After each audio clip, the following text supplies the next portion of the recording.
We are live here on the second half of this good barn burner, man. It's a good game right here. Texans 10, Ravens 10. We're going to see what they do in the second half. Bring y'all all the scores and highlights of this great day in sports. And get y'all up and running, baby. Up and running. Shout out to everybody out there on YouTube, Twitter. Now, everybody on Instagram. We live on Instagram at the Nature DC. Texans Ravens live broadcast, man. Here from the Nature Studios. I'm ETA Money Road. We're gonna have everybody else in for y'all. Getting it in with y'all. Y'all know what it do. Y'all know what it do, baby. Shout out to everybody who been tuning in all week to the Everyday Parlay podcast. Wasn't too good the last time out. Was 1-2. But overall, we've had a good week, man. We've had every day, all winning days, or even split the winning days. So you're going to win more than you lose. We just getting started. That was the first week. We got a return by the Ravens up to the 40, out to the 45-yard line. Big return for the Ravens, man. Big return for the Ravens. We'll see how they do, man, in the second half. See if they can get it in a little bit better, man, because they in a battle right now. They are in a real live battle. They in a real live battle.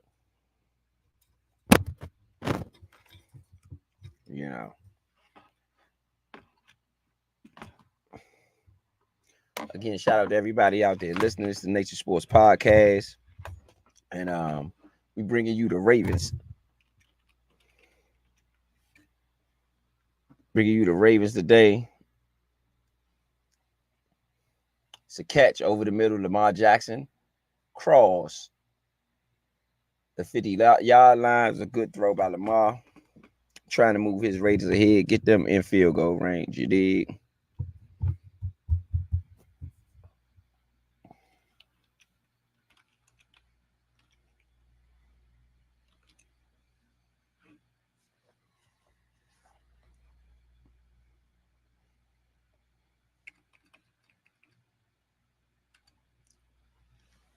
Lamar Jackson up to the line of scrimmage. Man going to the right side. 4:13 left in the third quarter.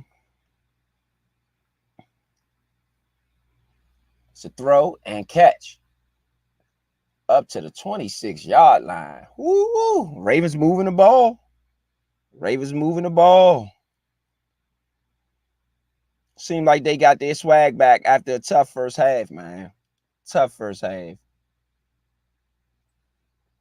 Tough first half. Seems like they definitely got their swagger back overall.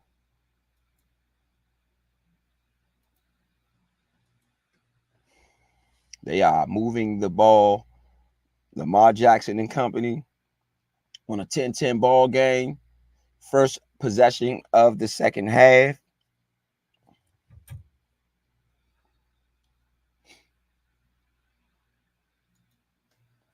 You got an injury timeout.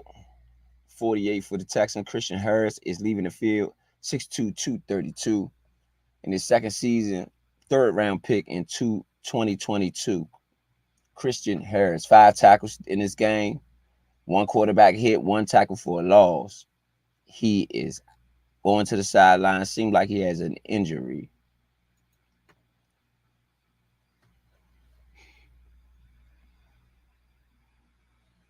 It's a man in motion. Lamar Jackson in shotgun. Scrambles to the left side. He gets about 4 on the play. Ravens are approaching the red zone at the 24, 25-yard line. There's some extra chirping going on. Some extra chirping.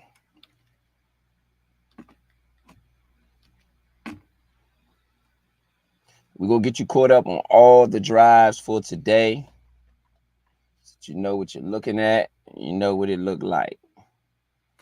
You're caught up on all the drives thus far for today. Shotgun. Lamar Jackson back. Looks to the right side. It is a catch over the middle. It's a catch over the middle to Bateman for 9 yards down to the Houston 15. Nelson on the tackle. So Jackson and them, man. Jackson and them got their thing rolling right now. They got their thing rolling right now, man. Shout out to everybody out there listening in. It's the Nature Sports Podcast. I'm ETA Money Row. Welcome to the Nature DC. Studio runners. Fake handoff by Jackson. He throws it over the middle. We got a enters. Oh, nearly picked off. Nearly picked off. Incomplete pass. He's looking for likely on the pass, but Pitter dove in there, man, made a great play.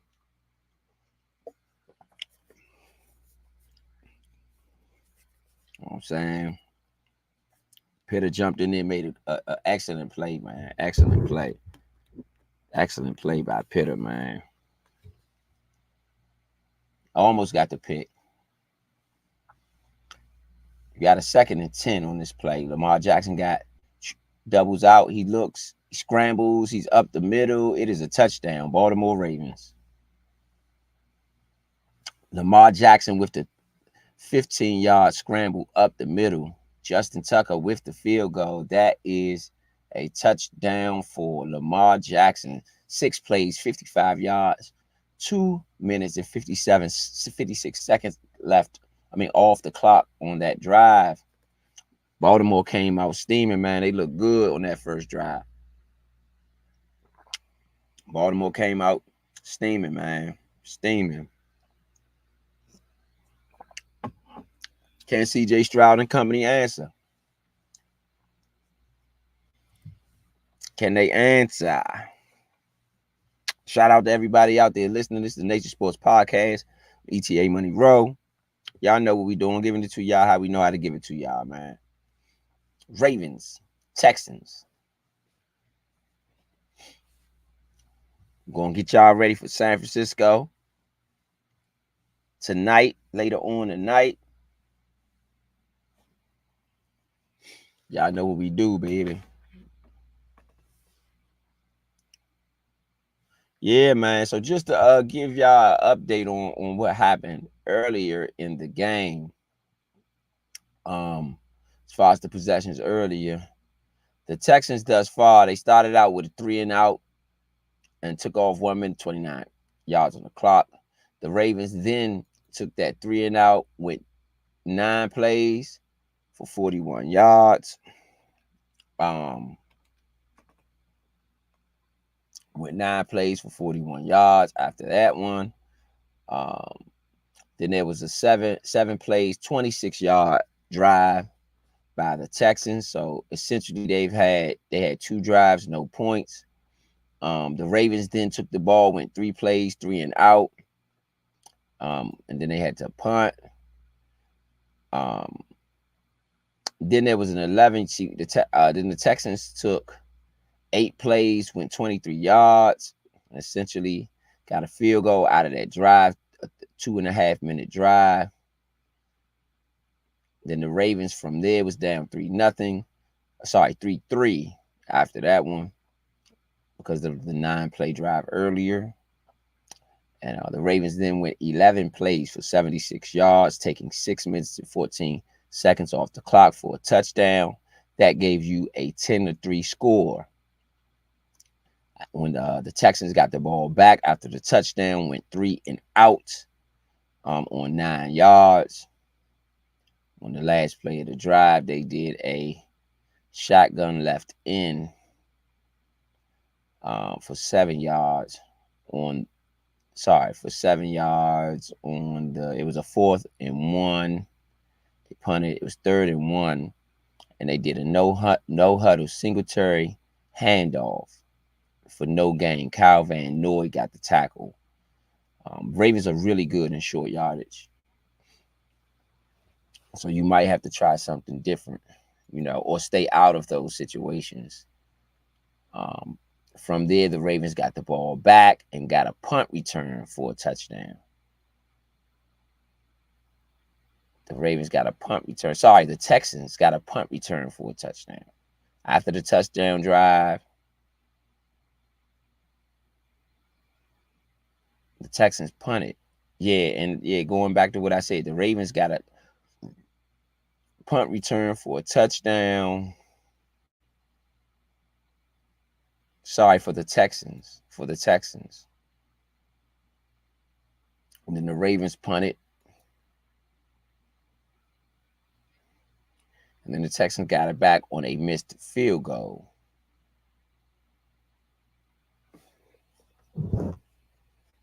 Sorry, the Ravens went 3 and out on the next possession after the Texans punted. And then the Texans got a punt return for a touchdown. Just to clear that up. Stroud back to pass, throws it underneath on the 1st and 10. It is a catch and out of bounds for the running back Singletary.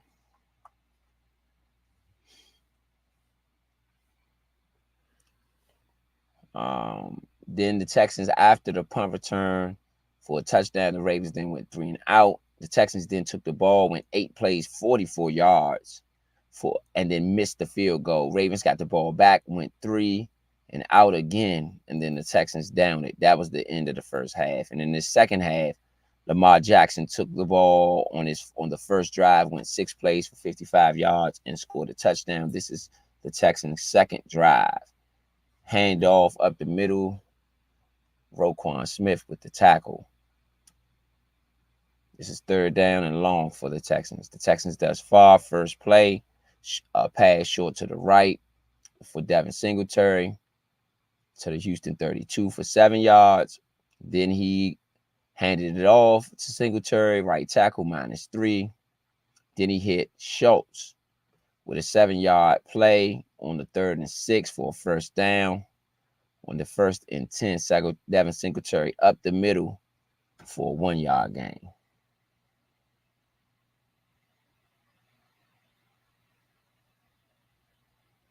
Stroud is good, man. Stroud is good.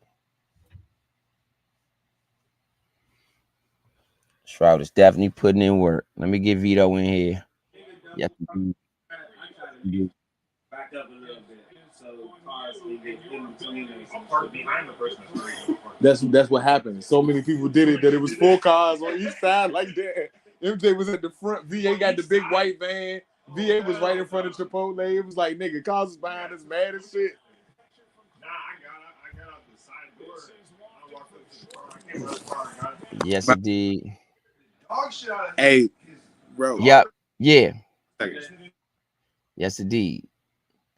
CJ Stroud, incomplete pass. You got a penalty on the play. Looks like a blocking in the back. Oh, no, so defensive holding. So that's going to give the Houston Texans a first down. At their own 37, they're approaching midfield. CJ Stroud is 13 for 22, 145 yards in this game. Bro, yeah. Who ran back for Houston? It is Devin Singletary. No, it wasn't. I ain't say the running back. I said who ran the punt back. Sims, Steven Sims. Yup, all the man you talked all that trash about all that time. You're right, but guess what? You talked all that trash about. Get what? His time with us is giving him a job somewhere else. You said he was. Yup, you said that he was a top notch. I mean, you said all the. He not a starting receiver on their team. He's a return man. We had him as a receiver because we didn't have Desmond Howard. Nah, Desmond played wide out too. Desmond hit that ball, bro. Desmond went on to Green Bay to be a receiver/returner. But what did he win Super Bowl MVP doing? He specialized in returning. You know what I'm saying? Yeah. Because he specialized in returning in Michigan too. Yeah, I agree. Steven Sims wasn't high on nobody bull on returning kicks, and like you had to find that out. Hold. You just got the hold. Or ain't that's who they held? Steven Sims just now. No. Oh, okay. All right. On the defensive hold, you got a CJ Stroud scramble at the Houston 45-yard line, tackled by Roquan Smith, and then on the play after that, you had a Singletary up the middle for 16 yards. down I tell you to this the though, Baltimore 39-yard line. if we get either coordinator from this team, I mean from either one of these teams, I would be happy.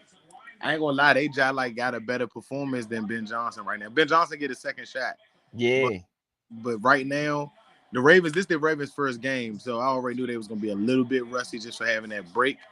But yeah, Slowick and the Ravens coordinator pulling out all the stops right now. yeah, yeah, yeah. I But agree. what they tell you is to keep it because it's just gonna make it worse. You got a CJ Stroud on the 1st and 10. You got a CJ Stroud short pass to the right.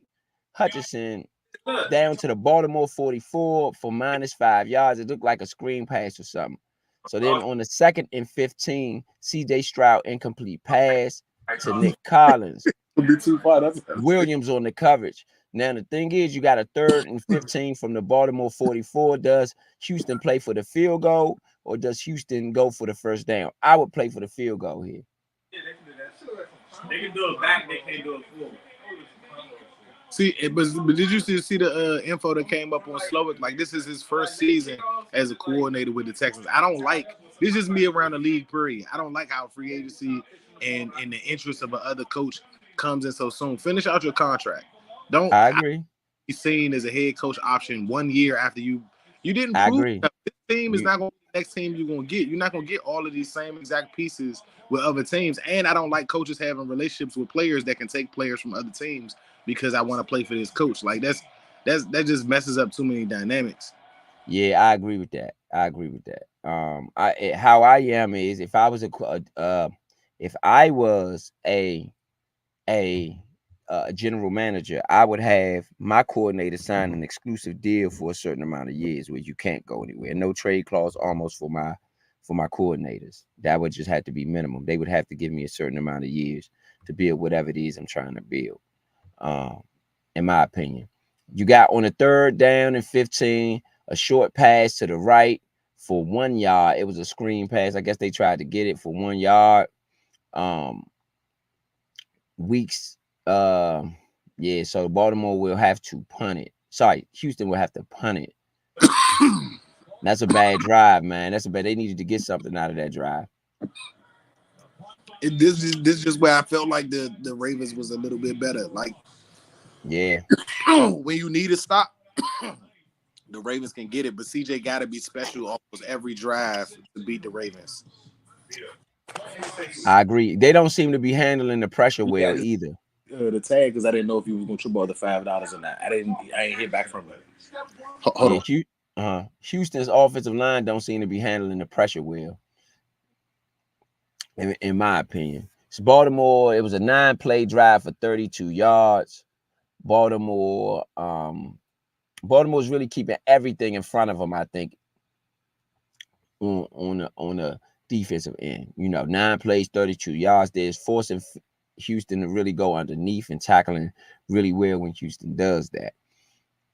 And I think that's the result you're seeing on how Baltimore is playing. I guess when they looked at the film,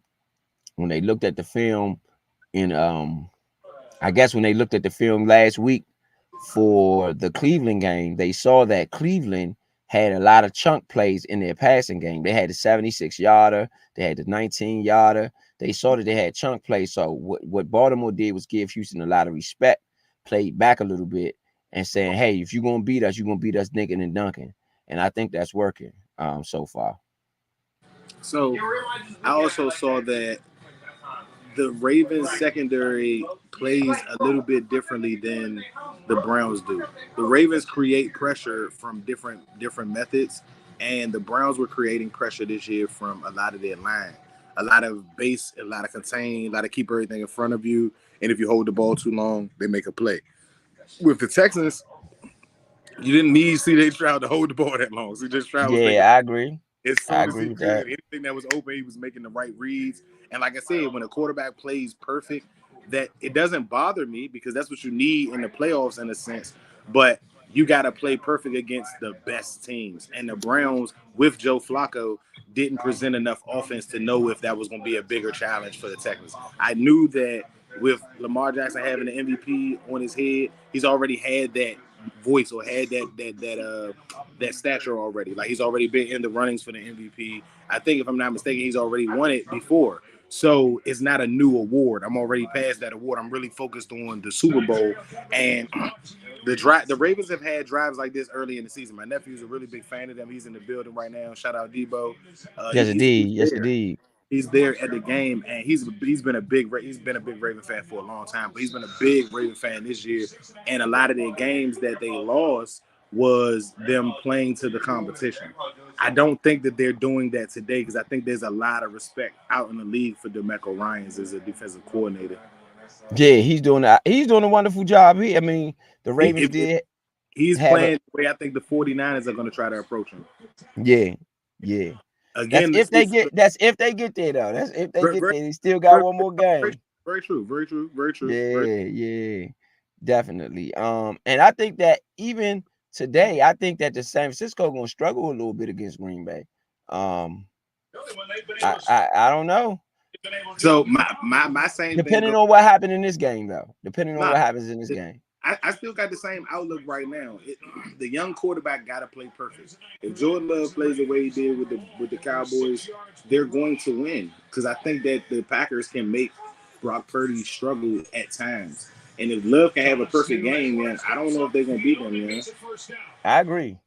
I picked the 49ers to win because I think they're the better team. But if they're going to struggle anywhere, that's the place that you can make them struggle. I know he was number one in blitzes and all of that, but that's just that stat. Like I can name some other stats that I've looked at too. That's where you can probably beat that team at. They're very good at the run game. They're very good at their first down reads with Ayuk, Debo Samuel. But the one weakness they got is at quarterback, even though he's a good quarterback. And that's odd to say that, but if you can beat a team, you got to frustrate the guy, the quarterback. Drew Brees is a Hall of Famer. The Cowboys were famous for knocking down passes at the line of scrimmage, which made him inefficient. You know what I'm saying? It doesn't take away he's a Hall of Famer, but that's how that team was able to stop him. Yeah, first down pass too. Absolutely. You got the 3 plays on this drive so far. The Baltimore took it at their own 7. They went to a shotgun run to Gus Edwards. He went 9 yards on the first play. Then another run to Edwards for 5 yards. Barnett with the tackle. Then after that put them out at the Baltimore 16 on the 1st and 10. Lamar Jackson went deep to the middle to the Baltimore 42, 21 yards to Rashad Bateman. And on the last play that just now happened, you had Lamar Jackson short pass to Zay Flowers for 5 yards. The Baltimore Ravens are already out to midfield. They are really playing masterful. They're taking over this game a little bit.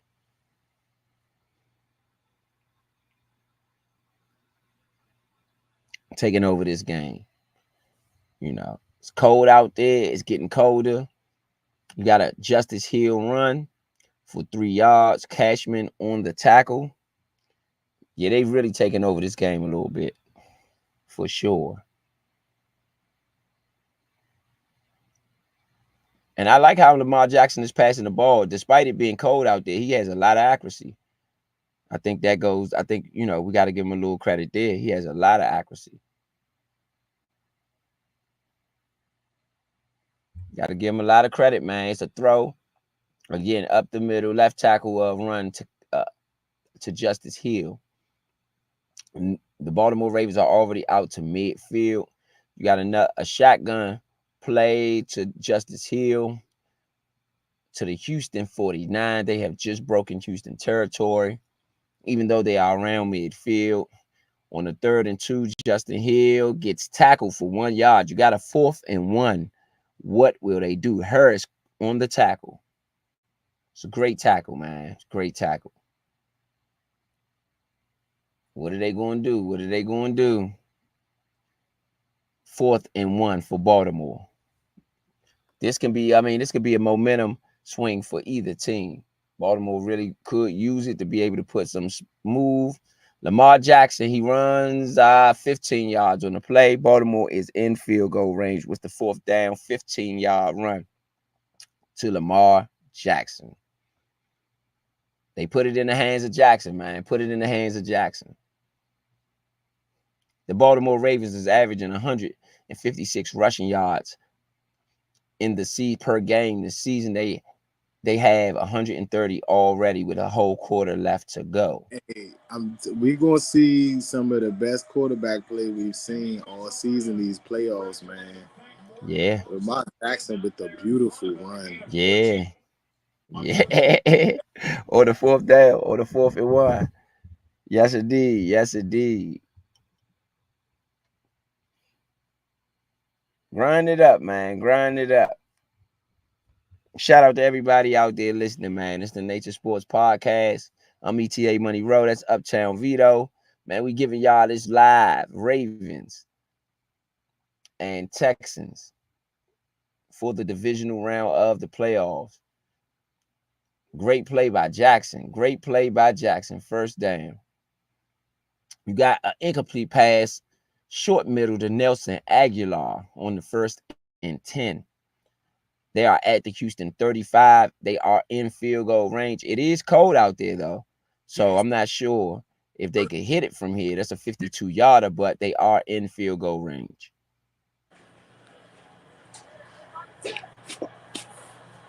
That was smooth on the end around, man. I mean, on the naked bootleg. That was Yes, smooth on the naked bootleg. yeah. See, if you look at that dink and dunk for the first down by the Ravens, that's a on purpose play. Like that's the plays I was talking about, Pat Mahomes or Tom Brady and make. Like they purposely going to the man out the backfield, so it's designed for them to get blocking and everything to that play. Absolutely. You got a short play, a short pass to Justice Hill. He's pushed out of bounds after 11-yard gain down to the Houston 24-yard line. Houston, I mean, the Baltimore is really moving in territory. They down. They right above the red zone. Lamar Jackson, short pass again to Justice Hill. Out of bounds at the Houston 26. Sorry, for 9 yards. That was 9 yards at the Houston 26. 27 at the Houston 27. 8 yards. They moving it on back. They moving it on back. 8 yards on the play down to the Houston 27. So this will be a second down, and that was on the 2nd down and 10. So this is going to be a 3rd and 2 on this one. At the Houston 27-yard line, they have to get to the 25 for a first down. Justice Hill, man. Justice Hill, small, spunky, getting it out the backfield. Shout out to everybody out there listening. This is the Nature Sports Podcast, man. You listening live to the Ravens and the Texans. Lamar Jackson with the short pass to the left to Justice Hill. 1st down and 10 on 3 yards on the 3rd and 2. Nelson Aguilar was injured on the play. Sorry, Steven Nelson was injured on the play for the Houston Texans. They're trickling on down the field, man. Houston can't stop the bleeding.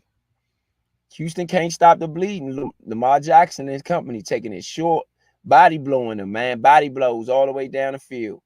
The Texas defense today has blitzed on 69% of their snaps, man. Baltimore really using the legs of Lamar Jackson to get this drive done. I feel like that's purposeful. And I feel like in the end of it, it's really going to make for the Texans to be worn down in the 4th quarter. You know, they're going to have to dig deep. This is why it's important to use your bench, in my opinion, and have them guys ready. In a game like this, it's going to be, all body blows. And the Ravens understand that. They don't mind body blowing you. And that's all you're seeing now is the body blow. That's all. That's all you're seeing now. You got a 1st and 10 from the Houston 24-yard line. 10 plays right now, 69 yards, 5 minutes and 43 seconds off the clock. So Baltimore really body blowing. Body blows, man. Body blows.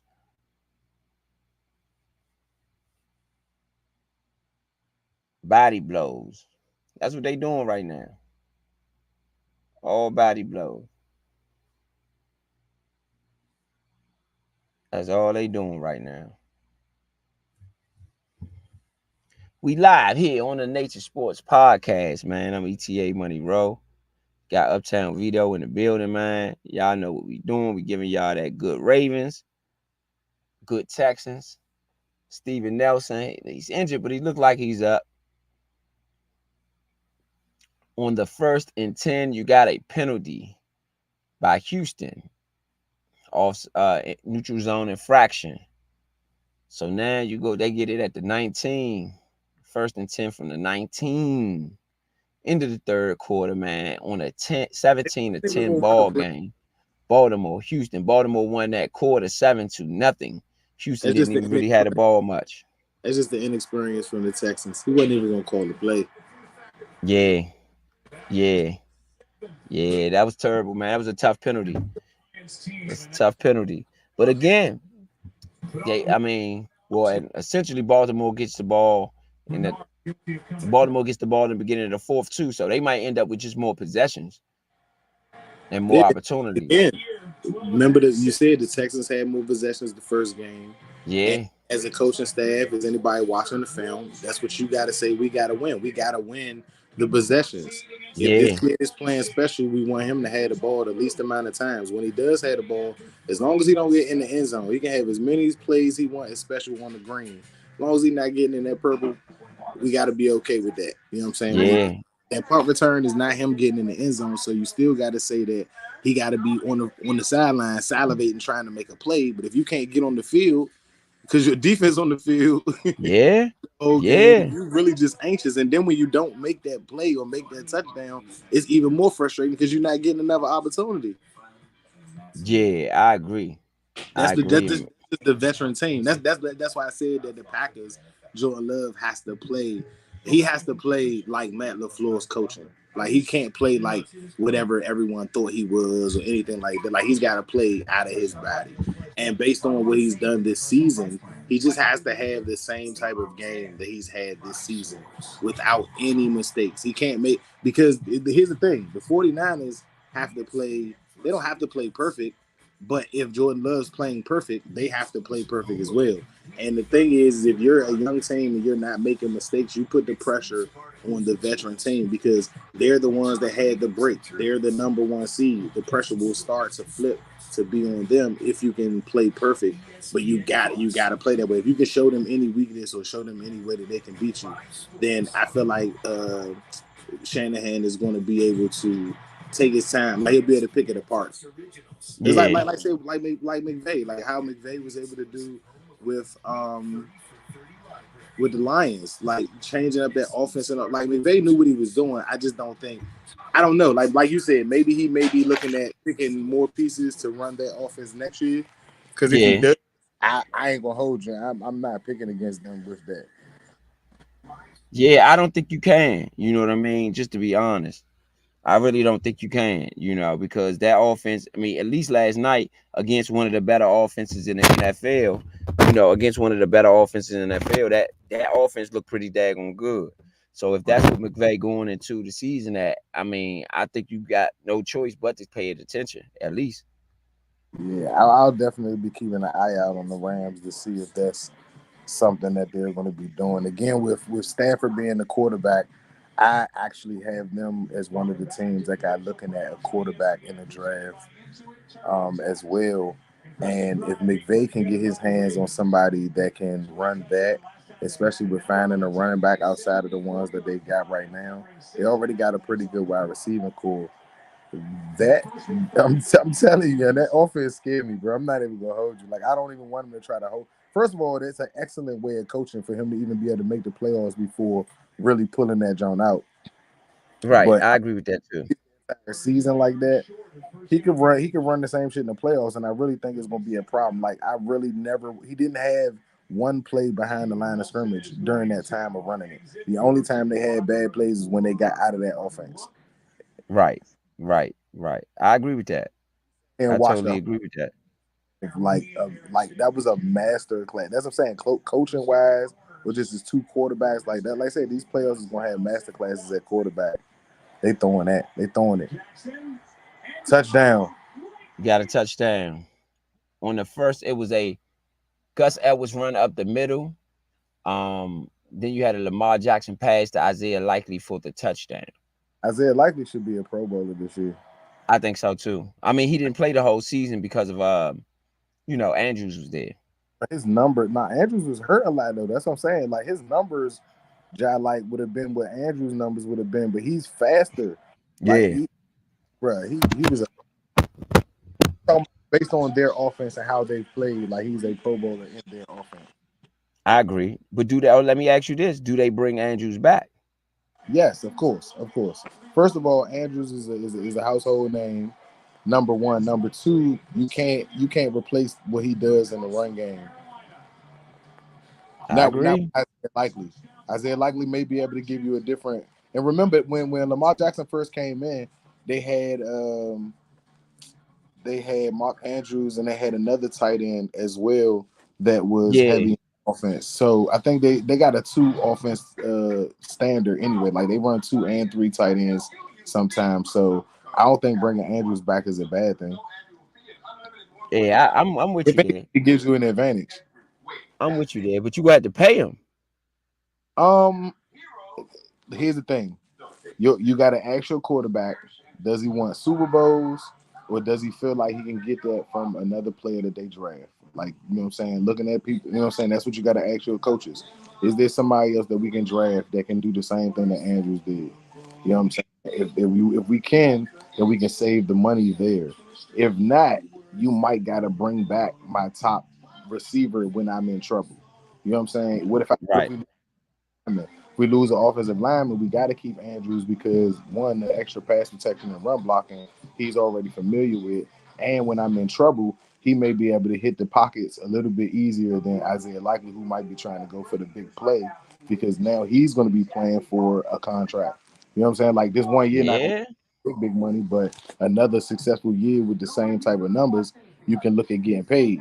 At that time, you can look at Andrews being older and saying, all right, he's going to be 34, 35. We can look at letting him go at that point in time. Isaiah Likely had more experience. He'll be a top guy at that point, and then we can have a rookie replace him 2 years from now. At that point, we got to look at trying to go for a Super Bowl for 2 years. You know what I'm saying? Or trying to get a back-to-back or at least 2 and 3 years with that type of money that we're going to be spending at tight end because now one of those wide receivers you got going to have to go. It's way too much money at the tight end spot that you'd have to spend. If you win the Super Bowl, even Bateman. if you go to the Super Bowl, you still got to spend the money because they own the Super Bowl win. I mean, it's AFC Championship team. Yeah, you got to go Bateman too. You got to go Bateman. Right, exactly. And Zay Flowers, Zay locked up though. I think Bateman is who you would have to bring back. You got to question whether you spend that 15, but you got to think they probably won't bring Beckham back. That's $15 million you save right there. Yeah. And not that Beckham was bad with them. I think Beckham has played well, but unless he's gonna take a pay cut, like, because again, at that point, it's got to be about rings instead of money. You made money in the league already, bro. If you want the rings, then you take less money to help the team out, or just go somewhere else. See if somebody else will pay you. Yeah. We're gonna check Twitter, man, see what they got going on, man. You know what I'm saying? You're gonna check Twitter, see what they got going on, man, as far as this Texans Ravens game, man. See what the fans, the Texans fans, the Ravens fans, who's saying what right now, man. Want to make sure that we keep both fan bases in tune, all these fan bases in tune, man, with their teams to get the pulse of the fans that matter to us here at the Nature Sports Podcast, at least. You know what I'm saying? Yeah, So Ravens with the lead, man, 24-10. It is for 14:23 left in the fourth quarter. Houston has the ball. Tucker kicked it, of course, out of bounds for a touchback. Houston got it at the 25-yard line where we have a TV timeout. Yes, indeed. Yes, indeed. Every time. Yes, indeed, man. Let's see what they got going on, man. Let's see what you got going on. Texans Ravens, man. Let's see. Yeah, it's going the way I looked at. I mean, the way I felt like it was so far. Lamar is still playing like an MVP. He didn't crash out. They have a few bad drives where it was like they was a little stalled, but I think that was just excellent defensive calls by Ryans and the Texans defense. I didn't know they had so many Alabama players on their team. Like, that's what I said. They're growing in the right way.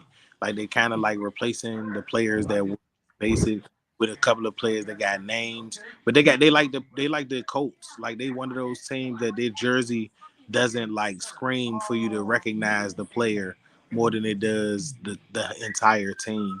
Like the Colts got one of those plain jerseys, so you can't really like focus in on one guy. Like Marvin Harrison's, Peyton Manning's, the Reggie Waynes, the Edgerrin James, even for Jonathan Taylor, like those guys kind of like command the eye when you look at those teams. But usually when you see those teams, you got to look at the whole team because their jerseys just is kind of plain. Reminds you of those college teams without no names on the back. Um, Yeah, but they played solid. They've got some pieces now. I don't think the season's over. It's only 2 touchdowns. It's still 14 minutes left. They have a chance. I, But you need perfection from your quarterback now. Like you need a drive, a quick drive. You need maybe no more than 6 minutes, and you need a threatening drive, like a drive like if y'all don't go score, we gonna score again. Not one that just takes up the time, or we can get in the end zone. absolutely, man. Absolutely. Well, one of the Texans fans said specifically they weren't spying Lamar Jackson. They would know because they watched their team. So I think that's something we should really keep an eye on for the Texans because again, if they ain't spying Lamar Jackson, they should be. In the middle of the field, there is nobody within 10 yards anywhere around him. Yep. Outside the pocket. They said Paul, or at Paul said that they need to get some offense, meaning the Texans need to get some offense. This coming live on Twitter, man. This is all the Texans fans, man. I'm gonna let them know, and of course, I'm gonna tweet them out and just let them know that their tweets are being read on air, man. Shout out to Twitter. Y'all know what it is. It's the Nature Sports Podcast. Trying to make sure that y'all stay live and direct and in effect, baby. You know. Yes, indeed. You got a 24-10 ball game. CJ Stroud on the 1st and 10 was an incomplete pass to the right. Washington on the coverage. On the 2nd and 10, he was a short pass to Schultz for 5 yards. On the 3rd and 5, you have the first time out with 13:50 left at the Houston 30. I don't like the timeout. I don't like the timeout. I don't like the timeout there. The turnaround has been, basically unprecedented. As they've gotten through the wild card round, D'Amico Ryan's job. I don't like the timeout there. I'm gonna keep it real. Nah, Queen was hurt. Patrick Queen was hurt. Yeah. Pass yards per game, not among rookies. That was just a bad time to get hurt. And he has been held in check tonight. The Texans with 177 total. Bad time to get hurt. Just 146 through the air and nothing on the ground.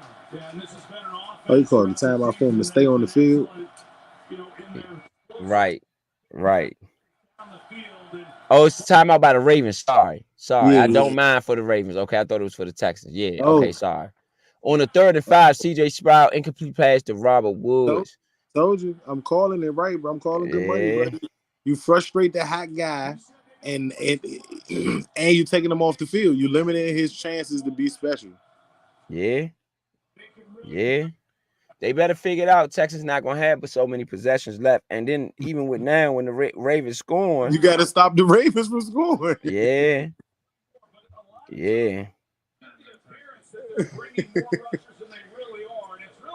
Bro, that's 3 and out. Like the last 3 times the last 2 times I've seen him get on the field. Yeah, without man. Steven Sams, bro, it's 24-3 without Steven Sams. I agree. It's ex-Redskins popping up all over. The coaches, ex-players. Yep. We've been geeking to get in the playoffs a long time. We've been showing off.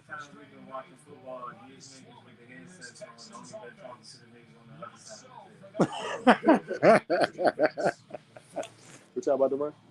Yes, indeed, man. Hey, it was a 48-yard punt by Johnston down to the Baltimore 22-yard line. Down by Boyd. Let's go get it right now. So what you think about the later on? What you think about the game later on? What you got for the game later on? I know the 49ers have got to be watching this game. So I know that they've got to feel like they gotta put on the same show to show that if we're going to go to the Super Bowl, the Ravens got to be threatened by that too. Remember, I said last week that these games shouldn't be close. Like at the end, like I don't care how the game goes, but the ending score of these games shouldn't be close because there's that much separation between the good teams and the great teams. Well, when the great teams play poorly and show weakness, like I said with the Cowboys, even if they got through that first game, they were going to get slaughtered this week if they came back and won somehow or something like that, just because they had exposed so many different things that better teams would have been able to do. But again, just like the Eagles, you can't play bad against teams that are hot because it's just not a good look. The Texans got put up against a matchup that was too big for them. I think that if they played the Bills or the Chiefs, even though I think the Bills is one of my teams I call, I think it would have been a less of a challenge than the Ravens, and maybe they would have been ready for it if they could have beat that matchup. Yeah. Not going from wild card to this. This is just too big of a tree to climb, in my opinion. The Packers, on the other hand, are somewhat of a rival against the 49ers. Then LaFleur and Shanahan coaching together, they basically know each other's styles a lot. So it may not be more so that the 49ers have more talent and are the better team. LaFleur may be able to keep his team in the game just based on coaching. You know what I'm saying? It's more of a chess match in that particular matchup. I got you. I agree totally. I agree totally. I agree totally. And look at how the Packers are playing. Aaron Jones is playing outside of his body right now. Not that he's not a good back. He's just playing for something right now. And their wide receivers oddly are playing as if nobody knows who they are. Like they're playing angrily. Absolutely. Absolutely. I didn't say Well, Super Bowl, but I just think they're gonna compete today. I think they're gonna compete. The 49ers got to put the foot. They got to step on it early though. If the 49ers don't step down early, they're gonna get the Packers some momentum.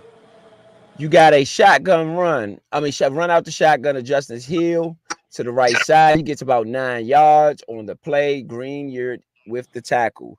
One guy, Evan Dunbar said, punting there makes no sense. You have nothing to lose to look moving forward in this game. You should have went for it was 4-down territory right there where Houston punted. That's what he did. And even They were in Ravens territory. They were making a play on it. So right now on that last run, you see that they'll start running. They said that was 4-down territory. A little bit more here in this fourth quarter. It's a good run. First down. A flag flies on this play. Baltimore has only been penalized twice in this game.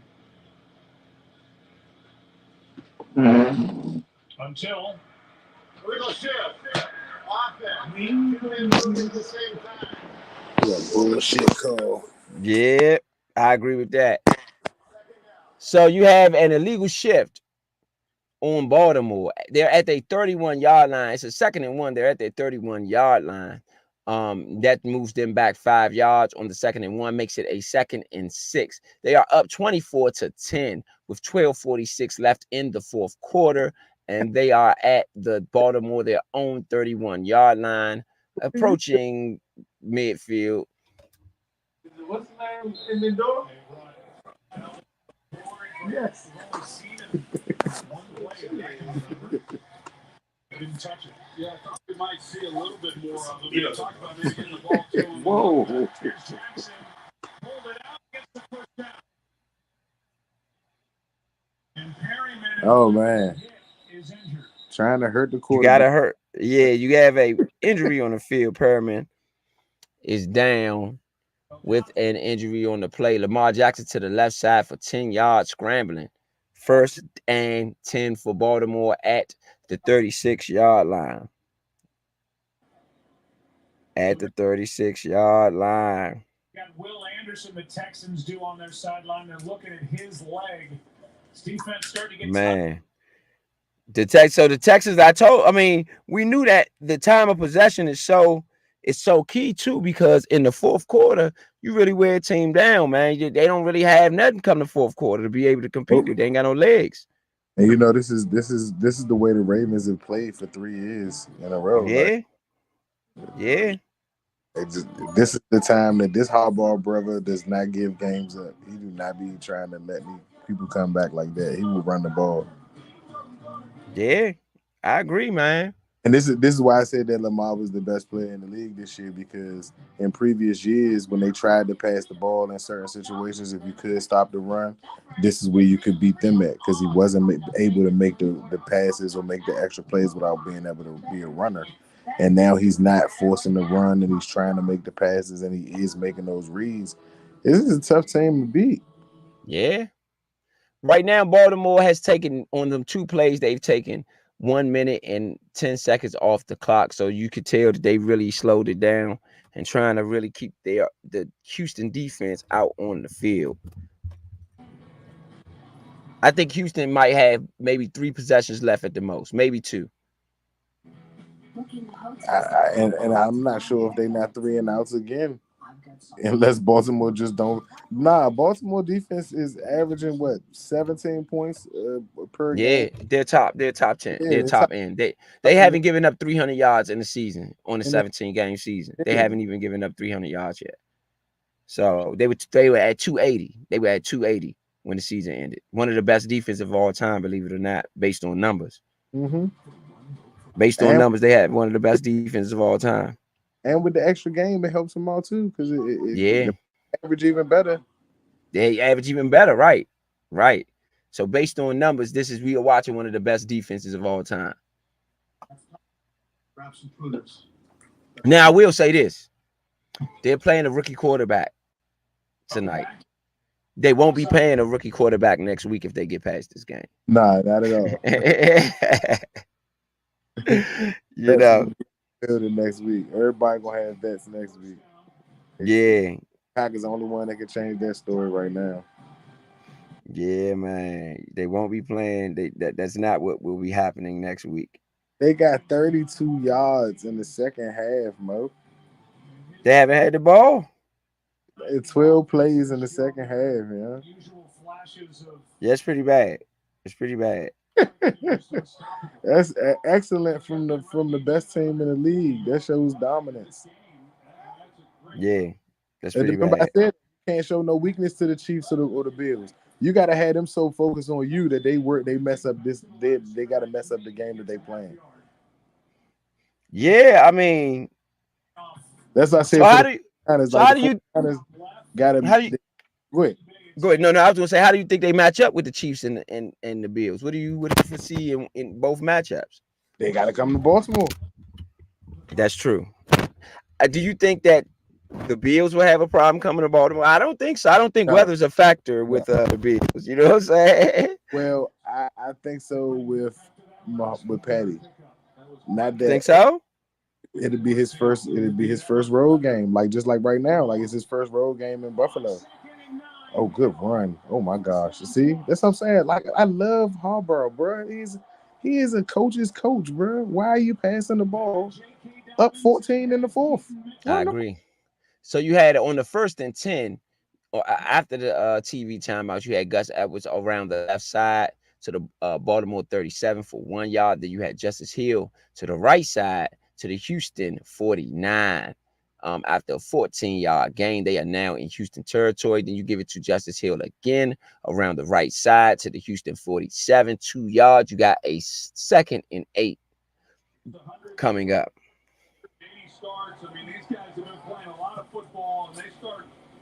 They gave up 31 rushing yards today. Mm, mm, mm. The game wasn't even that far out for you to stop running. Yeah. But that's what I said about these coordinators. Again, see, this is why I wouldn't want the Texans coordinator, offensive coordinator, because look at how much pressure you put on your young quarterback. No matter how well he's done, you didn't give him the opportunity to have a running game and play defense and play off the play action. something that would have helped him out because he'd have been able to make big plays like that and make him make smart reads on third down. I agree.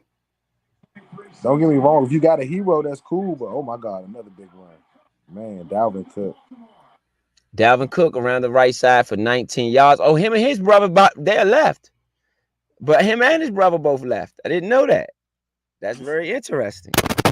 Him and his brother might face off next week if Buffalo wins. Yeah, his brother. The last tweeter said that you have to force Baltimore to pass the ball in order to beat them. Baltimore has 168 rushing yards and a 110 passing yards. You have to force them to pass based on the tweet. Hey, These are Houston check fans out the talking. numbers of the MVP. Check out the numbers of the MVP. Please be mindful of that. Yeah, Their yeah, coach is coaching his tail off. You got to give respect where the respect is supposed to be put at. Lamar Jackson's the MVP. His coach is doing what you're supposed to do for these younger quarterbacks. yep, I'm not going to yep, put the pressure on my guy to show y'all he the MVP. We yep. don't have to. We are the number one team in the entire league on both sides of the ball, which means I can beat you any way that I feel like beating you. And the Texas fans are complaining because they didn't go for it in the last drive to give their defense a chance to rest. Stockton Market. Stockton Market says sometimes you got to go for it. Texans Shut are up. behind 2 Shut up. touchdowns, Shut fourth up. and 4, and on your own 30, you should go for it in the fourth quarter. I'm just saying. Shut up, whoever you are. No disrespect. Shut up. Shut up. This is what it got is or is going to get Bieniemy fired. This is what got Jack Del Rio fired. And this is what makes your defensive coordinator cuss you the F out. This is when you F around and find out. Do not do the dumbness. Your defense has to stop the offense. That break of that 30 seconds ain't enough of a break for your defense to rest. Because if you don't get it, now what? Your defense got to go out there and play even harder because you're in your own territory trying to stop the number one team. You tripping. Zay You Flowers. got a third Oh and my God. 7. Blake Fire was with the pass to the short right for 13 yards.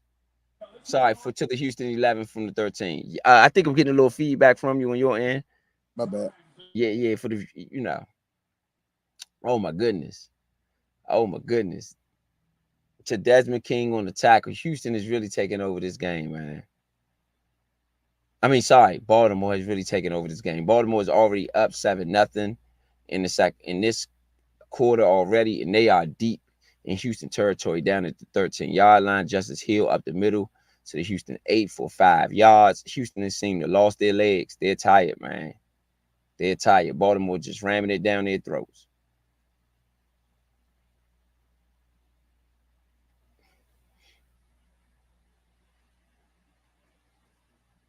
There is a 1st and 10. Sorry, second and 5. Houston used the timeout. Used their first timeout with 6:26 left. I think that is a great timeout for Houston. I think that was the time you used the timeout right there because your defense is tired. You got to get them. This is why you got to be deep, man.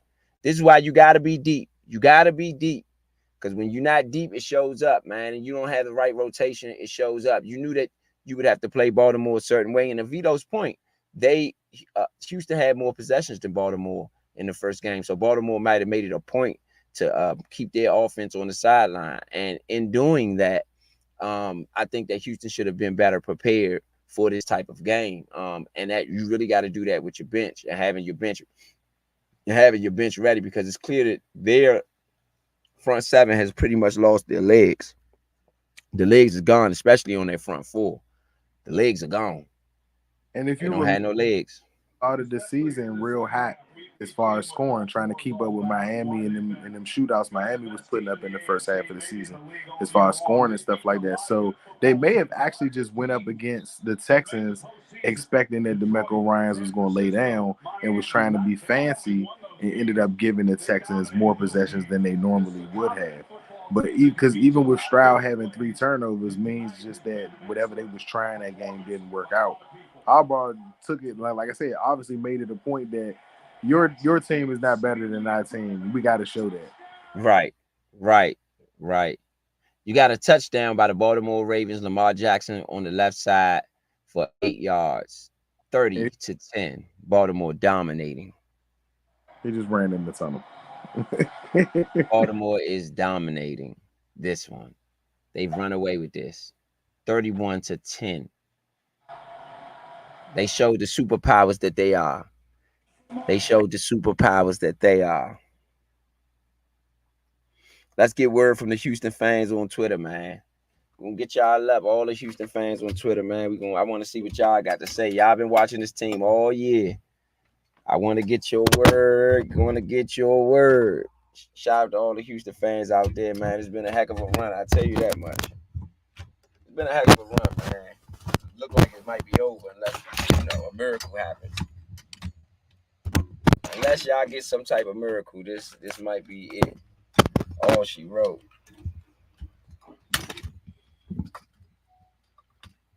Unless y'all get some sort of miracle, man. Yes, indeed. Unless y'all get some sort of miracle, this might be all she wrote. Great season, though. Great season thus far. Great season thus far, man. Get the Houston fans on up here. See what y'all got going on. See what y'all seeing. See what y'all seeing. What y'all want. What y'all seeing, man.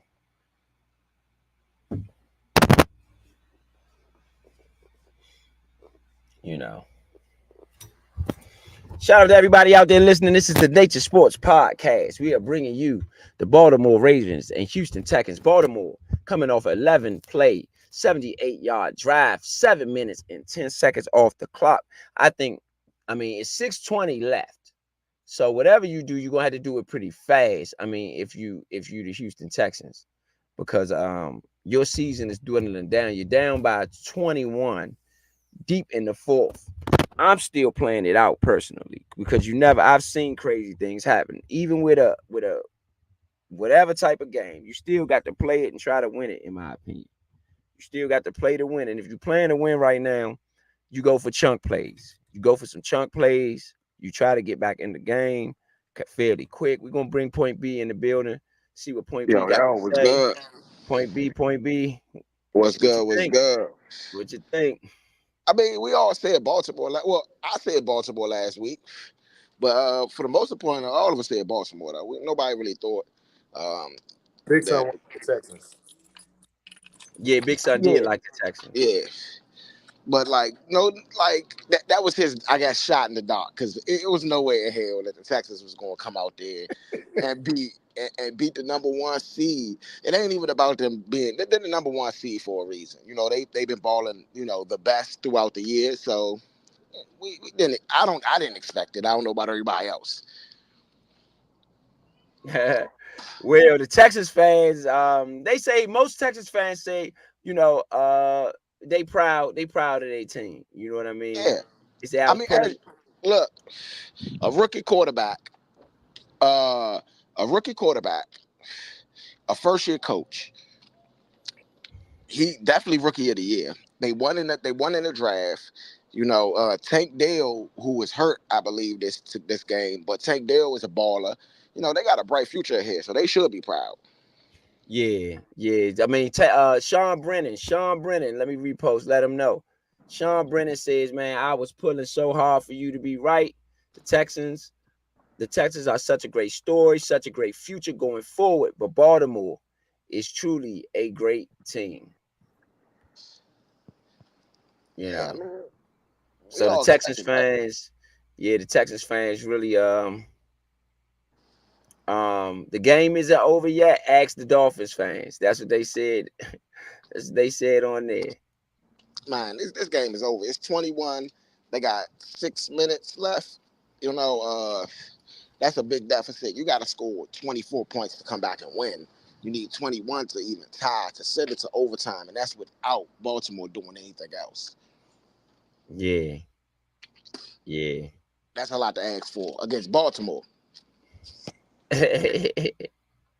Yeah, that's a lot to ask. Yeah, I mean that is. That is. Go ahead, That hang it is. up. It's no shame in this. It's no shame in losing to Baltimore, the number one seed, when you the seventh seed. There's no shame in winning a playoff game in your rookie year. There's no shame in none of the stuff that's went on, in my opinion. I mean, I agree. I agree totally. Cullum Singh says one day we're gonna make the AFC Championship game with the laughing faces, with the laughing faces. So I don't know. Honestly, like I like CJ Stroud, but I mean, you like I said, it's three juggernauts left. And honestly, I'm picking Kansas City in that game still, but Buffalo is a juggernaut. You know what I mean? Baltimore is a juggernaut. So for them to get through, they got to go through one of them every year to get to the Super Bowl, or maybe two, and that's gonna be hard. yes indeed, man. But I am picking my AFC now because I think this game was way too easy for Baltimore, and I think that the Bills Kansas City game is going to be a hard fought game, and that's going to take a lot out of that team. So I expect Baltimore to be in the Super Bowl now. Yes indeed, yes indeed. I mean, so one of the Texas fans said that Slowick spent most of his week preparing. Brandon Vento said it's pretty evident that Bob Slowick spent the week prepping in his head for coaching interviews. See, and that hey, we just talked about Dan Quinn as well. Is that? I mean, you think that had an effect? No, absolutely not. I think that the idea of it is cool, but in reality, you want to win. You going to a team and saying I'm a Super Bowl champion is a lot better than saying I went to the playoffs. So I don't think it had any effect. My opinion. That's what you don't think so? Nah, I mean think about it. I walk into the building and I got a playoff win. Yeah, and I can say, give me 5 million, give me 8 million, right? I go in there as a Super Bowl champion. And if my side of the say I'm a coordinator and my side of the ball is the reason why we won most of the games, or the reason why we're, not the only reason, but certain teams are defensive teams, certain teams are offensive teams, certain teams like, so I can say that I'm the reason why we got to this pinnacle of this space. Oh yeah, I can go in there and ask for 10 million or even more if I want. Absolutely. Got Vito back in the building. Um. Okay, so Black Pill Field said take the Texans away from their indoor stadium, and they're nothing but a giant pile of dog poo. Do I you don't think agree with about? that. Do you think that's a factor? It's a factor, I but I don't agree disagree with with that. that. I I disagree disagree with with that. that. It's a factor, but I don't think it's that big of a factor. You know what I'm saying? Like, don't get me wrong. I think dome teams, indoor teams play better in the indoors because they play at I home indoors. But at the same time, I don't think that they can't play outside. I don't think Okay, they're no, go ahead. ready to be against. I think the Ravens are just too big of a monster for the Texans. We can't overlook that the Texans had an awesome season this year in comparison to where they've been at, and I'm not really sure that they did not deserve to be there. Like they really played their butts off this year, and their young quarterback has shown that he deserves to be there. The Ravens had a really good game plan today, and they show why they're the best on both sides of the football. That's not Yeah, obvious. I mean, that's not hard to see. I agree with that. Absolutely. Hey, I would say this. I would say this. They were definitely the fourth best team in the AFC this year. And the reason I'm only saying fourth is because, like I said, the other three teams are the juggernauts, and they proved why they are there every year at this point. So the fourth best team is the team that can beat the other teams, and I feel like the Texans can beat the other teams in the AFC. It's just going up against these three juggernauts. I think any one of those three teams would have beat the Texans. Um, in this spot. You know what I mean? Maybe not in the regular season, but in this spot in the playoffs to go to the AFC Championship, yes, I think the Bills beat them. I think the Kansas City Chiefs beat them. And of course the Baltimore Ravens is proven that they can beat them. All right, well, let me catch the fans up. The Houston Texans got the ball on the kickoff at the 29-yard line. Justin Tucker, it was a Steven Sims ran it out 30 yards from the from the goal line. He was injured on the play. Baltimore challenged if the runner was down by contact. The play was upheld, and the ruling stand that was using Baltimore's second time out on that failed challenge. CJ Stroud had an incomplete pass from the 29 to Nick Collins. Then on the 2nd and 10, CJ Stroud had another incomplete pass to Dalton Schultz. It was a penalty on that play, offensive holding 10 yards, which gave them a new set of down. Oh, sorry. Offense holding 10 yards on the offense. So after that, you had a CJ Stroud from their own 19. You had a CJ Stroud to Robert Woods 6-yard pass. Out to the 25-yard line. On the 3rd and 14, you had a penalty on Houston, false start, take them back to 5 yards that Robert Woods previously got. Then on the 3rd and 19, you had the CJ Stroud short pass to Ogwale for 13 yards on the 19-yard play. On the 4th and 6, you had that Houston go for it from their own 33. You had a incomplete pass from Dalton Schultz, who did not get it. Turnover on downs. Baltimore has the ball now. From their first play was a Cook run right tackle to the Houston 29-yard line for 4 yards. And now you have the second time out by Houston is where we are now. Baltimore's ball at the Houston 29-yard line. Right now, Baltimore is up 14-0 in this quarter. KD Gruesing. So Gruesing feels like Texans had a successful season, nothing to feel ashamed about here. Ravens are just too good, and right now are the favorites, not just for the AFC ticket, but for a ticket, not just for the AFC, but a ticket to Las Vegas and the Lombardi Trophy as well. He feels like the Ravens are favorites all the way out right now. Do you guys feel the same way? Well, I'm gonna answer. Right now I still like Buffalo. Right now, depending on what they do today, you still can have a Baltimore, Kansas City. I think Kansas City is not the matchup Baltimore wants. I think if anything, they would probably want Buffalo, but I don't know if that's the matchup they want either. But I'm just not sure that Baltimore gets there. I mean, no offense to Baltimore, I think they're great. I just think that Houston was the easier matchup. And I think whoever that wins this other one might be a little bit more battle tested. I don't know if I'm ready to pick Baltimore yet. I'm picking Baltimore. I'm thinking that people don't want to think it, but I think that Baltimore is the best AFC team and the 49ers is the best NFC team. But I would say the reason I'm picking Baltimore is because Baltimore is battle tested. It's not like Baltimore haven't been to the playoffs and lost. It's not like this Lamar Jackson's first rodeo.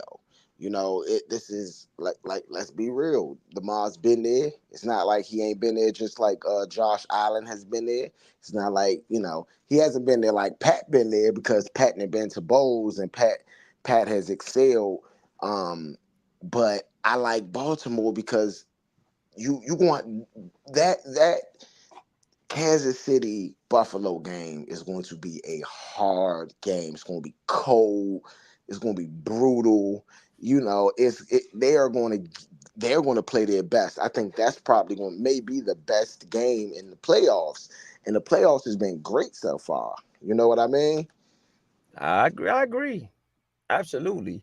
So on the But play, you have a Texans after the Texans timeout. You had a Justice Hill run to the right side down to the Houston 28-yard line, which then you had a shotgun run to the right for 5 yards on a 4th and 3, which Baltimore did get on the 4th and 3. They still have the ball down at the Houston 21, which you had a Delvin Cook run to the right for 2 yards to the 19-yard line where we stand now. Baltimore is deep in Houston territory trying to run this clock out and take this win back home. It looks like they will have this one up 21 in the fourth, with 4 minutes left to play. 3:17 now left to play in the fourth. Baltimore in firm control, and looks like they'll be moving on to the AFC Championship game. Mike M1IKE dot rocks Aura 0OCKZ says, where are all the Lamar Jackson haters now? Are you not entertained? Trying to say he's not MVP material? GTFOH. Ravens, Texans. Y'all agree with him? Must say, I totally do. I've said that all year. He's overcome the obstacle of saying he's a one-trick pony. And I've always thought that he could pass. I used to watch him in Louisville, and he's got a gun. Like, he's got a crazy arm. And I think when he lost Hollywood, I thought that made him, like, it digressed him a little bit, but I also think it made him better in between the numbers and not so I gotta hit the big play or else. He's been solid all year long. Like, this is today's game just showed that I'm not worried about everybody else's opinion. It was based on his game and his performance. Again, this was a better defense than I think people give them credit for. I think maybe because they're up 21, people think that the Texans are a pushover. Quoted on this, the Texans ain't been blown out in years. Maybe once in 3 seasons, maybe twice in 3 seasons max, and that's 21 plus. Other than that, they haven't been beat bad in 3 seasons, even when they were only winning 4 games. So that says a lot to me about their team defensively. They're not a pushover. They're not an easy task. The Browns were without Deshaun Watson and Nick Chubb, but the Texans handled them easily, like they weren't a top 5 defense. They weren't injured on the defensive side. Not in a capacity where they couldn't compete. They weren't injured at all on the defensive side, and the Texans went to work. Their defense also stopped a Browns team that was hot coming into the playoffs. So let's not look at that in regard. Let's look at it at the fact that the Ravens were here to play. They had a bye week off. Everybody else got to play football. Everybody else got to talk about everybody else except for them in the news. And now it'll go back to how it was before all of that. Everybody will go back to talking about the best team in football this year, and that'll be the Baltimore Ravens. Absolutely. Um, so are you ready to pick Baltimore? That's your Super Bowl pick coming out the AFC, Vito? That's still your Super Bowl pick? Last week I made my decision, and my decision was I would say Baltimore first because of how Lamar Jackson has proven himself. But I'm not so quick to say that the Buffalo Bills don't have a fighting chance and a fighting argument to that.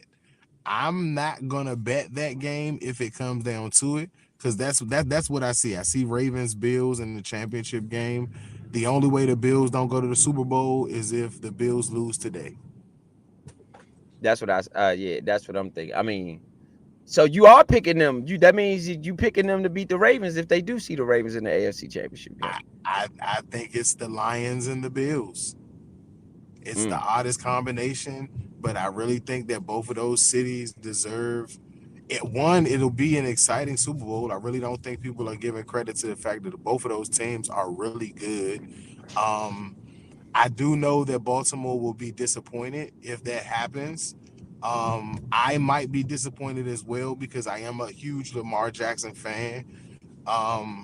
Personally, like, even though I love the Redskins, like Lamar Jackson, like I said, I've watched him. I watched him the same way I watched Michael Vick. I watched the scrutiny and I watched him grow. And I'm really proud of where the young man has gotten himself to right now. And their team it's freaking packed, man. Like, you can't name a position that they aren't very solid at. Like, I'm talking about solid to like probably a top 10 position player at that position outside of wide receiver. But even if you say this season alone and the Zay effect Flowers. that they've had on their team, yeah, that's what I said, the effect that they had on their team, Zay Flowers has definitely been that.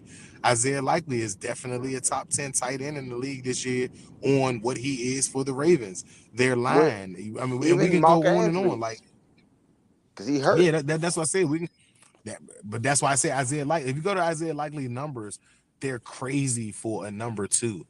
If you'd have Yeah. started the whole year, they're probably crazier than Mark Andrews. Not because Mark Andrews isn't the guy. It's just that likely is a freak of an athlete Yep. who I don't. He was like Niles Paul if Niles Paul never got hurt for us. But he bigger than Niles Paul. Yes, exactly, and he's just as fast. All right, just giving the fans an update. So we stopped at where Baltimore was at the 21-yard line. Delvin Cook then ran the ball, got -3 yards. Then Delvin Cook went to the right tackle, got another -3 yards. We had a 2-minute warning, and then on the 4th and 14, you had a Justin Tucker 43-yard field goal, which was good.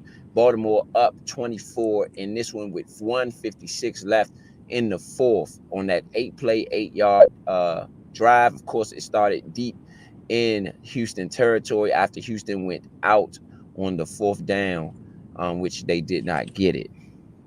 So doesn't that So answer the question for Mr. They should have went forward on 4th down to get a defense some rest? It doesn't matter. yeah. I'm not gonna even Even on lie. Baltimore's bad drive, they got points. Yeah, man. My man Woody said that man Lamar still looking like a real quarterbacky right now. Real quarterbacky right now. My man Woody say he looking real quarterbacky right now. So I don't know, man. Again, you think if Kansas City goes against Buffalo Vito, then you think that the Ravens are going to beat Kansas City. But Easily. if it's Buffalo will be headed to the Super Bowl. I still think Baltimore, because I'm not gonna change my original pick until I see Buffalo's performance today. But I would like to think that if Buffalo beats Kansas City, because they've had the harder, but you know what? I'm gonna say Baltimore because Leo has a better point. Leo's point is probably the best logical point, and that would be that they're gonna battle it out so hard to get to the next round that Baltimore may be fighting a wounded duck. Yeah. It's Okay, gonna now take on it's the gonna kick take a lot return, out of them. Houston fumbled on the kick return, but did recover their own fumble. And on the 1st and 10 from their 30-yard line, they ran the ball for 4 yards. Houston is packing it in. It looks like they're packing it in. Yeah, I Yep, mean, run the ball definitely I've been is. saying this. Like Baltimore has the easy road, quote unquote. It was easy today, but it's Easy not. I don't road, think, but regardless of whoever they play, y- I still don't think it's going to be easy. I mean, that's just No, my no, no, no, opinion. no. no, no. But I what? don't. No, no. I No, didn't. No, Yeah, no. I didn't. I don't I'm think not it's gonna saying be the easy. I just think that they're gonna be easy. fighting a wounded duck. Imagine two lions Exactly, going to battle against each other, and then after they come out of battle, it's a rhinoceros there that hasn't eaten in weeks and is literally just ready to fight. The lion is supposed to win that matchup because he's the king of the jungle, but he also is battered and bruised going against something exactly, that weighs twice his size. It's a very exactly. high chance that this is the one time the rhinoceros can win. I agree. And that's what I'm saying with Baltimore right now. I was hoping that that the Texans was going to come out and fight a little bit harder because then we'd see a more fair matchup. But I think that it's almost a handicap. If now listen, this is the thing: if Buffalo goes in there and just blows Kansas City out, or vice versa, say Kansas City go in there and Exactly. blow Buffalo out. Now we're looking at an even fight. But if it's the game that I we still all think anticipated to be, if it's the game we all anticipated to be, then it's going to be, a drag out. so. To me, Yeah. and I might be over the top, so it's just my opinion. I'm not forcing this on nobody, but I believe if Buffalo blows Kansas City out, it could be done straight up. If Kansas City, in order for Kansas City to blow Buffalo out, Josh Allen's gonna have to get hurt. Mm. I don't think so. I don't think so. I, I I think I think Josh as Allen has not a lot. It hasn't happened often. But Josh Allen's had bad games and really bad games. If he has one of those bad games, they can get blown out. I don't think he needs to get hurt in that situation. Um, because I've seen in Josh these Allen look pretty spats, I bad. haven't seen him get. Not in Huh? these games. Not in these Not in these in games. these games. Exactly. I don't. Not in these Exactly. games. That I'm not so that anticipating I that. mean, don't That's get what me I'm wrong. saying. It can happen to any. It can happen to anybody. It can happen to Yeah, anybody. But I haven't seen him have a bad game in these games. I agree. So I we agree. got a That's what I'm final saying. score. We got a final score. Houston didn't do anything. They let it go ahead and run out. Clowney got the last tackle of the game. Baltimore will be moving on to the AFC Championship game with a 34-10 win in the divisional round against the Houston Texans. Baltimore is now 14-4 on the season. Houston drops to 10-8. Their season is over. Baltimore moving on. All right, what y'all got for this 11 next to 8. game? They're 11 to 8. Yeah, 11-8. Sorry, 11-8. They did get the win. They did get the win. What y'all got? What y'all got for this next game? San Francisco. I'm gonna go San Francisco, but like I said, the only way I would go with, or the only no, excuse me, I'm gonna pick San Francisco because I said I feel like San Francisco should win this. But if Green Bay's to win, same thing with Houston. Jordan Love's got to have his best game. It can't be the Cowboys game. The Cowboys game was cool. He's got to have just as good a game, if You think not a he? better game I'm than about to that say a before better he game. lost. How could he have a better game than that? 4 touchdowns. A better? That's No, he got to asking a have. lot. Yeah, He got. I'm gonna be I real. think He if he got to have has a the better equal game. game, or even a little bit less, I mean, I expect their No. defense to actually. I feel like Dak Prescott is a harder quarterback to prepare for. Maybe not the offense, but Prescott is probably a harder quarterback to prepare for than Brock Purdy. That's but just Mike my opinion. McCarthy's But not. the offense, right? The offense is not. That part. I'm with y'all. Yeah, to You me, know what I Mike mean? McCarthy's not. Shanahan, that's I said. Shanahan and LaFleur are about to battle it out. The only thing that stops LaFleur from being able to battle with Kyle is if Love doesn't show up. Yeah, And as I said, I know LaFleur will lean on Aaron Jones because that's why Aaron Rodgers wanted to get rid of McCarthy because McCarthy didn't want to run the ball. And LaFleur was like, I'm cool with running the ball when you want to, Aaron. I just need you to make plays when I need you to. Well, Jordan's yeah, been given the reins now. The Packers are going to expect for him to have an Aaron Rodgers-esque game. I don't really want that more so than I don't want you to turn the ball over and I need you to convert on third down. I would really rely on Aaron Jones in the defense in this one because if you rely on Aaron Jones, that means that you're getting time of possession, which keeps the 49ers offense off the field. Chase Young to me is lazy, and I promise you, if you can make him go 4 quarters with having to stop the run, he's not gonna be able to hold up against the Packers line the way that they would when they didn't have him. That's just my opinion. I don't know, man. I don't know. I don't know, man. Lamar This got Jackson gleaming over there with the chain, gleaming. Let me say Appreciate it. this: All right, now. as far All as right. money on the game, it's a lot of money surprisingly on Green Bay. More money, a more percentage of the bet going to Green Bay, plus that 10.5 than it is San Francisco minus the 10.5. So San Francisco might blow them out. We might have a repeat of this early game with a blowout. Could be, you know what I mean? Could be. Because the money is kind of even. Surprisingly, it's not as much money on San Francisco as we think. So it wouldn't surprise I'm me if telling this you, was another blowout. people don't believe in Brock Purdy. Yeah, I'm telling you, it's like I said, I know that for most bettors, they're looking at it and saying the return of Tom Brady is not gonna come this soon. If you look at Joe Montana, if you look at John Elway, if you look at Dan Marino, their stories are all different. They may have some similarity in their stories, but they've all got different stories. Tom Brady's story is not going to be written again, maybe until we're all old and like podcasts are done only by your mind or something like that. Like Tom Brady's story is not going to be written the same way. Like Mahomes. Mahomes' story is totally not the same as Tom Brady's. You know what I'm saying? What they had to go through, maybe similar on replacing another possible Hall of Famer or just another really, really good quarterback and having to move into an offense like that. But his story is different. Their come up, his draft placement, just different things are different. Shanahan is a great coach. I am not taking anything from him. He has turned the 49ers up. They've already were good. He's definitely turned them up to make them a conversation. Some of their moves that they've made, players they've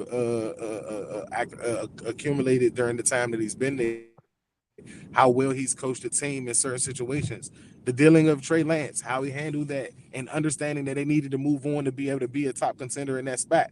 But guess what? That's what he had to do. And Brock Purdy to me was just a good backup or a good fill-in for what was going on with Trey Lance. I think that that's their weakest spot, and that says a lot that they're the number one team and they could I, use help I at disagree. quarterback. I'm gonna tell you this. I disagree. I think that we are all underestimating Brock Purdy. I think that the one thing about Brock Purdy, like a person like Taylor Heineke, that team plays for him, and they respect him as one of the leaders, if not the leader on the team. And I don't think I don't think he's Brady. So I don't think he goes off and wins Super Bowl after Super Bowl or anything like that. But I think right now in that Kyle Shanahan system, he is the best fit. Kyle Shanahan is no dummy. I think Kyle Shanahan has had opportunities to probably potentially get other quarterbacks. And he had, especially in this off season where he could have probably went after Lamar. And Purdy was somebody that he But he felt didn't. very comfortable sticking with. And so I'm a trusting Cal right here because guess what? Cal's been to Super Bowls now, man. You know, They Cal's been couldn't they there. couldn't they couldn't go pursue a big quarterback. I just wanted to cut that off real quick. They couldn't go pursue a big quarterback. They don't have the money to do so. That was a part of the reason why they kept Purdy. Well, eh, It was already spending first round money on Trey Lance, look, and even though it was still under the rookie contract, he was getting more money than Purdy was. If they went out look, and signed the contract for that, they would have had to get rid of San somebody. Francisco been willing and dealing, bro. Like San Francisco could have willed and dealt them a quarterback. Trust me. Right now, the only team where the money is really separated and is really big underdogs is Tampa Bay is really the big under. Houston was it was more people, more money was on Houston than Baltimore today. Plus that 10, Yeah, because a lot of people didn't. A lot of people wanted to take plus that that 9 10. points. Yeah, 9 10 points. Yeah, A lot of people wanted that to take that. yeah, a lot of people took that today. And I A mean, cause lot of people took that. CJ Stroud been turned up all year, been scoring a lot of points. A lot of people took that today. Just like that. But the Tampa Bay is actually their money line is where the biggest gap is. So that's just something to look out for. It could be Tampa Bay and maybe San Francisco. Um, it could be. I don't know if y'all going to do y'all got something y'all playing tonight or how's that working? Y'all got fellas, y'all playing something tonight? What Kyle y'all think? Kyle Shanahan wanted Tom Brady to be the starting quarterback over Brock Purdy this season. Just wanted to point that bright little bit of information out. That's what he was Um, looking for in the offseason. He wasn't looking for any of the other guys that were free agents. No Derek Carrs, no bringing Garoppolo back. None of that. Let's go get 46 to 47-year-old Tom Brady. Hey, bro, listen. Like maybe Kyle saying something with Brady. He like, man, the system I run, we don't throw the ball downfield a whole lot anyway. You know what I mean? He might have been like, this is my dream right here, nigga. I get you another I, bowl, Brady. You know, all you right. got to think about it, I mean, man. I don't want. Look, I'm not proving my brother wrong. I'm just saying that that's my opinion on it. We got to see the game. hey, I think that because it's the Packers, hey, they got more to prove right now than the 49ers do. They in a situation that the Texans are in. But I think bro. that unlike the Browns that the Texans had to play, the Cowboys were actually a competitive team this year. Yes, they fold in the playoffs every year, but they actually had to actually fold this year against somebody, and that Hey, happened to bro. be the Packers. I'm about to give you the game The though, bro. Look, bro. I'm gonna be real. So think about Tom Brady, bro. If he went to the playoffs last year, he still could have potentially gotten to the playoffs this year. I mean, he would have. I don't see why he wouldn't. And imagine Tom Brady with Christian McCaffrey and Debo Samuel Right. and George they Kittle. gotta lose something though. You gotta lose something. Not if Purdy. he was a free agent. You were just Purdy is gonna what pick you him up do. for the low. Tom Brady is not going to go for the low. We know this. Tom Hey, he Brady is going to definitely get went for the low. $30 million. He went for the Tom low. Brady's not Oh, going to play in the NFC with Kirk Cousins and make Kirk Cousins make more money than him. Stop playing, and we all know this. Stop it. All right. He literally told the Raiders, he cussed the Raiders out because they wouldn't pick him over Derek Carr. And they didn't do it because they didn't want to spend the extra $5 million to get Brady, but they were willing to do it. Tom Brady cussed them out. That's why he retired, was because the Raiders He didn't spend owned the the money to Raiders cut though. Derek Carr and get it. Huh? Don't he own part of the Raiders? Who, Tom Brady? Yeah. This may be after he decided to retire. I'm just talking about before he decided. oh. Uh, Hold on, Vito. Let me get you back up. Hit the wrong button. Get you back on yeah, up. I wouldn't have went to the Raiders. No way, Tom. You tripping? Go ahead, Vito. Make that last statement. I No, ain't he hear that got last they. one. No, I said I'm not sure if he didn't start owning the Raiders until after he completely retired. But after he retired the first time with the Bucks, I mean, yeah, the last time with the Bucks, the Raiders and Davis was trying to get him. Him and McDaniels, they was trying to get Tom Brady. They was gonna cut Derek Carr before they traded him to get him, but they didn't want to spend the extra $5 million. I'm just saying that as far as Tom Brady was going to get the money at 46 years old, he was like Michael Jordan. He wasn't about to take a pay cut to play for nobody, bro. He was going to get paid. That's what I'm saying. The 49ers have to lose something in order to get Tom Brady. That losing something takes away from what they became this year. Everybody's team had to be exactly how it was to get where they are right now. The only team that could have used Tom Brady that wouldn't have had to change up anything would have been Baker Mayfield because of the contract. The Rams would have been able to get him and let go Stafford and been able to use the same contract.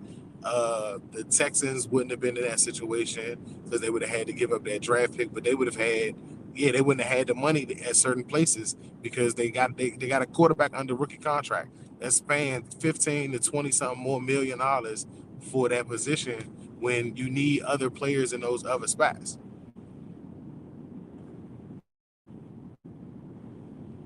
I mean, yeah, nah. Brady started owning him in May 22nd. So that's when they said he agreed to the Yeah, deal of 2023. yeah, he was And done. He was done by that time. yeah, so I would say this, man.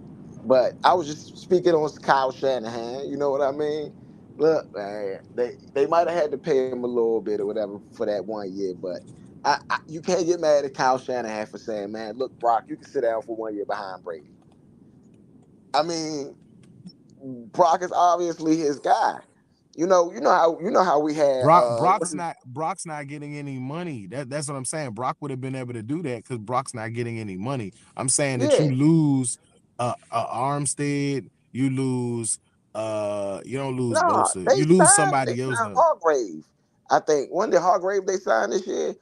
It would have they wouldn't have signed it was a D tackle if I'm not mistaken. Whatever they wouldn't have signed, they would have been without. And I'm saying whatever they have without making that pick, they're good at right now. You take I that mean, yeah. away, you having to fill in a gap. You know what I'm saying? You got and that trade for Chase Young might not come in because you may need to fill in that defensive tackle spot because you picked up Tom Brady at quarterback. I'm not saying they still can't get to the playoffs. I'm just saying they may not have the same seeding and all of that defensively. They still could be because Tom can get you to winning the division. You know what I'm saying? Yeah. Offensively.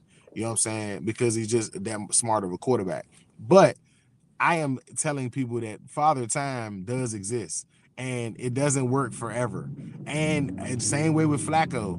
Those now again, Brady's a little bit different, and Shanahan, I'm sure, will have design dump offs, but dinking and dunking is not the way to win in today's game, bro. It's just not. And Shanahan has a good offense that I know that Tom Brady and him would have made some shit happen. I can't say that I don't see that being a possibility.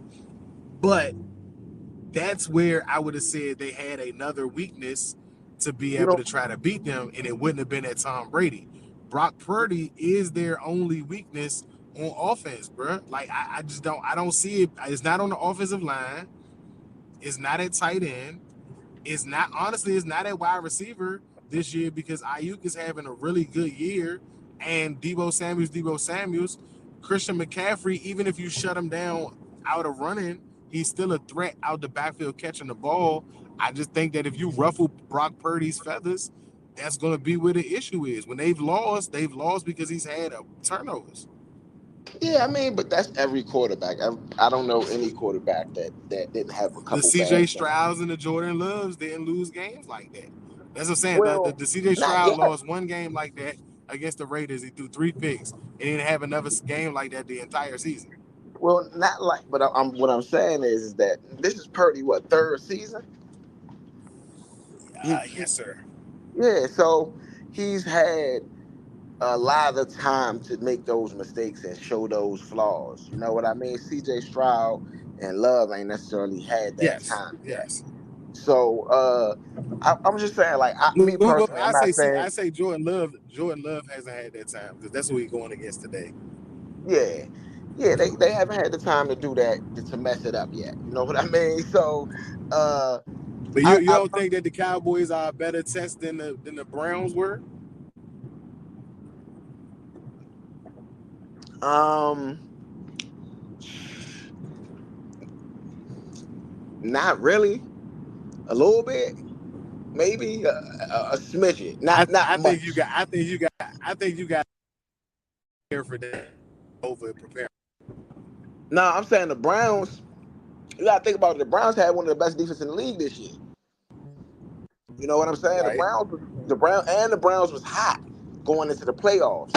So I don't necessarily think it was an easier. It was a little bit because I think the Cowboys are a little bit better than the Browns, but not much. You know what I'm saying?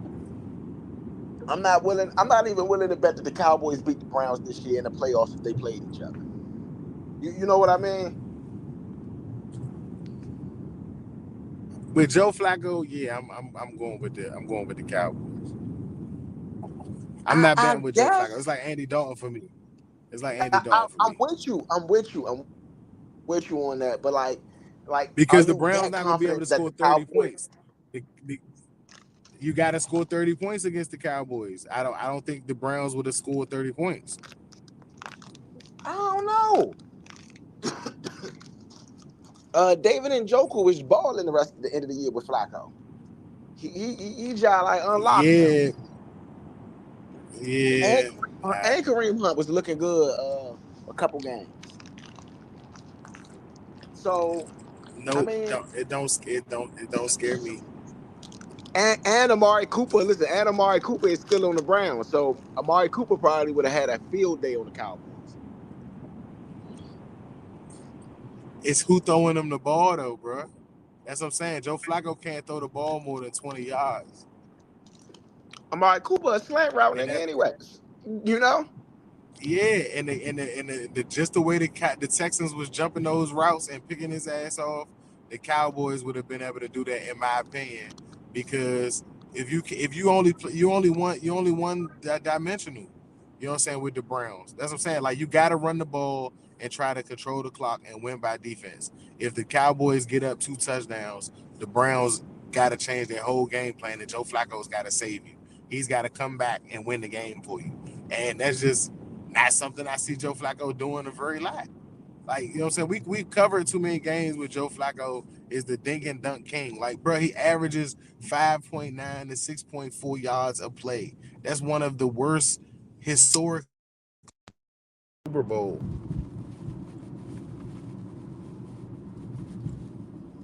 I get it. I'm not saying that it's a definite that they would have beat them. What I'm saying is that I'm not confident that the Cowboys win that game. Is what I'm saying. I'm not just like gonna be like, oh, the Cowboys gonna win. No, that's a 50. Definitely that That's a game that looks 55. like they Listen, was gonna win. that's a 50. Let's say a 52. I feel like the 48 Texans game. would have played. I mean, the Cowboys would have played the same way defensively that the Texans did. I don't think the Texans did nothing that the Cowboys couldn't have did defensively. And Dan Quinn definitely would have been up for that game. Now, Mike McCarthy, if he would have struggled against their defense or something like that, it's possible. But the defensive turnovers that they got helped them win that game. So even if they would have lost offensively, they still would have beat them with the 2 pick-sixes that he threw back to back. Well, I'm saying like if it's the same exact game, but let's say Flacco has a little bit better game. They had 10 points that whole game. I don't know, man. I'm gonna just say this. I'm gonna just say that I'm just not super confident in that. I think that the Browns defense would have created some turnovers themselves, just like Dak. You know what I'm saying? Dak threw a pick six. You know, so it would have been a battle of the defenses, and I think the Browns defense potentially could have won that one. Just my opinion.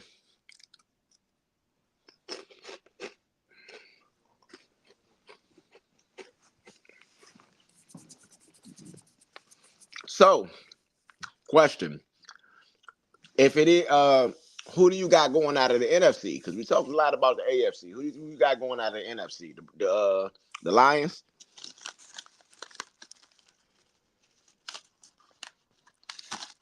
Hello.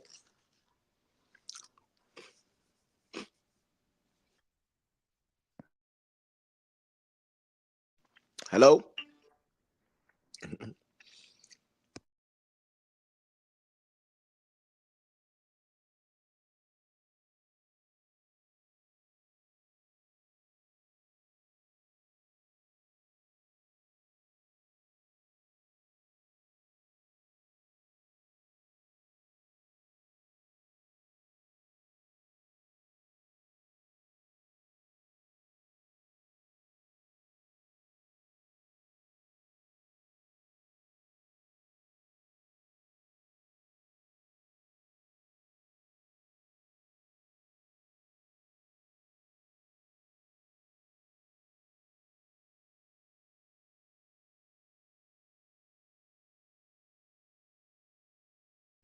And we'll be right back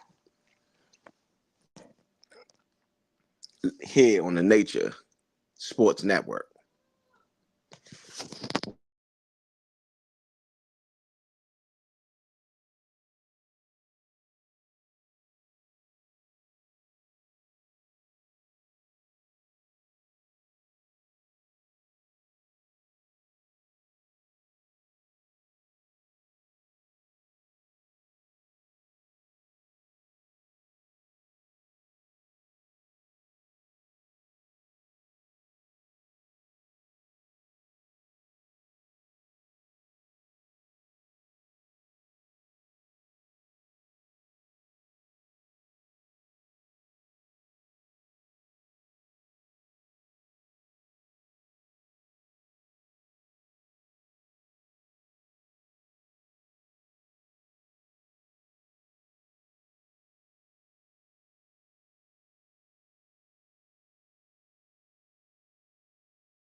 Man.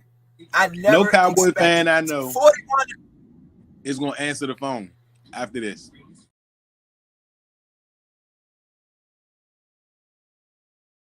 Man. I No never Cowboy fan expected I know 41. is gonna answer the phone after this.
Bro.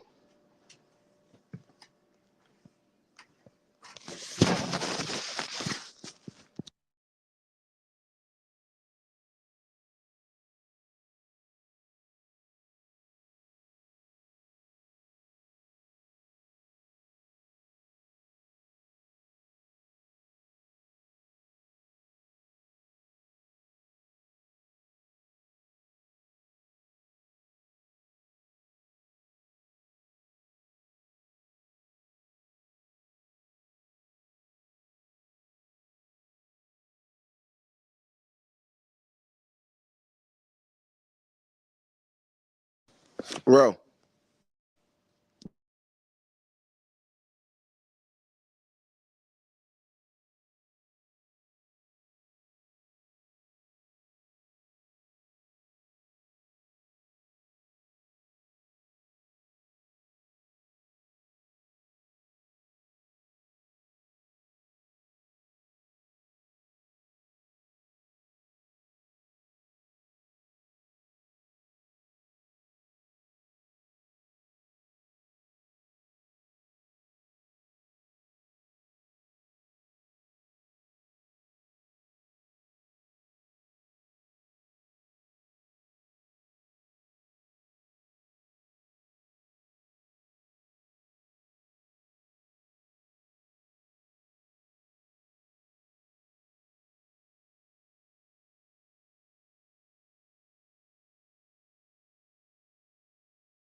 Told this nigga that nigga wasn't gonna eat that shit. That fucking rice pudding. Hey V, Yo, I was trying to do the game. what? Kansas City Buffalo? Nah, the game. What's the name on now? I gotta see if I can pull it up on the screen. My joint been tripping over here. What? Buffalo, Kansas City, right? No, Buffalo Kansas City don't come on tonight. It's 49ers and Oh, the Packers, 49ers and the yeah, Packers. yeah. Let's see. That should be on my shit.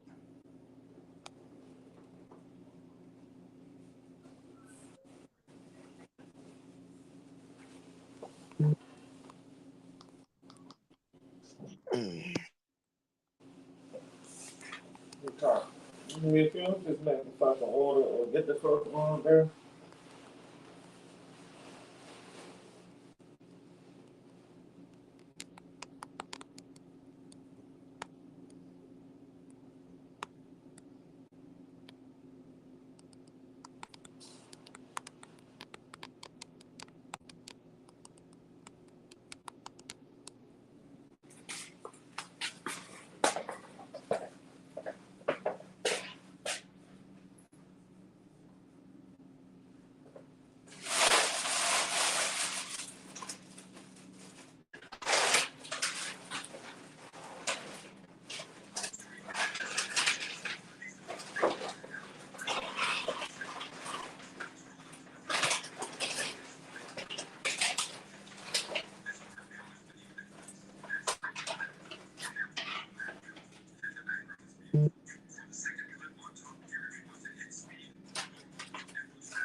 Finally. Shit. Shit's hella good. Boy.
So Green Bay gets on the field. I mean, gets on the board with the field goal. It is 7:22 left in the first quarter. Green Bay is up 3-0 on San Francisco. How many drives for San That Fran? I'm about to get to the stats, but that last drive was a 14-play drive for 58 yards. Let me pull these stats up here.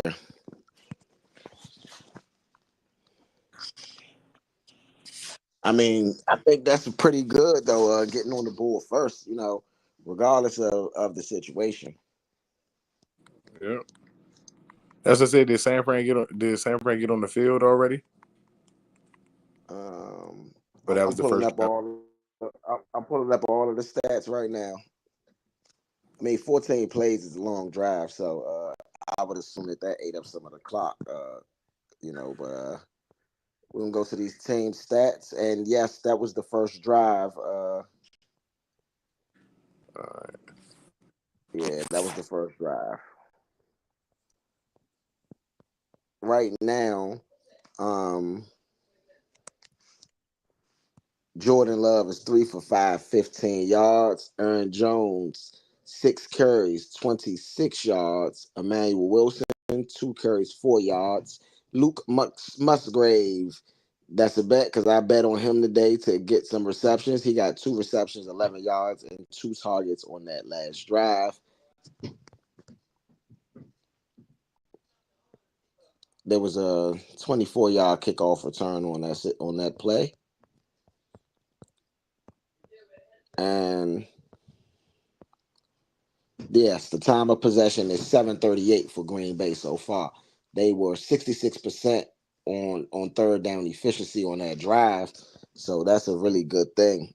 And they got 3 points out of it. But We got us all lined up. Got us lined up. yeah. It's raining out there.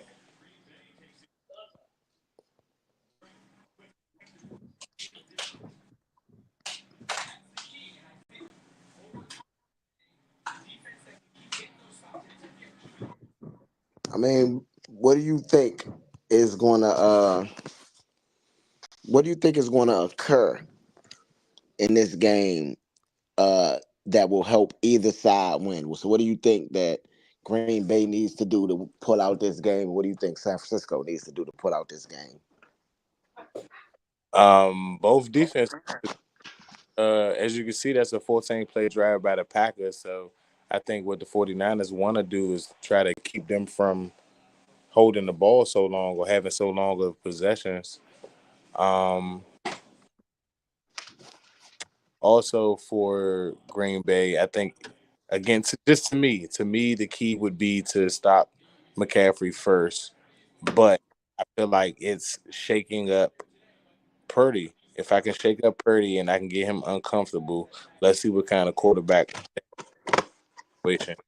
For the 49ers, I think they just got to establish dominance. They got to do what Baltimore did to the Texans today and really just show that we're the number one team. That starts with McCaffrey if they can definitely get him moving. Because if he can run the ball and catch the ball, bro, it's not really too much. They really control, you know what I'm saying, the game at that point, in my opinion. Well, I agree with you 1,000,000% on that, man. I think that if McCaffrey's going, the 49ers is almost impossible to beat in this playoffs.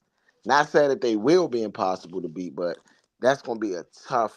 It's gonna be a tough day at the office beating them in this space. The 49ers is a battle tested team as well. So so far right now, we have 2 plays, 15 yards on this drive, and the ball is at the San Francisco 35-yard line. I mean, it was a penalty on San Francisco Banks' false start, so that pushed them 5 yards back. So that's why it is a 1st and 15. But I mean, I think that the 49ers, this is their game to lose. Um, and not saying that the Packers don't deserve respect, but I look at the Packers how I look at the Texans in this spot. And if they don't go out there and perform like the Ravens in their spot, then maybe Green Bay does walk away with this victory. Overtime. Also, have you noticed that it looks like Shanahan is using the Joe Gibbs offense as well? I think that this is a secret code right now. That, Nah, that hey, bro, seriously, I think it's a secret code they using, man. All of those are ex-Redskins oh, coaches. we almost threw a pick six. Jesus Christmas. Ooh, ooh, ooh. Ooh, ooh, ooh. I try. Oh my gosh.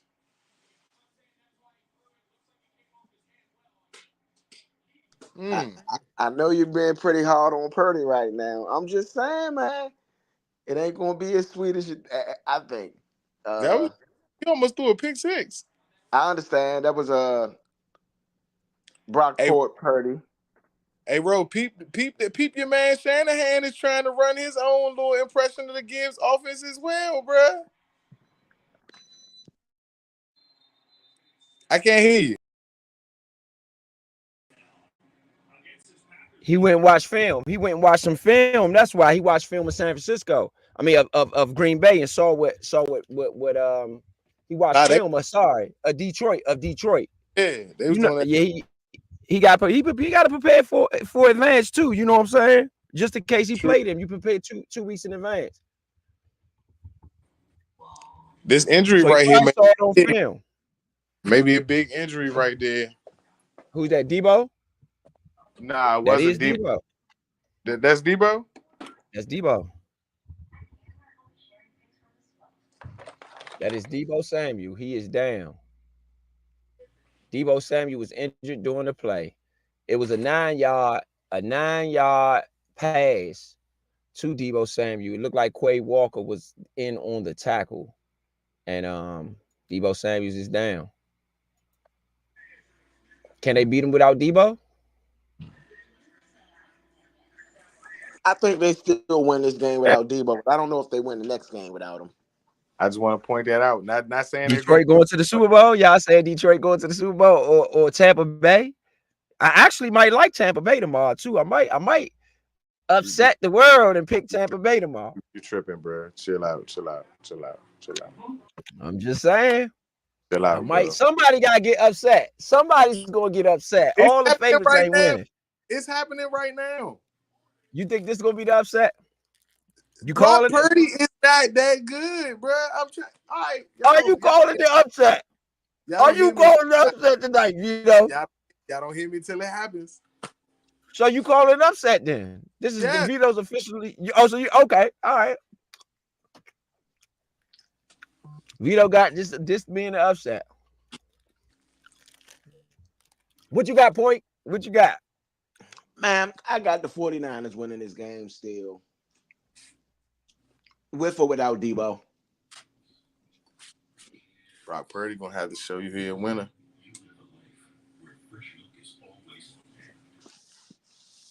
I mean, I agree with that. I'm just saying. I don't know.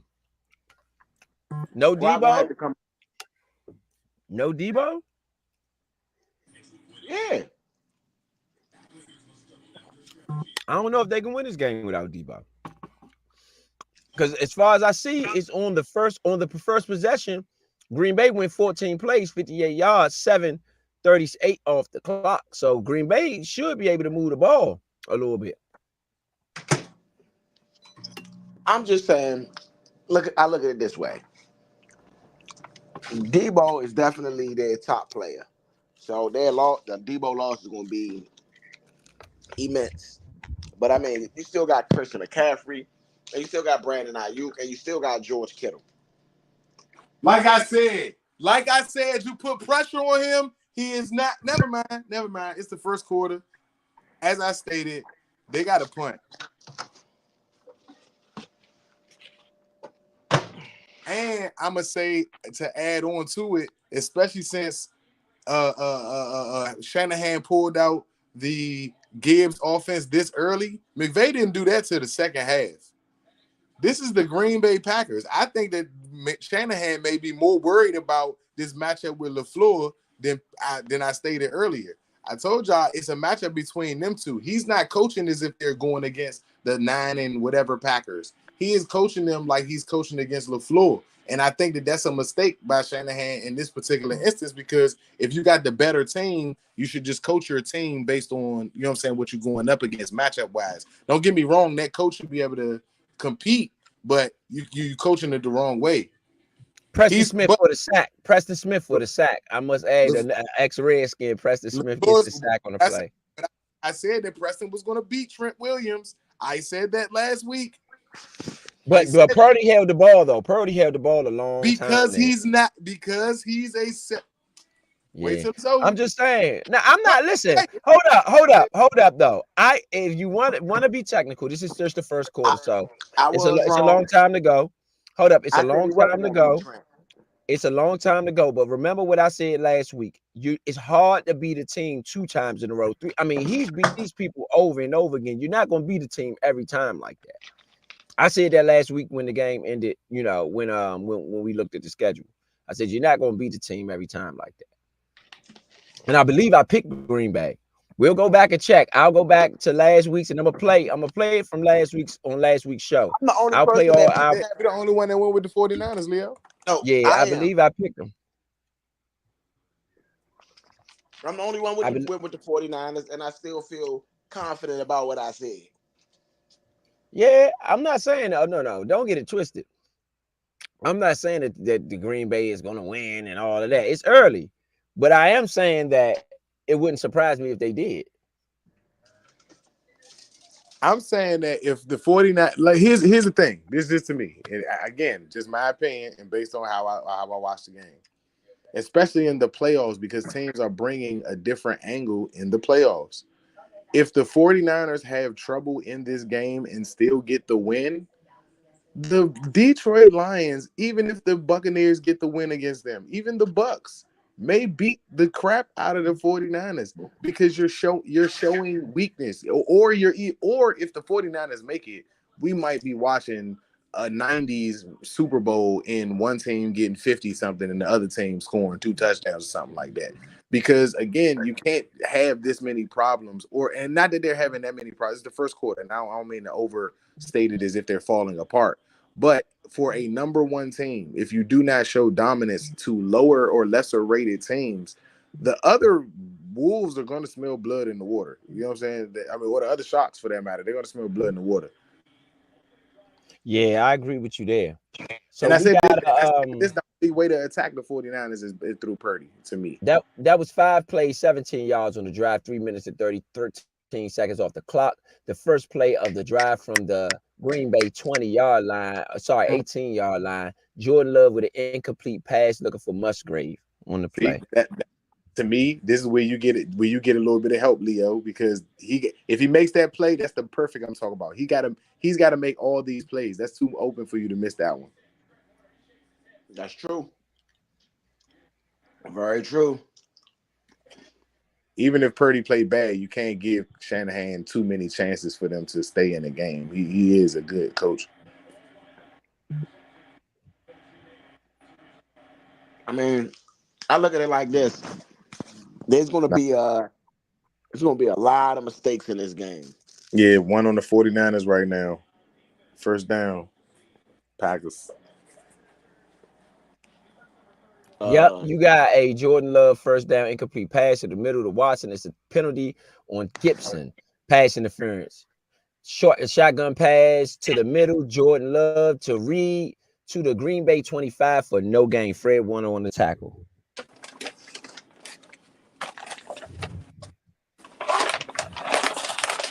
And that's somebody that we haven't talked about a lot of is Fred Warner, who may be the best middle linebacker in football. You got to beat him too.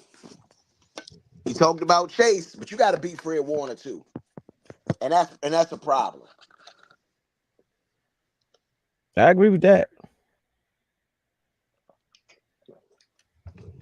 I agree with that part. Fred Warner's out there. Yeah, you got to beat him too. They just like Baltimore is good at every position. I feel like so is San Francisco.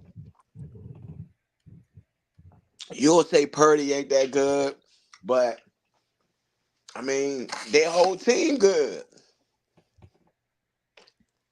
Yeah. I mean, it's going to be I think it's interesting. It's going to be interesting. It still is interesting. You know what I mean? This is Like, on the 3rd and 6. Jordan Love pass deep to the right. It is caught to the San Francisco 33. Dobbs with the catch, a 33-yard gain on the play. Sorry, to the San Francisco 33, a 38-yard gain on the play. Jordan Love to Romeo Dobbs coming up big. They are in field goal range as it stands. It'll be a long one, but they are in field goal range. Green Bay on the move in San Francisco territory. I'm mad I ain't bet with Dobbs on the points. I mean on the yards. I bet with the receptions. I told you them boys trying to prove something, bro. Like not just love. Like Dobbs and them don't feel like nobody thinks they have a receiving core. So like that's what I said, they playing with more of an edge to me than the Texans were against the Ravens right now. Again, they see each other. The Texans and the Ravens don't see each other enough for me to feel like that was a rivalry game more than just a playoff game. The Packers and the 49ers got history. I agree. And then for LaFleur and Shanahan to be on the same staff before, like, just makes it even more of a battle. Like I said, they really out here chess playing against each other. Yeah. Jordan Love, incomplete pass to the short middle. It's a penalty on the play. You got a Green Bay guy ineligible downfield, 5-yard play. So that's going to make it a 1st and 15. That moves them out of field goal range slightly to the 43-yard line.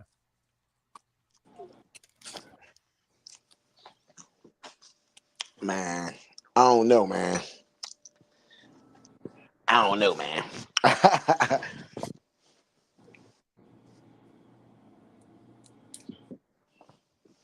I personally think that don't get me wrong. Now, Green Bay, they deserve to be there. They a playoff team. And let's say that they didn't have the Lions in their division. I think that they would be a team that may have had a bit of a better record. You know what I'm saying?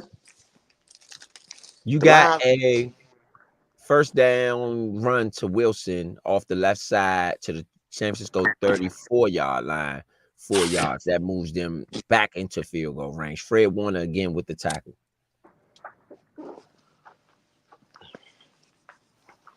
hey, I'm gonna bring a bit of my Redskin talk on to this. So, Ro, what do you feel about the Jay Gruden RG3 thing? Because I've been posting this. Oh yeah, they going at it. They going at it pretty bad. Okay, I think it's gonna gain national attention. At it some has. point. It has. Okay, so yeah, I think it's gonna gain. So if it already has, that's one of my predictions because I didn't know that, but I think it's gonna gain national attention. Um, I think that RG3 may not be equipped or may not say some of the things he could say in relation to Jay Gruden, his family, his record, especially with Washington. He was a horrible coach. I mean, and put it like this: RG3 got much more trash to talk than Jay Gruden, but I don't think RG3 is going to do that. So if I had to pick somebody, I would pick Jay Gruden to win because RG3, I don't think got the guts So Jay, to say some of the things that he could say. for you But I to do know, think Jay is not arguing for himself. He's arguing for Kirk Cousins. I mean, you already know how I feel about Cousins, so I mean, I don't know what he argued. He ain't got much to argue about there. Let me say Well, that. That's what he arguing. He ain't got much to argue. He does because neither quarterback won anything. So they both arguing from the standpoint of, you was trash, Jay, and he was just basically saying Kurt was better than you, and you know Well, what Kurt was better than Jay, and Kurt is trash. So what does that say about Jay? I'm saying? That's all RG3 got to say. Hey, he was better than you too. So what do you say? You the same place I am on the I'm sideline, except sorry. you were the coach. Except you were the I coach. don't. You could stay in the league longer than I can. You went to Jacksonville and you was totally trash. That's what RG3 should talk about. Jay Gruden's time in Jacksonville. Forget that. That's what was he last again in the NFL and in total offense? Jay Gruden when he Yeah, was down in before he got Jacksonville, he stayed. Yeah, he stayed one season and got fired. Again, the stuff he could say, he could really talk. You should talk about why he got Alex Smith hurt. If you want to talk about that, you got Alex Smith hurt because Capri Bibbs was smashing your little thing on the side, and you got mad and cut Capri Bibbs. Oh, we don't. Oh, do you want to talk, Jay Gruden? Let's talk. Let's talk about it. Why did Alex Smith get hurt? Look at that play. Who's blocking in the backfield with Alex Smith? And watch Alex Smith call out the block. Well, But guess what? The guy who should have been in there blocking wasn't there because you cut him RG3 because did. you got mad because he was hitting on your Hey, little hey, thing, your little hey, side piece. bro. That's Well, embarrassing.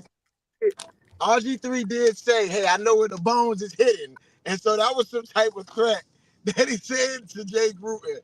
You know what I'm saying? Well, I don't know if he's talking about. I know where the bones is hitting. Well, come on, bro, pull him out then. What you waiting for? That's my problem. That's why I picked Jay because Jay will say some dirty stuff, and RG3 wants to be clean. But this ain't a situation. Trash talking, you can't be clean. Even Michael Jordan, the great Michael Jordan, when it came to trash talk, nobody ever said he was a clean trash talker. They actually said he was a dirty trash talker. The dirty trash talker you could ever hear is Michael Jordan. That's what they say.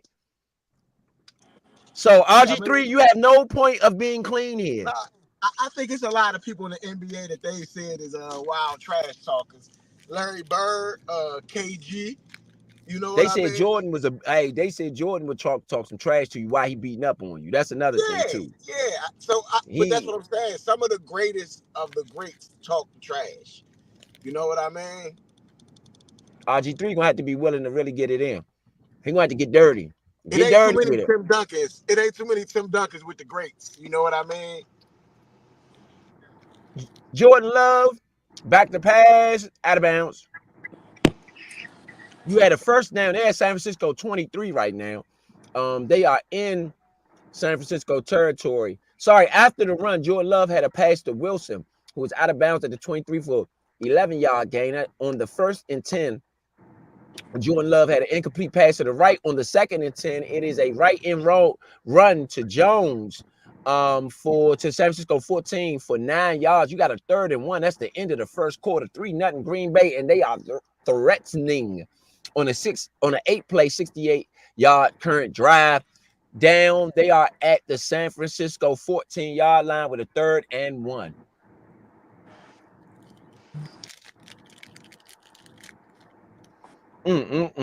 What y'all got for the first quarter? What y'all got? I mean, Green Bay been showing up. You know, they offense been moving the ball, and San Francisco hadn't shown up yet. You know what I mean? And I'm gonna be honest. You know, All that right, 10 they play. got Chase Young on the block. They highlighting Chase Young. They talk about Chase Young. They went to Chase Young's side on that run. Yeah, They got him too. It was a good block on Chase Young.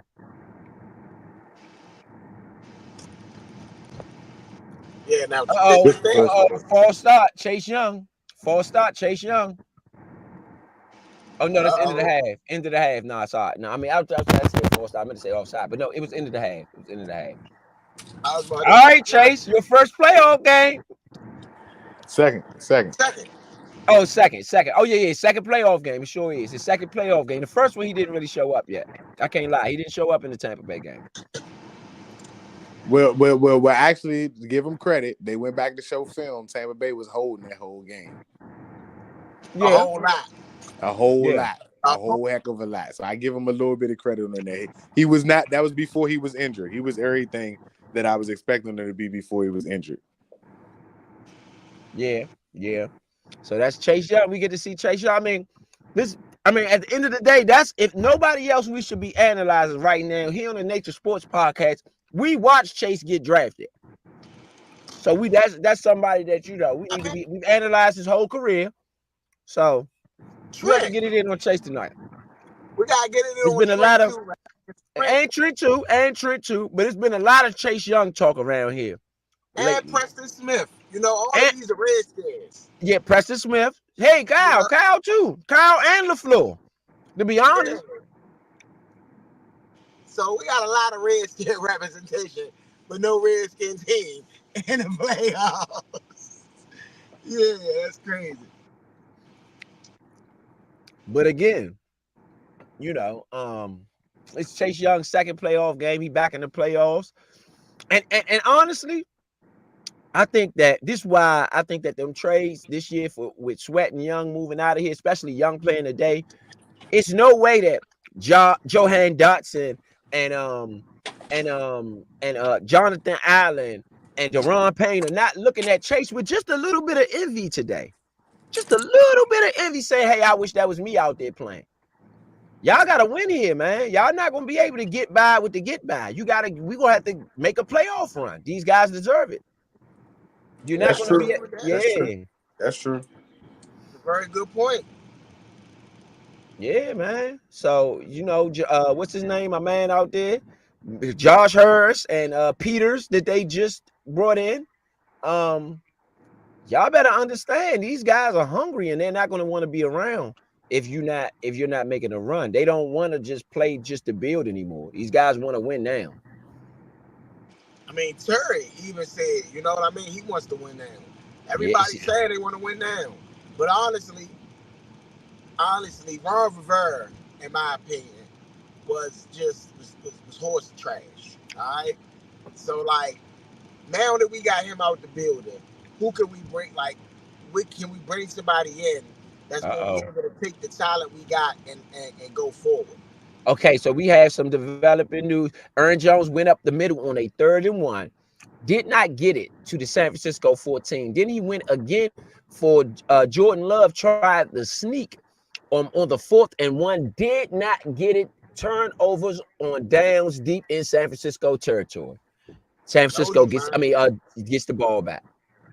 See, that's the one thing that we hadn't gave enough credit to is this San Francisco defense. You know, we've talked about the offense. We said Brock Purdy's not this. We've said, you know, Jordan Love is this, and the thing is that San Francisco does have a very stout defense. Now they have had the ball moved up and down the field on them so far, but stopping them at the goal line, that's the confidence that you don't want to give to a team in this situation. That's a bad spot. Number one. Yeah. Number two, that's also, regardless of spot, that's a bad chess move by the coach. Yeah. You take the points because Yeah. you threaten to still have a touchdown lead rather than just a field goal lead. Yeah. It's the playoffs, isn't it? You know what I'm saying? Now that's a mistake on LaFleur's part to me.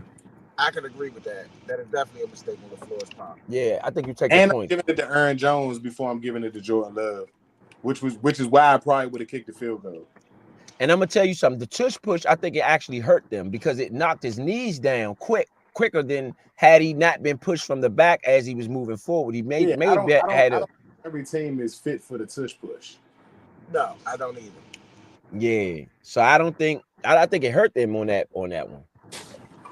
And I think they were too far. Yes. They were too far.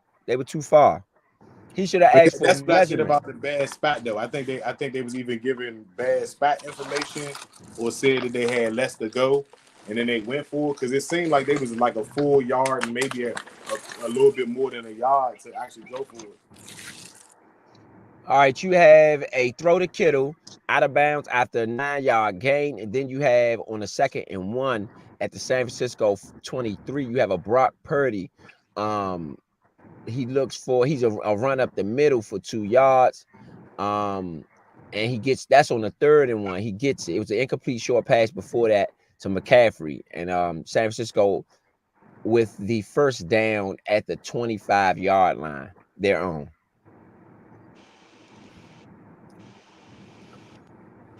Yeah, but I agree with the tush push not being for every team, and I don't think that every team should adopt it the way that Philly does. But I mean, anything that's trendy in the league is going to get used by everybody, and that's kind of the corny thing about the league. Um, back in the day, I feel like coaches had their own original stuff, and look, this what my offense does, and not just try to like steal everything that everybody else does, and makes this like a copycat league. I agree.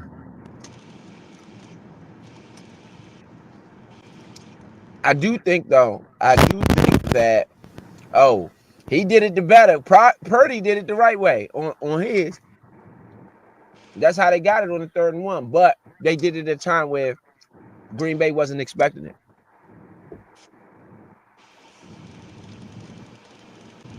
But for him to not try to run the ball, do you think he's confident in his front four?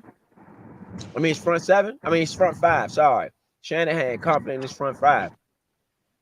Yeah, I don't think Shanahan has any problems with I his mean, they line. got Kenny Clark. They got big Kenny Clark in the middle. Green Bay do. I mean, yeah, but what you want to do is you want to, like Vito said, impose your will. So you got to Hand do off to McCaffrey for 3 yards. you want to do stuff like that every now and then just to impose your will. Then I had a second handoff to McCaffrey for 6 yards. You got 3rd and 1 yet again for San Francisco at the San Francisco 34-yard line. They are driving. They approaching midfield. McCaffrey left tackle, first down. So you had 3 straight runs to McCaffrey. They are now at the San Francisco 37-yard line. Not quite at the 40. They are driving, trying to get the midfield.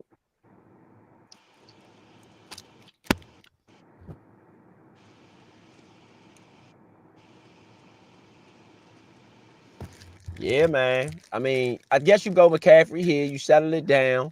First quarter over. Now we about to see the grits. Who got the grits now? You know what I'm saying? We about to see the grits. It's 11:46 left in the second. We get to see the grits right now. Everybody that's seen what each other want to do, how they gonna play it. You get to see what's up now. Brock Purdy with an incomplete pass to the short middle to McCaffrey. That was on the 1st and 10 after the McCaffrey run. They're at the San Francisco 37. 2nd and 10.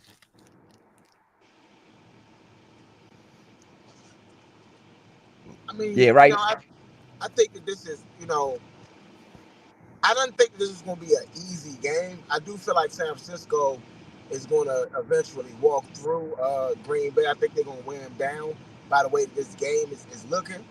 You know what I mean? But um, I do think it's going to be a competitive game, and depending on how well Green Bay plays, this might take a lot out of whoever wins this game. Green Bay may Chris, win, San Francisco may win.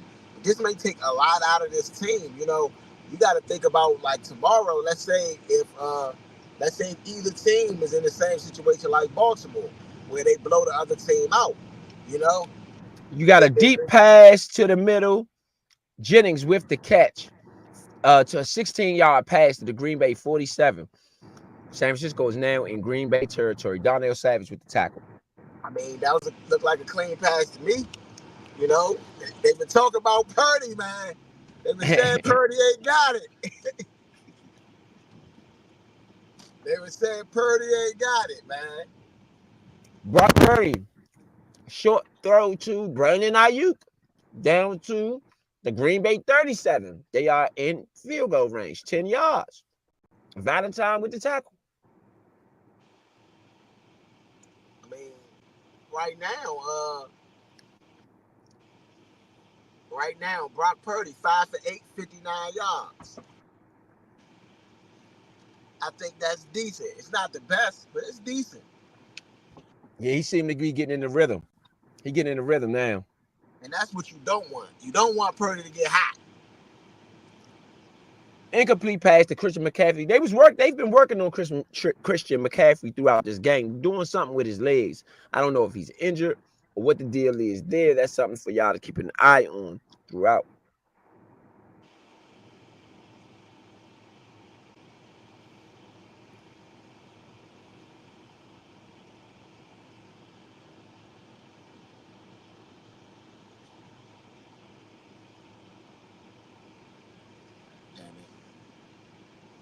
Man. So we got a good one here. 3-0. Very exciting, even though there hasn't been a lot of points. 9:39 left in the second quarter. Um, just to get y'all all caught up, we are currently on a 10-play, 49-yard drive by the San Francisco 49ers. They are moving the ball. They are now at the Green Bay 32 after a 5-yard McCaffrey run. It is 3rd and 5, a very important third down here. We'll see what happens, baby. They need it, though, if they want to keep this thing moving. If not, man, it might be decision time because that's a far kick. 32, that's well, not that far, 47. So, as long as you don't take a sack.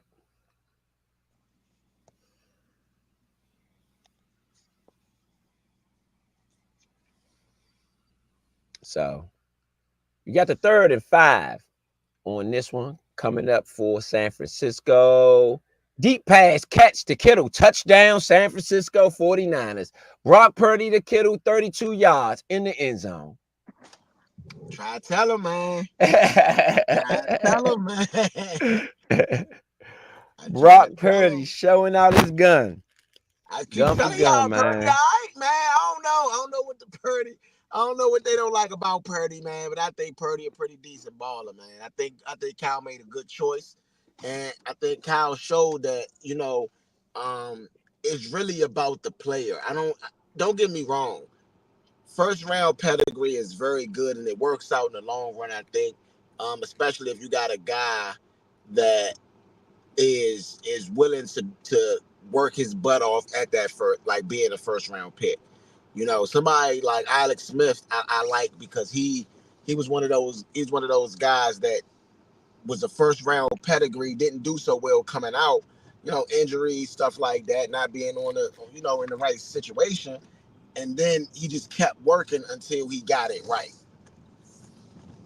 You know what I mean? And when you do that, when you could keep working till you get it right, I think that is a very impressive thing, and I think that is what shows how great of a player you really can be. But shout out to Brock Purdy, man. That's a touchdown on the board. Brock Purdy, 6 for 10, 91 yards with a tutty. So y'all know I wasn't ducking out on that. That was LaFleur's fault for going forward on that 4th down. And the pass to Jennings was Purdy's best pass on that drive. No pressure on the drive from the Packers outside the defensive line. And what I said was Purdy. I didn't say Purdy was a bad quarterback. I said that's the way that you beat the 49ers is that's their weakest part. If you can affect him, which they did on the first drive, and then they just stopped doing it all of a sudden. And again, I'm not sure whether you just do that the whole game because you don't want them to catch up with it. But if you don't do what you have an advantage of or what's going to help you with an advantage, then that's the result. They are the best team in the NFC East. So credit given to them in a great drive. That was definitely a great drive. But you got to put pressure on the weakest part. Like if McCaffrey was their best player and you focused on the run and they can beat you in the pass, then you letting Purdy beat you, and that can happen. We've already seen that. But if you can stop the run and you put them in more than 3rd and 5 situations, you got to put some pressure on Purdy so that he's not just openly getting. Because again, Kyle Shanahan is a really great play caller. So you're going against, like I said, the coaches rather than the actual offense itself. Yeah, well, that was. Go ahead. No. Oh, I was gonna say Christian McCaffrey right now, 5 carries, 22 yards, a 4.4 yard average, and so right now they are not stopping the run. 22 yards is not threatening to me. I think it's more so them not being able to stop the short pass. Like again, that's what I'm saying. That's what Purdy's completing, and if looking at that to be what's giving him the rhythm, he's completing short passes. I think that's fine, but you got to make tackles. Like that's what they was doing against the Cowboys. The Cowboys was completing short passes. The Packers were making tackles as soon as they caught it. You got to make those, like you said, what you said about last week, the saying that CeeDee Lamb and Debo are 2 different receivers. Not that it's just going to Debo, but these are physical after the catch runners with San Fran. So you got to be able to finish those plays. Absolutely. You gotta You have that play, that drive was 12 plays, 86 yards, 5:48 off the clock. That was a pulverizing drive by the San Francisco 49ers. Pulverizing.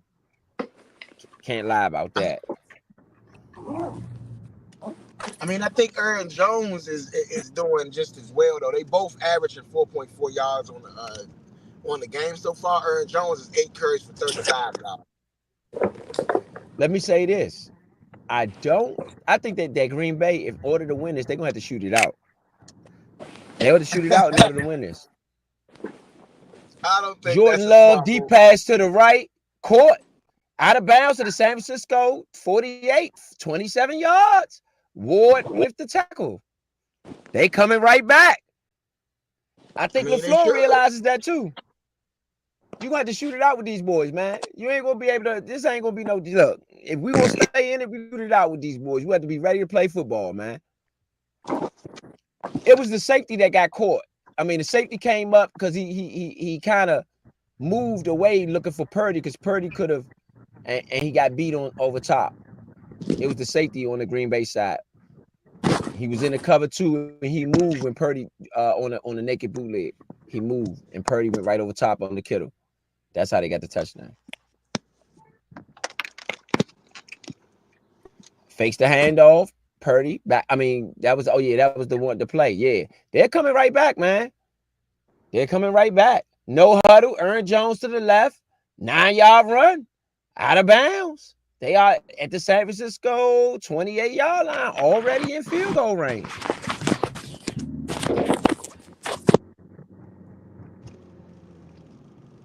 I mean, LaFleur's Sorry, called 39. The San Francisco 39. They in field LaFleur's goal. It'll called be a it a long one. beautiful game. You know, Uh-oh. Aaron Jones up the middle to the San Francisco 34. 5 yards. Greenlaw and Gregory on the tackle. hey, I love that because I bet with Aaron Jones to have over 16 carries today. So Yeah, Aaron Jones 15.5. showing off, man. Yeah, I mean, of course. That was my dark horse today. You know, I had him on my earlier ticket, but my earlier ticket got busted. Um, but I put him on my second ticket as well. I don't normally do that too often, but I mean, I Are felt we like it going to was a no. have a Detroit Green Bay NFC Championship game? That'll be crazy. Uh, I ain't gonna lie. I don't see it, but No, I'm not saying it. I'm not going either way right now. Again, I said Green Bay would win, but I said it wouldn't surprise me if San I, Francisco I handled think it'll be business. interesting though. You know, No, I'm with you though. I think it'll be interesting. You know, I think that it's a lot of potential storylines that can go through. Green Bay, Detroit is one. Uh, nobody thought Tampa Bay Buccaneers could do it. Could be two. You know what I'm that's saying? true. The 49ers, they are who we thought they were. You know what I mean? You know, like they came in as some of the favorites in the NFC, and you know they was in. You know they've been in Super Bowls. They've been there. So you know that's one storyline. You know, right now, you know. The Buffalo Bills finally getting there. You know, that's a storyline that's potential. You know what I'm saying? Like finally getting over the hump, finally beating Pat Mahomes. You know, uh, Lamar, who should have been named MVP by now, but you know what I'm Uh-oh. saying? So you got a Jordan Love. We got some more stuff transpiring. Jordan Love scrambles out and he was pushed out of bounds. Then you, after a 5-yard gain, and you had a unnecessary roughness penalty on Randy Gregory after hitting him out of bounds. Oh, that's a dummy. That's a bonehead move, Randy. Dang, I didn't even know they It had was Randy Gregory. offsetting penalties. It was offsetting penalties. They had to try it over from the 34. Offsetting penalties. Okay. I You forgot all had about two. they had Randy Gregory. They got Boza, Gregory, and Chase Young. God Yeah, dang, they got that's crazy. And Hargrave. but Hargrave. I'm talking about the edge rushers. Hargrave Yeah. is middle. Jordan Love incomplete pass left to Wicks. Lenore on the tackle. Then you had a 20. It's a 3rd and 7. Jordan Love passed to Romeo Dobbs to San Francisco 22-yard line for a 9-yard gain. First down, 1st and 10. Green Bay from San Francisco's 22-yard line. They are approaching the red zone, moving in.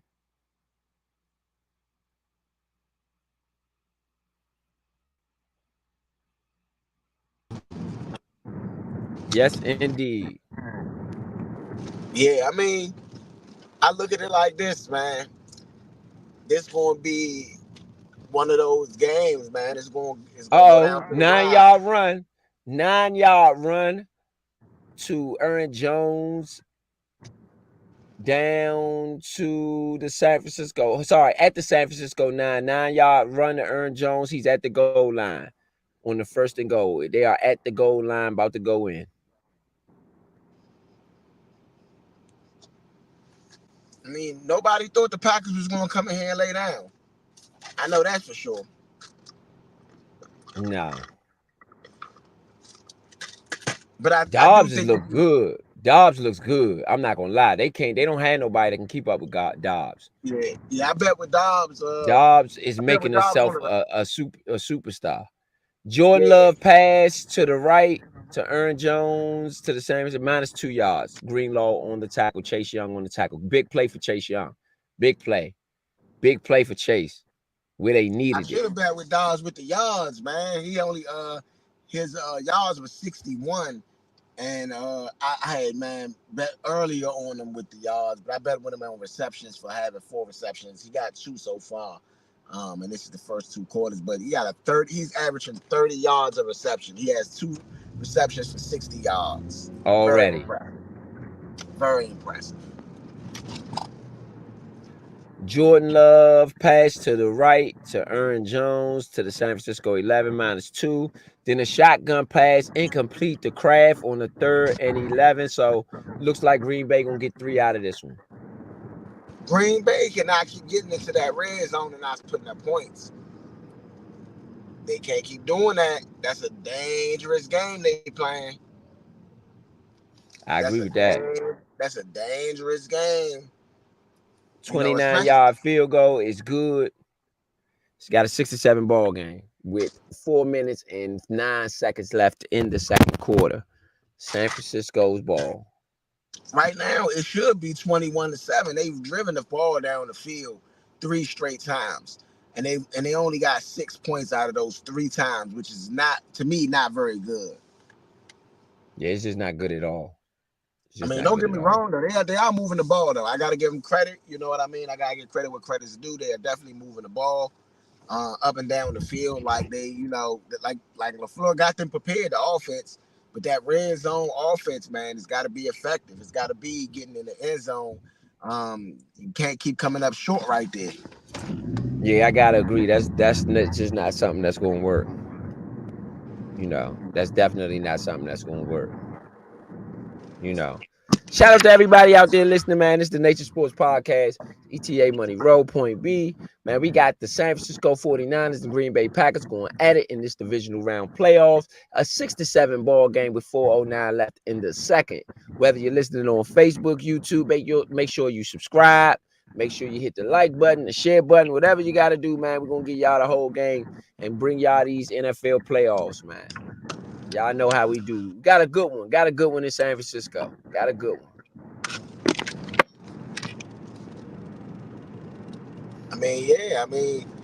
So, question. The biggest question right now. If San Francisco goes down the field right now and scores, what do you do as the floor? Do you panic or do you get aggressive on that next drive to maybe put up a touchdown? Or I do think you you see to do everything you've been doing. You got 6. Oh, you saying if when they get the ball back here, I would just do the same thing I'm doing. No, Do the what I'm saying same. is that San Francisco just scored. And if San Francisco goes out there and scores again, and now it's 14-6, do you be more aggressive next time? Do you try to score a touchdown to stay close, or do you kick another field goal if you do drive the ball downfield and get in that position again? Um, I guess I kicked the field goal. You know what I'm saying? I guess I kick the field goal if I get in. I mean, I don't want to think being aggressive will work here because it hasn't worked before. You got to take the points. San Francisco's too good, but going forward, like if you don't get it, you get nothing. They can't afford to get nothing. I think as long as you get something, you be able to stay in this ball game until you can like in the fourth quarter when it's time to do that. I think it's time to do that. But right now, play it conservative. Keep yourself in the game. Okay. I mean, I don't know, man. Me personally, I like to go toe for toe, battle for battle. Now, they've driven the ball down the field 3 times.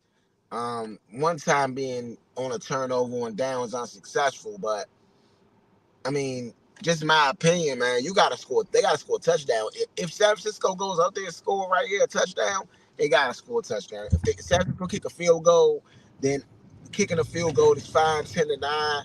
Um, you want a touchdown in that next situation to go up 13-10, but a field goal right there, 10-9 is still okay. Yeah, I agree with you. I agree with you there. I definitely agree with you there. So, what do you think San Francisco should do this drive to actually get in the end zone? Um, right now, Brock Purdy hasn't been. He's looked okay to me. You know what I mean? He looked like a true NFL quarterback to me. You know what I'm saying? Yeah, I think you do the similar things. I mean, Brock Purdy's been working, so I don't see why I take the ball out his hand. I mean, I'm the proponent of do what's working. So y'all found something that's working within the passing game. I think you should exploit it. Okay. You know? Yeah, the kickoff out the back of the end zone, down by San Francisco. San Francisco will take this one from the 25-yard line where they hand the ball off. First play of the drive was a Christian McCaffrey 1-yard run. Campbell and Nixon on the tackle.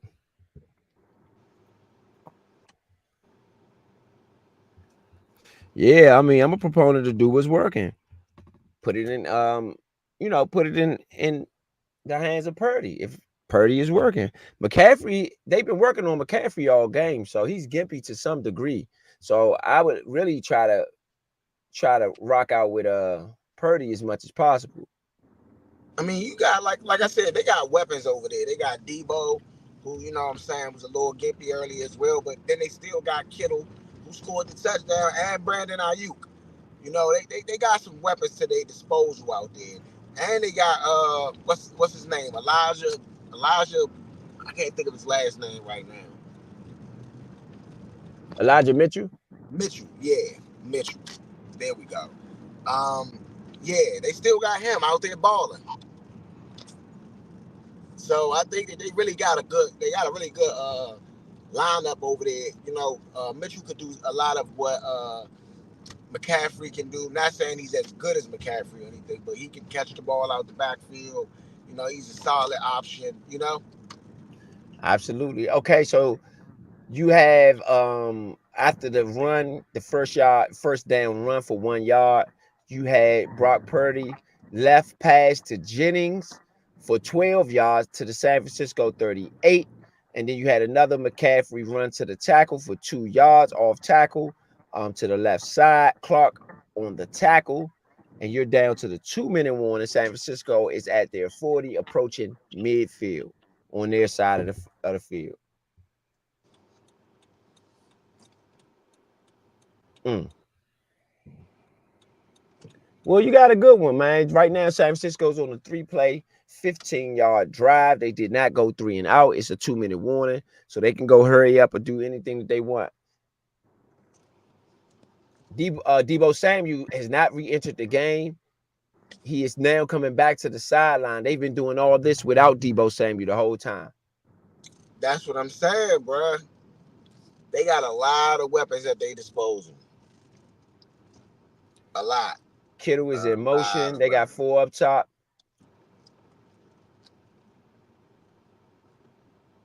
Yeah, they've been doing all this without Debo Samuel. So I expect him. He's coming to the sideline. It is now raining in San Francisco. It is raining in San Francisco. So with Debo coming back to the sideline, I mean, will he get back in the game? Will he not? I'm gonna see if I could get any reports on Debo Samuel from Twitter and see what we got here, because right now they haven't said anything, and we need to know what's happening there, because that is a huge implications on how the outcome of this game will go. Again, you got San Francisco's ball, 2 minutes left at their 40, their own 40, moving towards Green Bay territory on the 2nd and 8.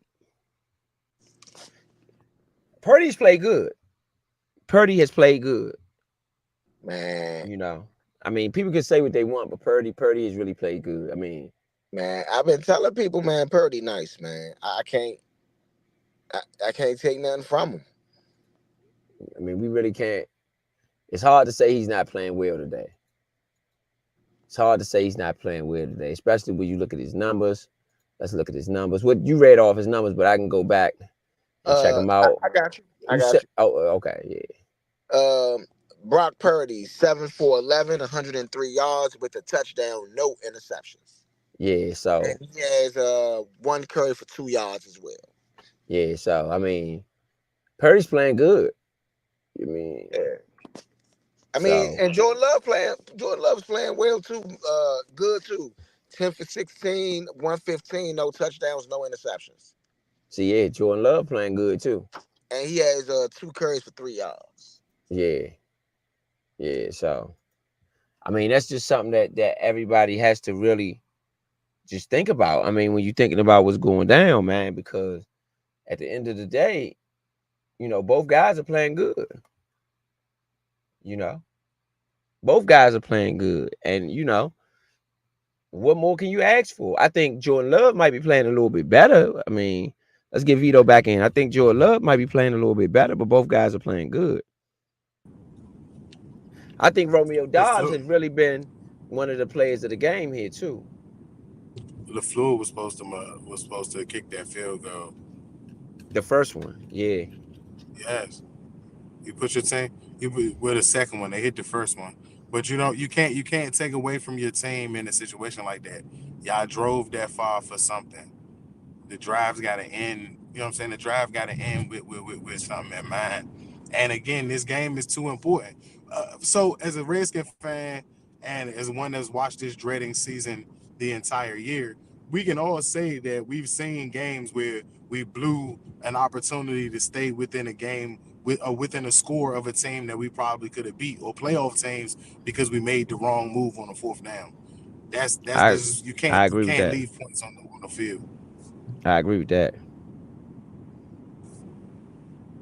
I agree with that. For sure. I totally agree with that. Hold on, I totally agree with that. Shout out to everybody out there listening, man. This is the Natured Sports Podcast. We had a first down for the San Francisco 49ers on the 2nd and 5 from the green. Oh, they was at the 49-yard line, where you had at the 40-yard line, the San Francisco 40. They had a shotgun run to the right end, which gave them 5 yards. A run to McCaffrey, which gave them 9 yards. Then a second run to McCaffrey to the right side, which gave them 5 yards, and they're at the Green Bay 49. At that point, they had another run to McCaffrey for 3 more yards. They're at the Green Bay 43, taking their second time out with 32 seconds left. In this one, they are approaching field goal range. They have a 3rd and 2, a very important 3rd and 2 in Green Bay territory at the Green Bay 43-yard line. Clark and Nixon with the tackle. This looks like a slower game than what we thought it was going to be. Purdy with the short pass left Jenkins with the catch, first down, San Francisco for 4 yards. This is a lot slower than the game that we thought it was going to be. We thought this was going to be a high scoring game. We thought this was going to be offense versus offense, drag out, shootout. And so far, it's been a pretty defensive game, pretty slow game. A lot of running the ball, a lot of first downs and long drives. Yeah, absolutely. I think that, in seeing the Ravens game earlier, if either team watched the Ravens game, then I think we watch the team body blow them until they knocked them out. So I think either team should have looked at that game and say, hey, we don't mind body blowing them. We don't mind dragging this out. As long as we in it in the fourth quarter, we got a chance to win it.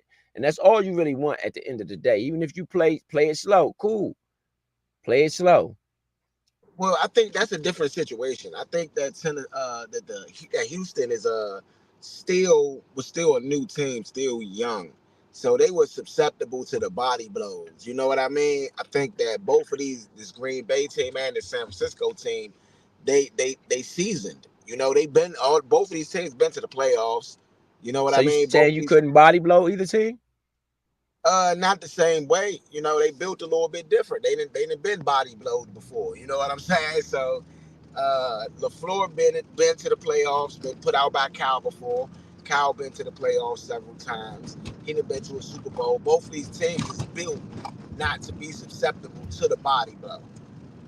Nah, I disagree. I think that see, you got a bit of a tortoise in the head type of a situation where you can run fast in this one and you're gonna get blowed out.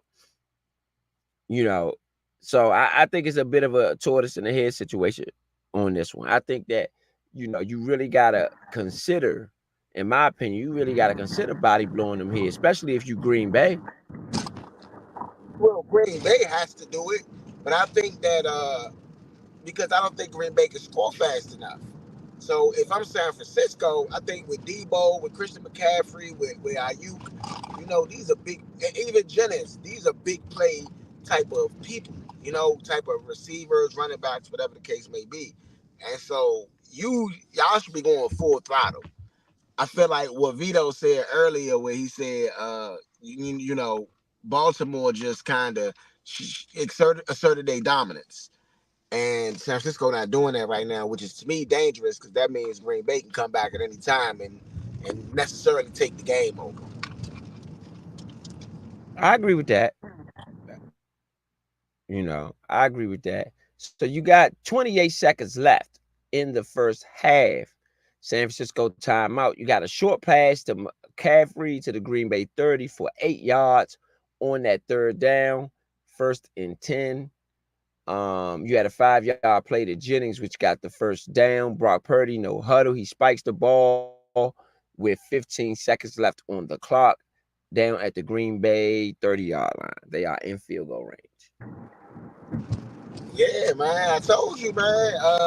And they get the ball back, which is dangerous. If they could, get this field goal, they go up, 10-6. Then you get into a situation where you get the ball back, you can go up 17-6 early in the game.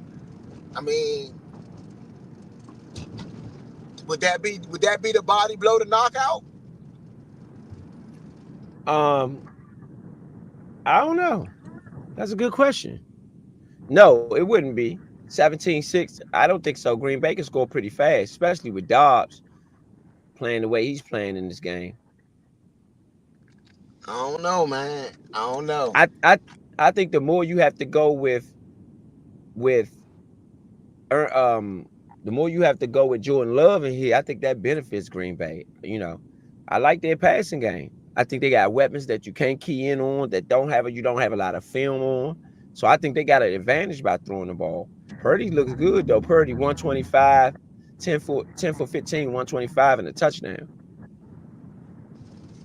AV, Rice. does, Yo, does Green Bay come back from 17-6? isn't that a big enough gap? Do they come back though? With the way that San Francisco's defense is playing, I'm only going to say yes if Green Bay can score a touchdown. Field goals don't win this game. Exactly, exactly, and that's what I've been saying. That they red zone deep. I mean, the red zone offense has been horrible. Or But try to. I'm not sure Green Bay doesn't step up and see if Purdy can try to beat them behind them. There's nothing being thrown further than 7, 8 yards. It's just that San Francisco's catching the ball and getting yards after the catch. Well, I mean, I think that's the way it's designed, man. I think that's Kyle Shanahan playing low risk, getting little yards at a time. 5 yards, 4 yards, and like Ro was saying, as far as body blows, I feel like both of these teams are trying to body blow each other. But I really think that San Francisco should have been going for the jugular a little bit more at this point. I don't think you can go for the jugular when your quarterback can't really get you downfield like that. That's what I'm saying. Like that's the thing that I feel like was why I feel like Baltimore has the edge in that matchup. And that's why I don't feel like San Francisco could make it to the Super Bowl if Baltimore does, because now you're going to be defense against defense. And Baltimore, to me, wins that matchup offensively when you have a quarterback that doesn't seem to be able to get the ball off but so many yards. I think that hurts anybody's offense. Patrick Mahomes is probably the only one left in the game outside of a Tom Brady that can make that offense something you still got to worry about. I agree. Green Bay time out on the second day. It was a pretty incomplete pass to Ayuk. They're still at the 30-yard line. Moody field goal is blocked. The field goal is blocked. They get nothing out of that drive. You got a 67 ball game at the half. Oh man, that's big. That's big for Green Bay. Yeah, they got nothing out What? of that. I'm telling you, they hang around and you leave Matt LaFleur in this position, he's gonna have one heck of a talk during halftime. Cause you as Shanahan, do you feel good about this going into halftime in comparison to being LaFleur? I don't feel Um, good if I'm either coach. If I'm LaFleur, I feel great. I took a field goal away from y'all. I took that yeah. away from y'all. Y'all will be winning if I didn't take that away from y'all. If y'all play the best half that y'all can and I don't make coaching mistakes, we win this game. I'm No, not they down angry at one all if point. I'm Green Bay coach. No, listen to what I'm saying. He took away a field goal by going for it on fourth down. He's the Yes, he reason why did. they're not winning right now. Yes, he did. Yeah, If he kicks that I'm field not goal, mad. Right. I'm not mad going into halftime if we down 1 point because it's my fault that we're losing. It's not y'all fault. Y'all are doing exactly what I need y'all to do. I made a mistake. If he can go in there and be humble and explain and say that, I believe the team goes out there and fights even harder for the fact that they should all feel like we would be winning the game if coach didn't go for it on fourth down. And if he can admit that, I feel like they're all on the same mission. You all on the same page. Shanahan's going to be in there beefing. He's going to go in there fussing because there's no way in the world this game should be close with us being the number one seed. But those players are going to know better that you can't beat this coach. I mean, you can beat this coach, but you're having a hard time with trying to beat this coach 3 times in a row. yeah, man. uh, I don't know. I don't. I feel like he had a pretty decent first half. It was a slow first half. I would say there was a lot of running, a lot of long drives, first downs, and stuff like that. So I think San Francisco. I think both of these coaches go in there pretty upset. LaFleur for getting in the red zone that many times and not actually getting in the end zone, and Kyle Shanahan just like, come on, we the number one seed. We supposed to be up at least 10. You know what I'm saying? At least up 10 to 6 at this point. So, San um, Yeah, Francisco might have that's why I don't. fell asleep at the wheel, man. They might be falling asleep at the wheel, man. And They that's might why think it's sweet. like I'm gonna be angry if I'm LaFleur because y'all are losing because of me making a bad coaching decision. We've been in the red zone consistently at a home game, a home playoff game. We've been in their red zone more than one time. I don't see why he's angry more than I gotta fix the mistakes that we've been making so far. Because right now, look, they in a good space. If they can have the same second half and just fix a couple of the adjust a couple of the mistakes they made, they winning this game by 2 possessions. I don't know, man. I do think it's a close game, and LaFleur has moved the ball. I will say that in that sense, he's definitely moved the ball. I don't know if he's moved the ball well enough to be happy about it.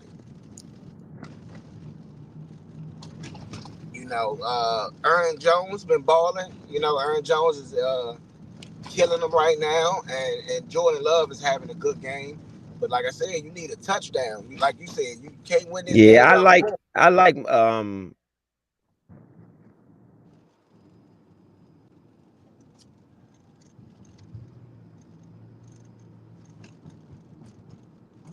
How you expect to win the game without getting in the end zone? no, I like Green Bay, man. Green Bay, they hanging in it. I can't lie, and that's really what you want to do in these positions. You gotta hang in there. You gotta hang in there. But is Green Bay hanging in there, or see, this the thing, hanging in there, and it's still in the win. You know what I mean?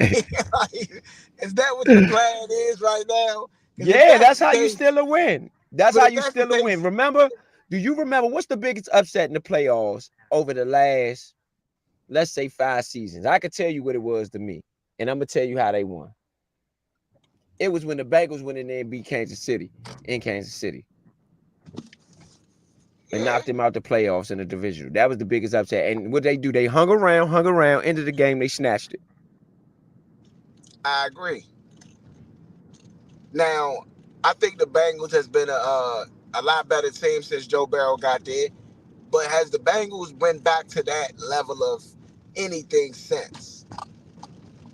Whether they have or they haven't, I'm just talking about how you win, how you go into somebody else building in a divisional playoff and you still won from the number 1 seed. Right. I'm looking at. I'm saying I That's don't what know I'm if talking about. All you need to do it is once. I think they That's need to it. be. I think they need to be confident enough to do it, because if that happens today and they do steal one, right? Say they steal one from the number 1 seed, they go up against Detroit. They go and they got to go to Detroit. Detroit dumps them. Detroit beats them bad. You know what I I don't mean? You know if got to they have beat the them confidence, bad. That's a man. You got to division game. How you gonna say that? I think so, because you got to have the confidence that you are there to win the Super Bowl. You ain't there to be So half they don't have in. the confidence? I don't think that's a confident move. Oh, you don't Saying that think we got Green to just Bay hang in there. You will got to hang be it having the in there? mentality that we supposed to be dogging them. I We mean, you supposed to be gotta, crushing them. Like whether if you I'm got the mentality, you still in their building. They the number 1 seed. You are in their building. You are the last seed. So yeah, you can have all the confidence you want. You better be playing for reality. Reality is you in the number 1 seed building. They have the number 1 ranked defense in the NFL, or a top 5 defense. They have a top 5 offense as well. So you just don't want to get blowed out the building. The only way you can win is if you got a chance to win, don't you think? And you ain't got a nah chance my to blow them out. yeah, that's what I'm saying before the game. But after I done been in there red zone 3-4 times. I mean, I agree with you. You absolutely want to take control. You absolutely want to take control of of the game. You want to take control of the game. I do agree with you there, and you want to do. But even with taking control of the game, you want to be conservative because you are playing the number 1 seed in their building in a divisional matchup. So you still want to play it conservatively, even if you are playing it, if even if you are aggressive in your mind, aggressive in your talk, you still want to be conservative in your aggression, because I think that that's the way that you hang in there. I think that's the way you hang in there to get the win. You know what I'm saying? So while we at halftime, we're gonna take a quick halftime break. What I am gonna do for y'all now, though, is I'm gonna play everybody. I'm gonna play back what everybody said, everybody's predictions from last week. I'll play back the end of the show from last week. We had everybody's predictions there. At the last part of the game, we'll see exactly who said what. when it was related to, the picks, So I want y'all to hang tight. Let's get that up. Let's get that up. See if we can get that up for y'all. See if we can get that up for y'all.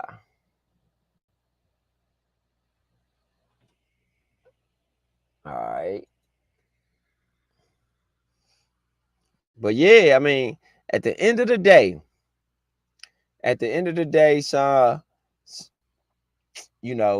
Green Bay has a shot. I don't think they should go for too much.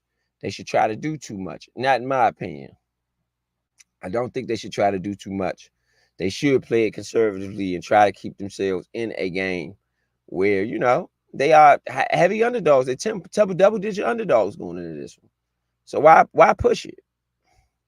Why push it at double-digit underdogs? Why would you push that? That makes no sense. So, we're going to try again. We're going to get y'all up. Last week's commentary. Absolutely. I mean, I think Tampa Bay might go into Detroit and upset them. I'm gonna be honest with you.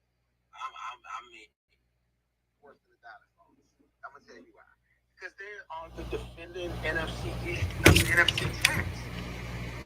They're the defending NFC champs, and you go out there and lay an egg. And lay an egg, and you beat 32 to 9. You are getting slaughtered. You are getting slaughtered. It's bad. The guy couldn't. I mean, I don't know what 29 was doing. I mean, Maddox, he just got. I mean, I don't know what type of defense that was for God. I have no idea. You are getting slaughtered. I definitely need Chris Godwin to get one more catch. Man, shout out to Todd Bowles, man. Todd Bowles is a Redskin. People don't know that Todd Bowles. We watched the Giants go to the Super Bowl twice. Only people that ain't do nothing is the Cowboys, which I'm not about to complain about that either. However, it was time for this. It was time for this, and I'm glad that he relaxed that Redskin fans, Philly fans are quiet. They got obliterated. Dallas got obliterated. It's just not just beat. They got beat down. Right, and both teams were beat bad. Yeah. Like I told somebody today, I was talking to a Cowboy fan today. 48 to 17 was the final score of their game. Nobody cared after that. There were people leaving the game at 48-17, which means that nobody that went home cared about the final score. That BS comeback, and nobody cared about that. Yeah, you get no credit for it. That's not a comeback.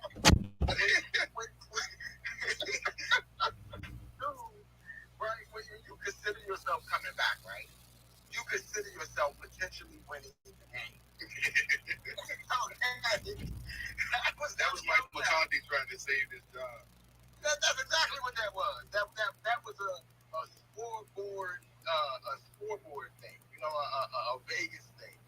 You know what I mean? Like, absolutely, man. Absolutely. What I missed? So what do y'all feel? Okay, we got the matchups. All the matchups are in. The Final Four is there for both sides, for the AFC and for the NFC.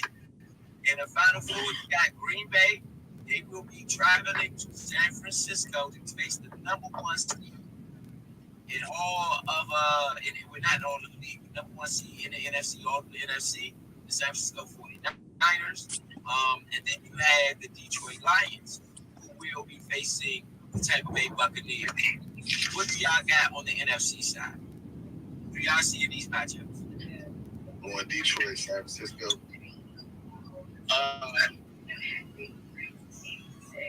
I'm with you on this one. I'm gonna go Detroit, San Francisco, but I will say this. I gotta agree with Ro a bit on Tampa Bay being the dark horse in this situation. Both of them are. The Packers and the Bucks are. But I'm not looking at the Pack. Honestly, I'm not looking like the Pack. Just my opinion. I'm not looking at the Packers like they're gonna go there. Maybe I'm gonna have to eat these words next week. I do think they're going to be relatively competitive, but I think San Francisco is going to go go and kind of dominate that game. You know what I mean? I don't think they dominate. That's me. I'm gonna just be real. I'm just calling it how I see it. If we remember that the only coming of college athletes is San Francisco, Ray Higgins. We have to make we have to keep the ball up like oh God. And could be wrong. We got static. They pretty much dominated that game. And I see that potentially happening again. I think Love is going to have a good game. He's going to show that it wasn't a fluke against the Cowboys. But I think San Francisco I think San Francisco just too much. That front line is just way too much. That I just think they're too much. And so I don't see them being a threat to beat San Francisco. My opinion. I want to change my pick. I want to go Detroit and I want to go Packers. And my reason for picking the Packers, I'll save until everybody finishes because it's not what everybody thinks. Right. Okay. So I'm careful with the floor, man. I'm careful with the floor. So let me say I'm not gonna make my official picks, but just what I say, I'll make those later in the week. On the show, on the everyday. No, we can change later. Yeah, we can change later. Okay. Right now. Right now, I would take. I'm going to take Green Bay, and I'm going to take probably Detroit because I think that's the best matchup for the in Detroit, Green Bay NFC Championship game. I think that's the most exciting matchup. And I'm going to be honest with you, Brock Purdy. I'm not sure that Brock Purdy will be able to take them to another NFC Championship game. I don't know if I see that. I do think one of these number one seeds are going to lose. I do not think both of these number one seeds are going to end up in the Super Bowl. Like last year, I don't think we'll have a repeat of that. I do think one of them loses, and I do think it's probably going to be San Francisco because they're more vulnerable than the Ravens. So I don't see the Ravens losing. But right now, if I had to pick one, I think I'll take Green Bay, and then I'll take Detroit. And I think that'll be the NFC Championship. Just right now. That's just for right now. I don't want to say just for right now. Even though I say I think Tampa Bay is a threat, I'm still going to think about. I'm thinking about the NFL at this point. I'm thinking about what would be the most attractive matchup for them. What you think, Big Son? I'm thinking Green Bay and the Buccaneers. Okay. NFC Championship. Yeah. He looking at two upsets. 2 9-8 teams playing for the NFC Championship game. Mm-hmm. Wow. What's your reason? Well, my reason with Green Bay is just like this past week, people slept on them, and we know that Jordan Love can ball, but will Brock Purdy be able to keep up with him in a shootout? I don't think so. Not in the shootout. If they up, it's a different story. But in the shootout, I don't think he can keep up with Jordan Love. The Bucks, I think the Bucks are gonna win simply because if the Lions pull that crap they pulled on Saturday, they can hang it up. Watch Baker Mayfield tonight, get it in. They can hang it up. They do anything near what they did, and almost lost that game. Won by 1 point. We're gonna be on. Green Bay, Buccaneers.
I can't hear you.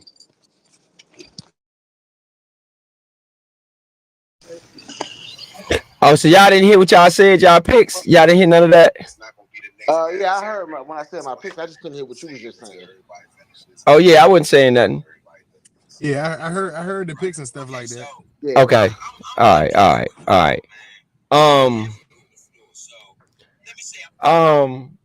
we gonna have the rest of that too. We got all of that. You know, that's up on the Studio Runners page and on the Twitter. You can go to Twitter RDIEHR AD Skins, Die Skins, all Die Skins on Twitter at all Die Skins. Just spell it out, all one word. No underscores, no anything like that. Or the YouTube page. Just go to Studio Runners channel. Make sure you subscribe, whatever you want to do. But it's all up there, you know, all our picks. And right now, I mean, it was a risky pick. Green Bay was a risky pick. I don't care what nobody say. Green Bay with the ball. They are driving. They are driving just to get y'all caught up. Green Bay got the ball in the second half after the touchback. It was a Jordan Love pass to the Green Bay 32 for 7 yards. Fred Warner on the tackle and Chase Young from on the 2nd and 3. Aaron Jones ran the ball for 2 yards. Armstead with the tackle on the 3rd and 1. It was a shotgun run up the middle for a first down. It looks like Nick Bosa with the tackle. Now Green Bay has the ball at the 35-yard line and driving.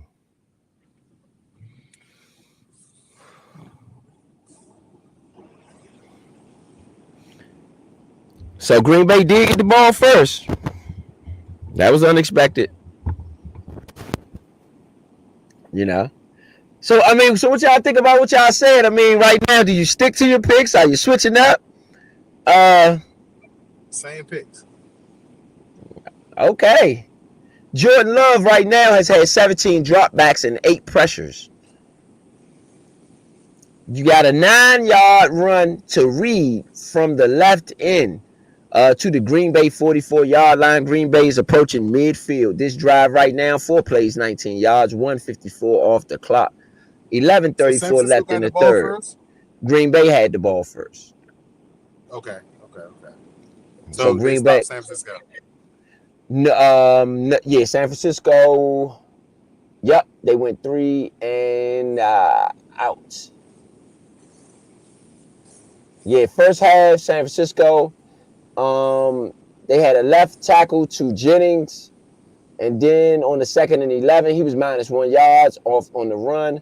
Then on the 2nd and 11, it was a short pass to McDonald to the San Francisco 31, and for 7 yards. They had a 3rd and 4. Brock Purdy incomplete to Brandon Ayuk, and they punted 44 yards to the Green Bay 25. It was a fair catch where, of course, you had the short pass to Croft, and then you had the Aaron Jones run, and then you had another run for Aaron Jones. Then you had the Reed run for 9 yards.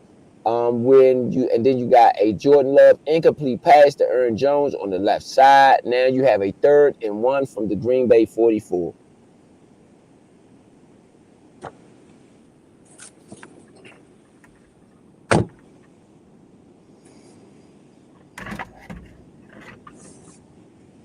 So yeah, y'all stick it to it. Everybody stick it to it, huh?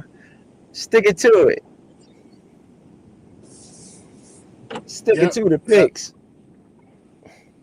You know, y'all, this the time to change. We said these ain't the finals. Those wasn't the final. I mean, you can switch it up now. Won't nobody hold it against you. Point, you want to switch it up? This strengthens my pick, in my opinion.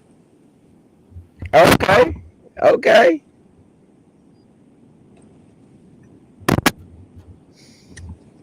Yes, indeed. You got a Jordan Love up the middle, no gain. He tried it again and did not get it. He tried another sneak, did not get it. 4th and 1. Green Bay will have to punt.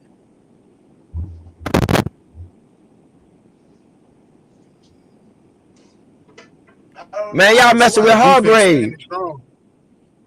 You messing with Hargrave up that middle, man.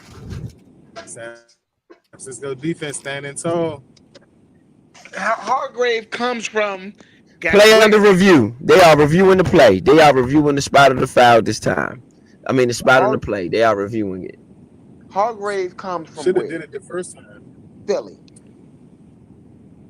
You are not going to be able to push your way through this situation. You get what I'm saying? Yeah, I agree I with don't think that. it's the right call. I don't think Green Bay is the tush push team. I would just rather give it to Aaron Jones. Yeah, I agree with that. I gotta agree with Vito on that one. Oh, no, I If we agree with can't you get on the that. yard that way, then we might as well pass the ball. Exactly. Exactly.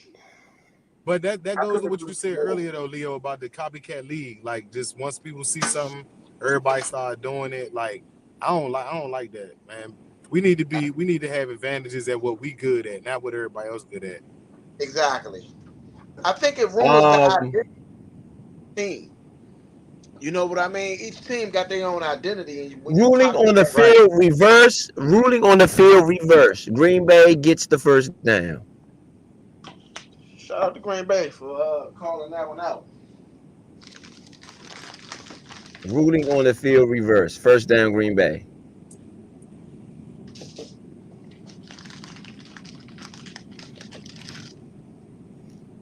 This current drive is 6 plays, 20 yards, 2:42 off the clock.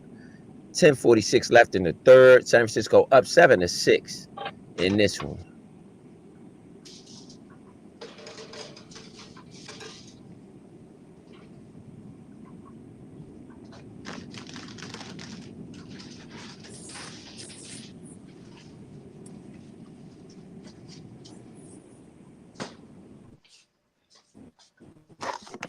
I got a question, Ro. So, how do you stop the tush push? In your opinion, what do you do to stop it? You just get two guys up on the center. You put two guys on the center. In the middle, it's one guy, so you put both guys on each side of the center. That's the first thing, and then you let your linebacker jump over top. Your linebacker job is to jump over top of them guys and get the quarterback as he's moving up under the line. Then you got your outside guys whose jobs is to run around the corners and grab the feet of the quarterback as he's trying to push with his legs. You get the feet from under him. The outside guys. That's their job. Get to him as fast as possible. Get his feet from under him. That's how I say you stop it. Okay, that's an opinion. That's an opinion for sure. You got a fumble. Aaron Jones fumble. Oh my goodness. Catastrophic play. Catastrophic play. Recovered by Aaron Jones. It was a loss on that play for. It was a penalty on Greenwald. Holding, offensive holding, decline. Um, Loss of 11 on the play. Back to the Green Bay. They were at the Green Bay 45. They back to the Green Bay 34. Then Aaron Jones on the second and 21. And Aaron Jones run for 6 yards. Greenlaw with the tackle.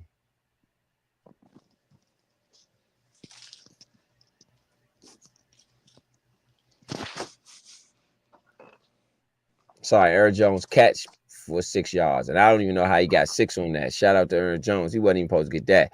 Jordan Love incomplete up the middle to Melton. Penalty on the play. San Francisco pass interference. Oh, bad penalty, man. That's a bad penalty, man, for San Francisco. Pass interference, San Francisco enforced at the Green Bay 40. No play. On the 3rd and 15, you got a pass interference. Yeah, that's a bad. That's terrible. That's terrible right Man. there. On no yard gain, though. On a no yard gain. Yeah, that's crazy. That is crazy. Yeah. That's how you Oh, hurt yeah. the team. Oh, that's deep. No, that's deep in San Francisco territory. Oh, was enforced at the 40. They say they got him As a early. as a penalty on San Francisco. Yeah. It's penalty on San Oh, that's Francisco. really bad time on that penalty. Yeah.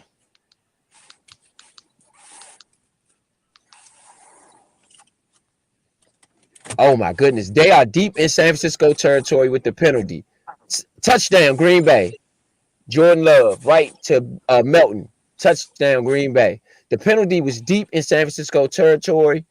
Jordan Love got on the first play. He went straight for Melton. Touchdown. Green Bay. Green Bay up 12-7 in San Francisco. In the third quarter, 9:27 left.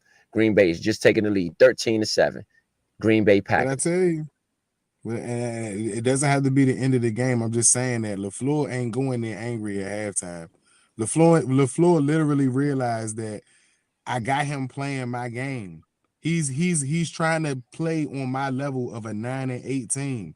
We have them by their balls. They have everything to lose or not to play for. The Packers are playing their life away, of course.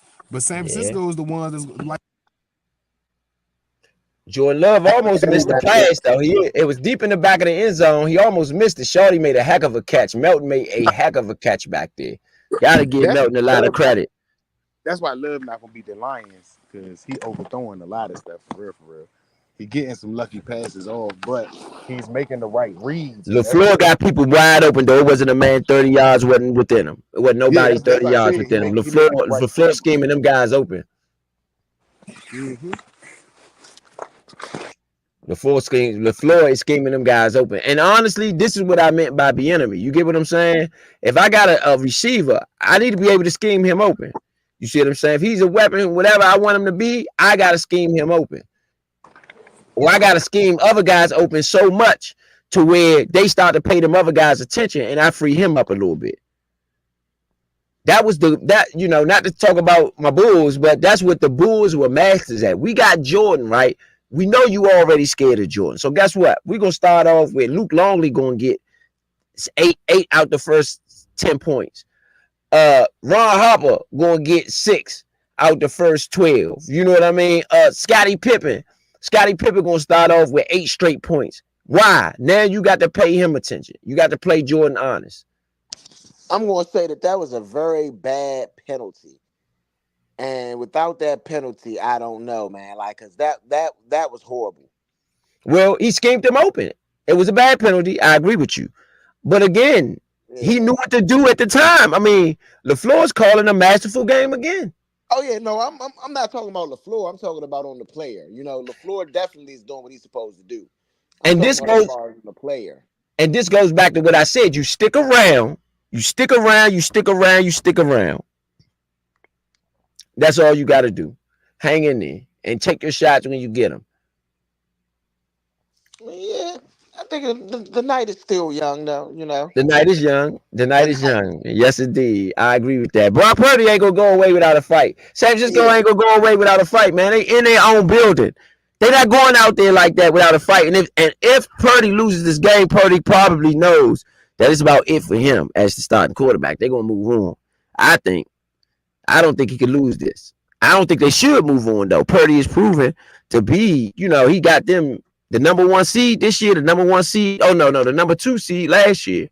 So I think Purdy is proven, and I think you should give him more time. I don't think you should move away from Purdy. I think you'd be fools to do that. But you know how the NFL do is if you ain't getting it there for me now, you ain't gonna never get it. But I think the John Elway is a prime example. See, people don't know this. Before John Elway won 2 straight, he lost 3 in a row. His first 3 Super Bowls he lost. I mean, but he was getting to the Super Bowl. Like, hey, well, Purdy ain't. He's close. He's close. So with that offense and what they do, I think you got to give him some credit. 1st and 10, Purdy short middle to McCaffrey for 4 yards on the play.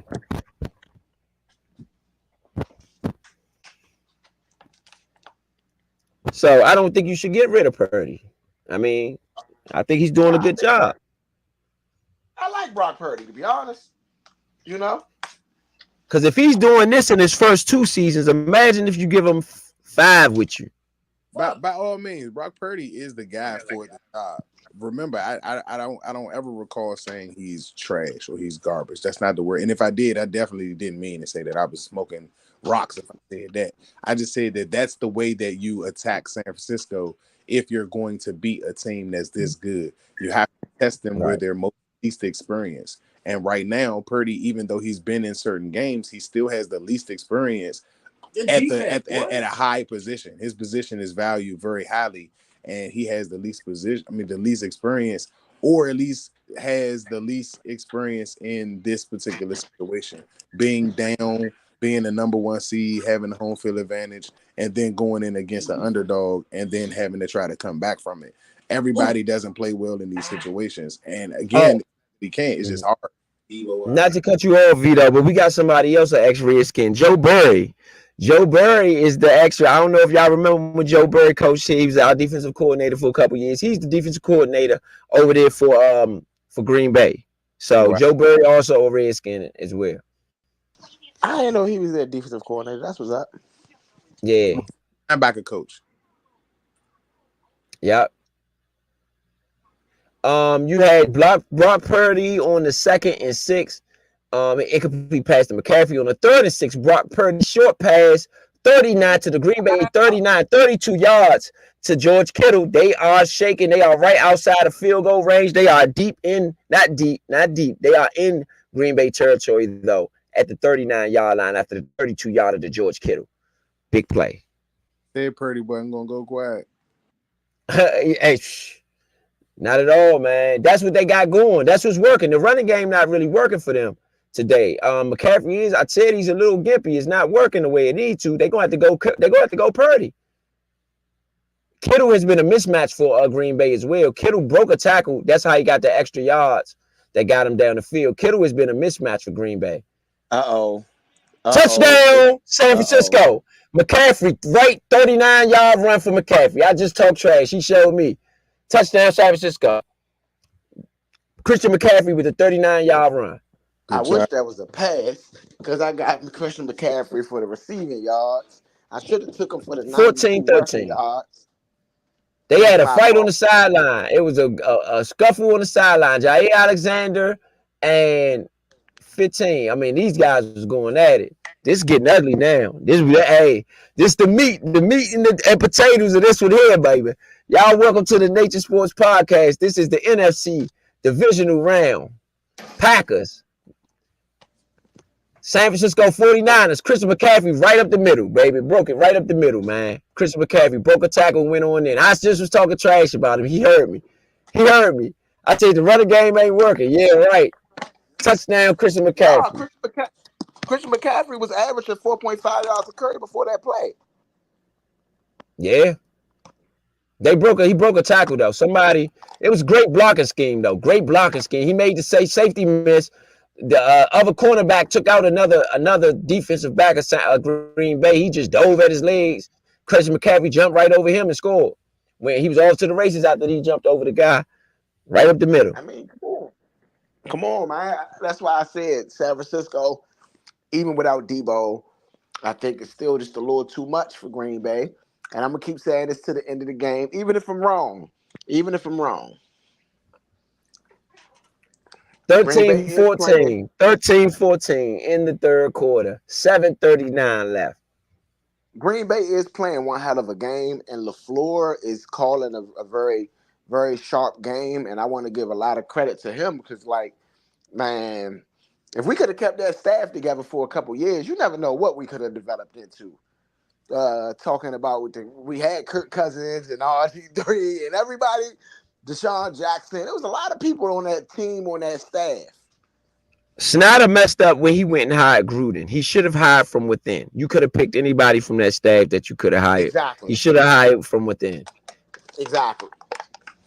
That was the mistake there. After they left, when that Shanahan team broke up, he should have reached from within. And even if you said McVay, you the only one left. So we're gonna give you the head coaching job if you wanted it. It still would have been a win. You should have hired Kyle. To be real, Kyle would have took the job after his father, though. I don't think he takes the job after his father. What do y'all think? He went to Cleveland. He would have took the job. Yeah. I don't think so. Yeah, to take Cleveland after that, he would have took it, bro. He still had all the same pieces that he did before them for the most part. He went to Cleveland. Meaning no offense to Cleveland, but meaning he would have went anywhere. That's right after. I don't know. I don't know about that. I'm still on the fence as to whether he takes the job because of everything that just happened and his father getting fired. Do you go take the job? Take the job after your father got fired? I guess he probably asked Mike. He might would have asked Mike, and Mike must have told him it's okay. Mike might have told him it was okay. Mike would have definitely told him it's okay. Would you stop yourself from getting the bag? No. Now, in that case, if Mike tell him it's okay, then yes, he might take the job. Yeah. If Mike was retiring genuinely, like he did, Mike Shanahan never came back. So if he was retiring genuinely, then yeah, I mean. And Shanahan was calling the offense when Mike gave up the hopes of us making the playoffs. So I think he may have taken that team. Yeah. Even Ain't if no you don't. guarantee though. Wow, I was right. I mean, even if you don't, even if he doesn't, like LaFleur was on that staff, like we said, Mike McDaniels, of course, Sean McVay. There were several other people that could have took over. Oh, Green Bay on the return, all the way back at the 40, the 30, the 35. He is. Oh, he fumbled. Green Bay. Who got the ball? Green Bay got the ball back. They are at the San Francisco 20-yard line, about to score again. In the red zone already. Aaron Jones, left tackle, no gain, 2nd and 10. Oh my goodness, this game.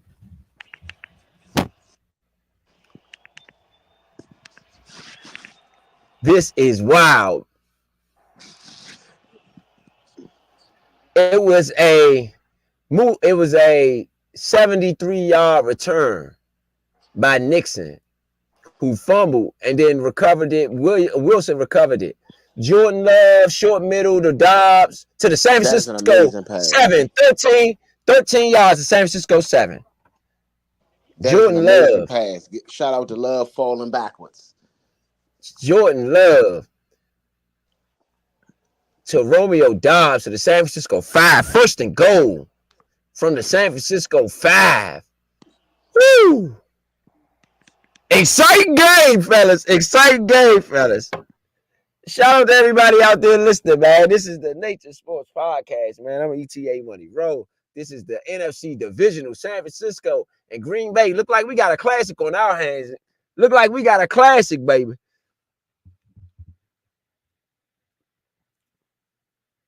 Look like we got a classic. Hey, I'm not gonna hold you.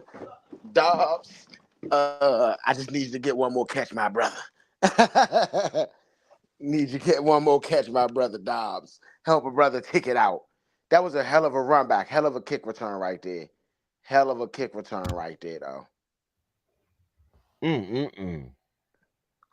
Bad fumble.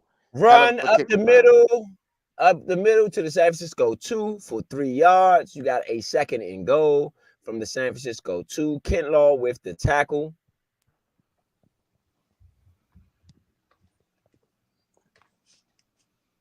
Aaron Jones, all I need is one more rush out of him, and that clears my bet right there. Musgrave already got his 2 receptions. Dobbs needs 1, and I'm going to need Christian McCaffrey to get at least another, 10 yards receiving, which can happen. I ain't too worried. I'm not saying I ain't too worried about it, but Jordan Love, short pass to the right to Croft, touchdown, Green Bay, 19-14. They are up in San Francisco. 3rd quarter, we've had 20 points scored in the 3rd quarter, 3 touchdowns. Hey, they've gone crazy over there in San Francisco. You said this game is lit up. Green Bay could win. Hey, you said it's the only way that Green Bay could win. 2-point conversion attempt is good. Jordan Love passed to Aaron Jones. They up 21-14. 22 points scored in this 3rd quarter. They evened it up now. That boy is good. That boy is good. Do you hear me? That boy Love is good. We might be watching the Green Bay. What they gonna say? Green Bay and Detroit, or Green Bay and Tampa Bay? The Bays, the battle of the Bays. The battle of the bays. I mean, you Or will we at? Or y'all, will we y'all at? just gonna cut the team out right now. This is a listen No, we ain't right cutting them out, man. This a gun. This a shootout. nah This thing can go anyway, though. I'm right sitting here talking now. trash. Right now, the San Francisco 49ers and the Green Bay Packers stats look very identical. Green Bay has 239, San Francisco has 234.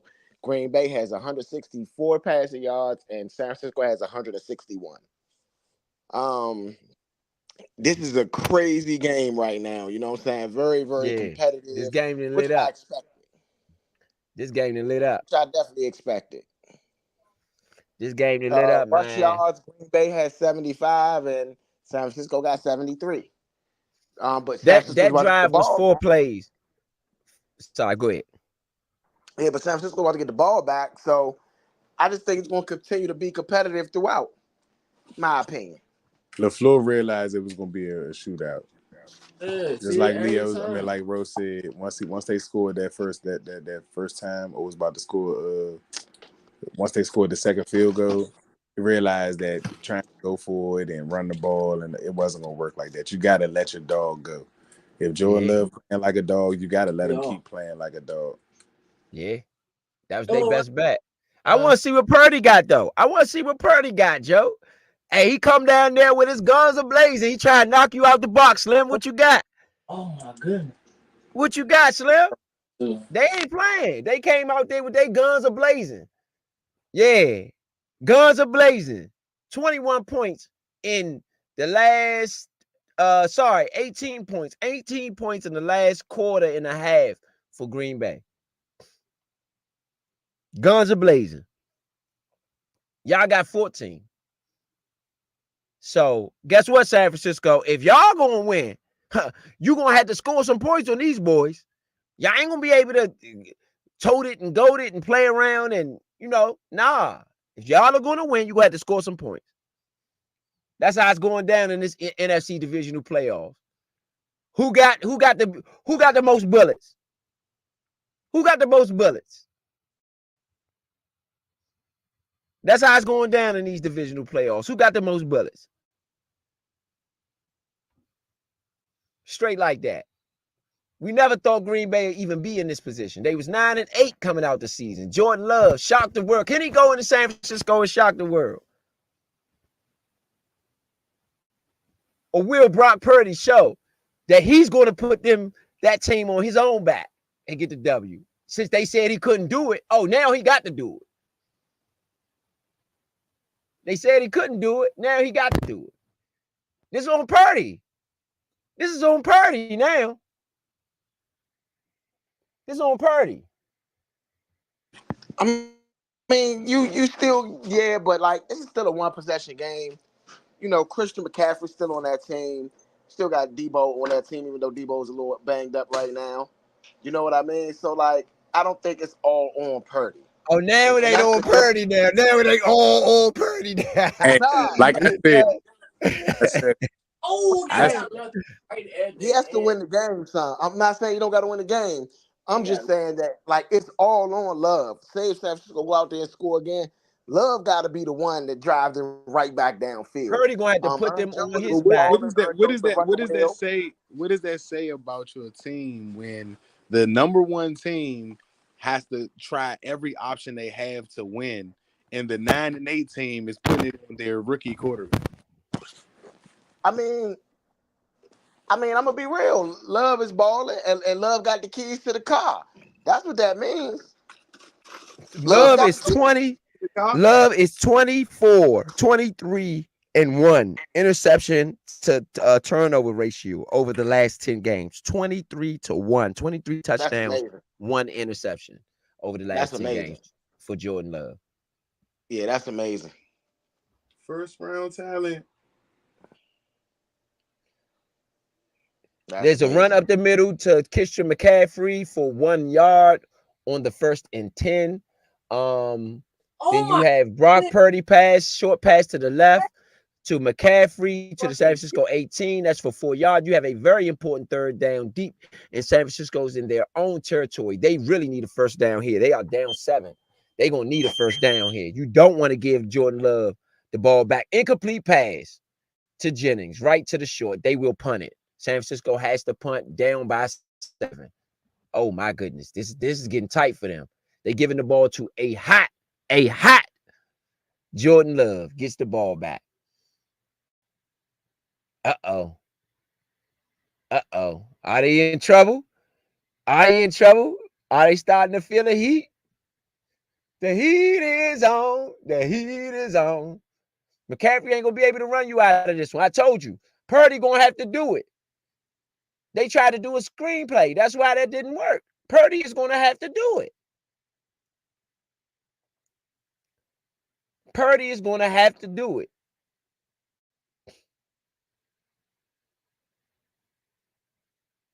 Green Bay's big up front. Clenny Clark and them boys big up front, man. 4th and 5, 48-yard punt to the Green Bay. Green Bay pushed out at the Green Bay 37, 3 yards on the return. Green Bay has it at their 37. They're in excellent field position. It was almost picked off, too, on that play to Jennings. So, Purdy, I mean, you're going to have to put it on Purdy, man. And Kyle, you're going to have to scheme up a decent enough passing game for them to win. It was just over Jennings' head. It could have easily been an interception. It was just over slightly high. That was on Purdy. That was high. That pass to Jennings was high. That was all on Purdy. It was high. That pass to Jennings was high. That one was on Purdy.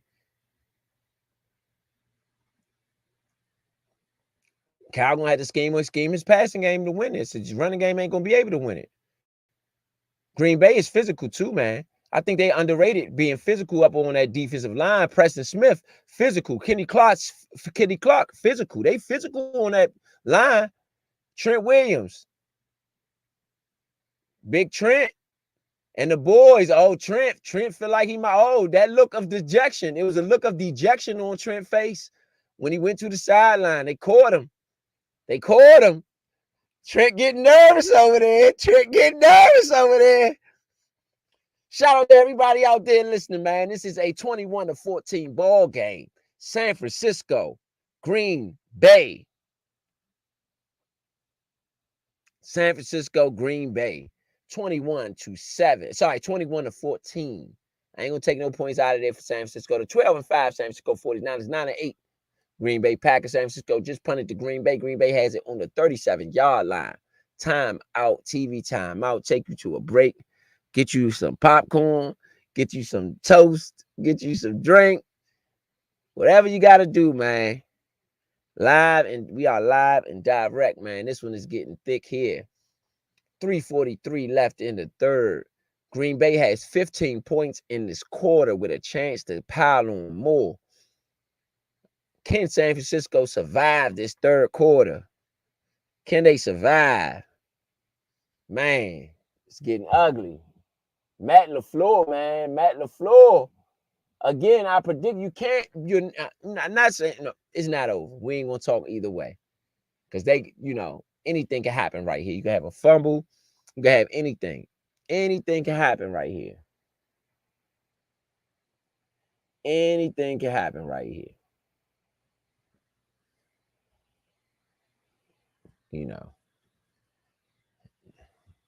Man.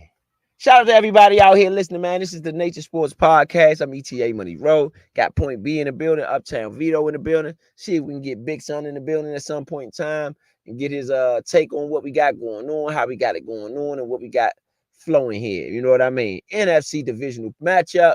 Green Bay Packers up 21-14 in San Francisco. Man, do we have a classic on the brewing? 3:43 left in the third quarter. Green Bay is on a tear, 15-point quarter. San Francisco scored 7 in this quarter, but they're going to have to keep up.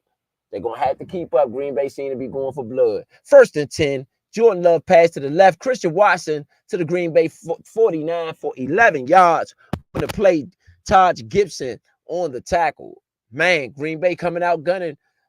Right, Aaron Jones to the right for a loss of 1 yard. Frank Warner wasn't having it.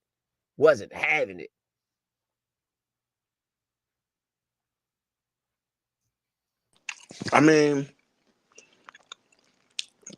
San Francisco, you got to show you what you're made of. Are you really the true number one seed? Because if you are, this is not a big deficit. It's only one touchdown. If you're not, then I don't know. Yeah. Jordan Love, incomplete pass to Tyler Croft.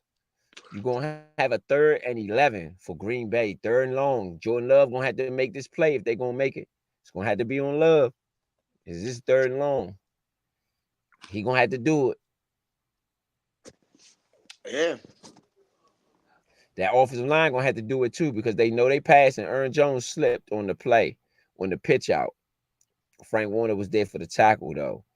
That field doesn't seem to be the greatest field out there. It is wet though. It is raining out there today too. So understand the rain seems to be coming down harder and harder as the game goes on. So that could be a factor too. The problem, a big problem that I've been seeing right now is that there is no. Excuse me. Yeah, there's been. God damn. You got 48 plays to 38 plays. Green Bay has 48 plays right now. It's a pass out. Jordan Love, incomplete pass to Croft. Oh, yeah, that was only 2nd and 11th. We're waiting for the 3rd and 11. The thing is, go ahead. Oh, my bad. So the thing is.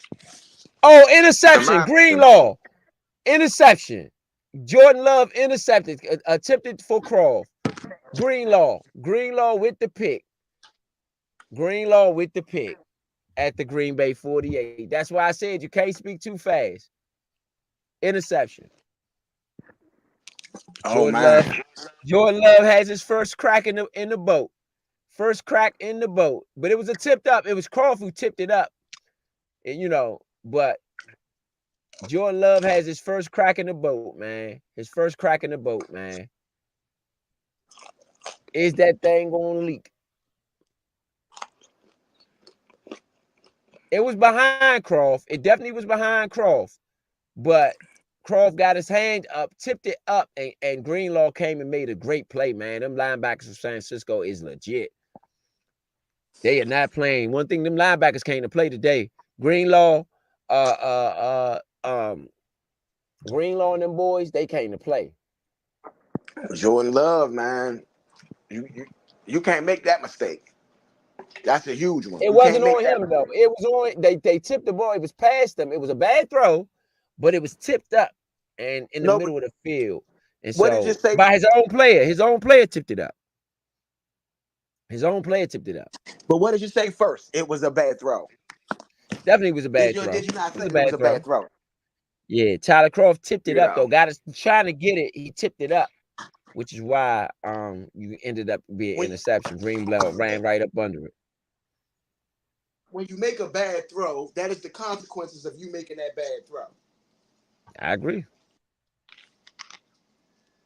You can't make a bad throw in this game. This is not the game to make a bad throw in. I agree. It's definitely a bad throw. If you get lucky and your bad throw don't cost you, then you got lucky. But that don't mean it's the space to make a bad throw.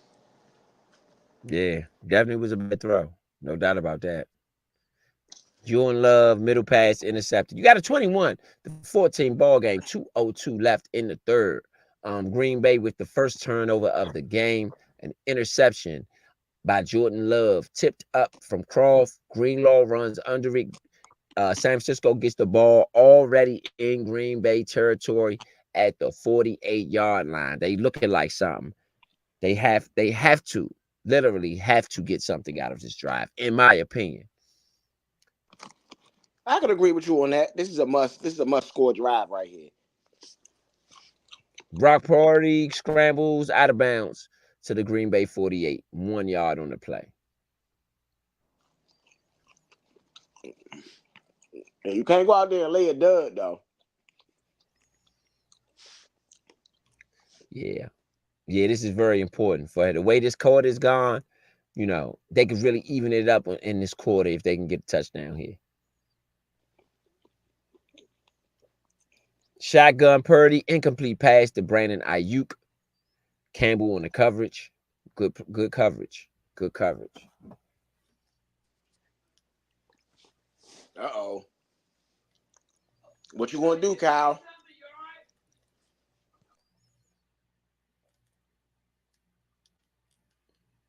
Yep. I would have liked to see Purdy go with some hurry up. They didn't run no real hurry up. I mean, I guess Green Bay ate that hurry up last week with Dallas. They was like, oh yeah, but Dallas got off towards the end of the game. I mean, running some of that hurry up. So Man, that was garbage time. it was. It was. That was garbage time. That ain't mean nothing. It was. But still, I would like to see Purdy run a little bit more hurry up. If it was me, at least, I would have had him in hurry up. Brock Purdy, shotgun pass to the left. To Brandon Ayuk to the Green Bay 35, 12 yards, first down. Jair Alexander on the coverage. He beat Uh-oh. Alexander. Yeah, First Alexander, you down, can't have San that happen in Francisco. that spot. You can't have that happen now, Alexander, in that spot. Brock Purdy, incomplete pass to Christian McCaffrey to the left side. Come Second on, and man. 10 now. Second and 10 now at the Green Bay 35. They are in field goal range, trying to get 7. They are down 14-21 at home. 40 seconds left in the third quarter. I mean, to Vito's point, first round pedigree right here may have you in a better situation. You know what I mean? And what I mean by that is, some of those first round guys been in those bowl games, been in those big games, been in those big moments. And somebody that hasn't been in that type of situation, it's a lot for them to deal with.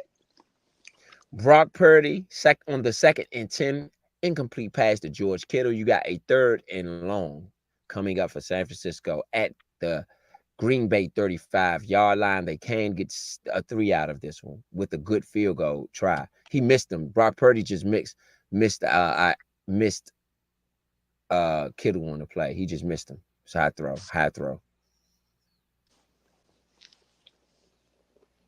He got hit as he threw it, though. He definitely got hit as he threw it. San Francisco line is not holding up too well against Green Bay.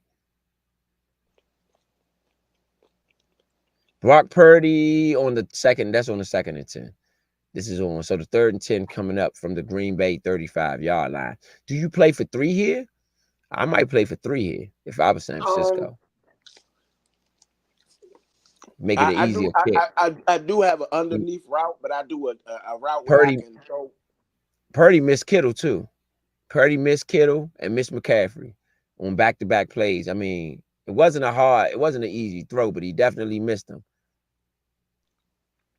I don't know. That's like the only place he could have put it. I'm not gonna say he missed them. Kittle didn't get over there.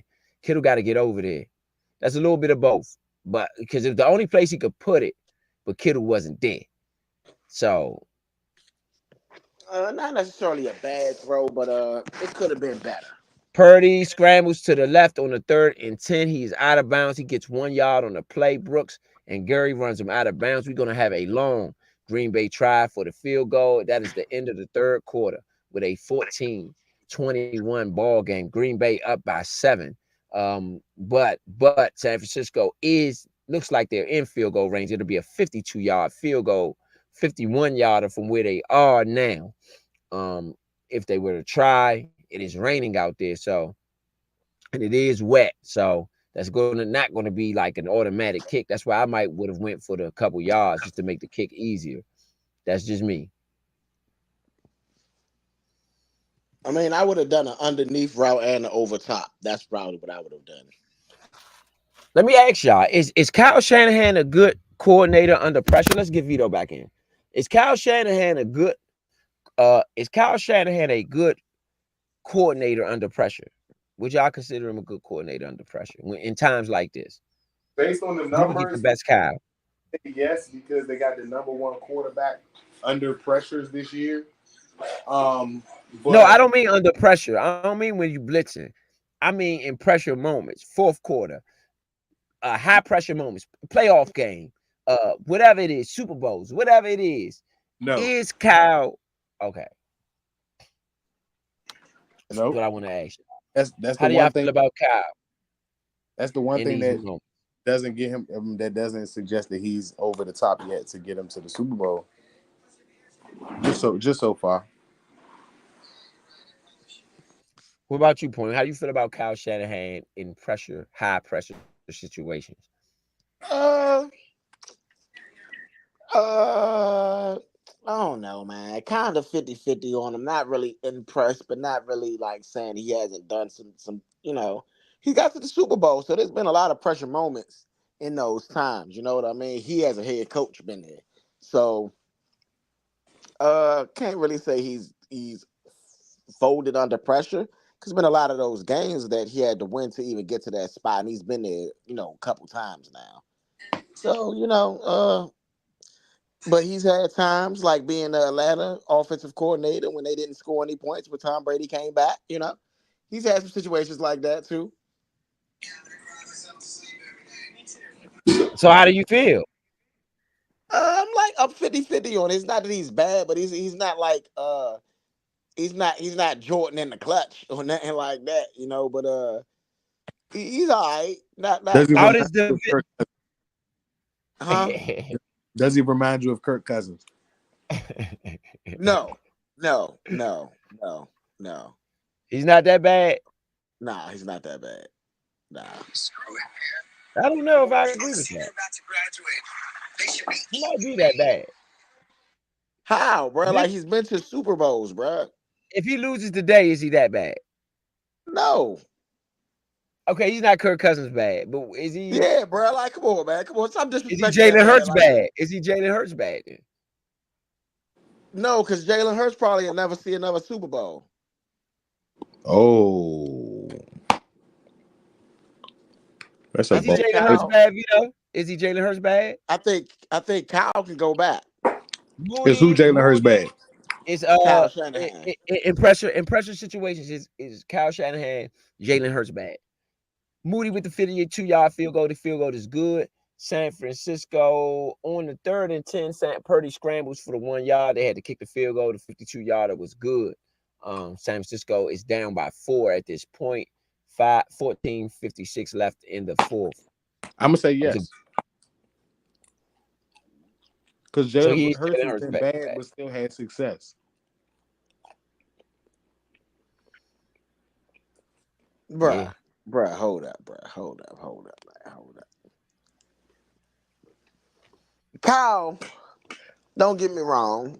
Kyle done had his ups and downs, but do you think Jalen Hurts, after losing 5 straight games this season, because that was the pressure moment, you were the NFC defender champions.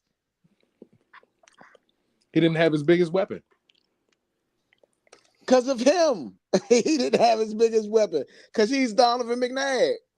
I mean, that might be true, but I'm just saying, with a big weapon, he's not the liability that he is without it. He's the liability because the big weapon don't want to play with him. Like, pause, Well, no, no, no, no, no no, no. weirdness. It's not that he don't want to play with him. He just wants his recognition. I don't know, bro. I don't know. Cause You never heard Dante Culpepper take credit for what Randy Moss and Chris Carter was doing. hell no. Hell no. That's all he's saying about Jalen Hurts in short, without saying that.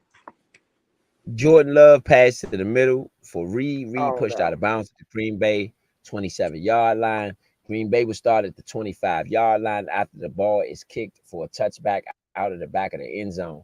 They was not gonna give that guy a chance to do nothing after what he did on the punt return. I mean on the kick return. Yeah.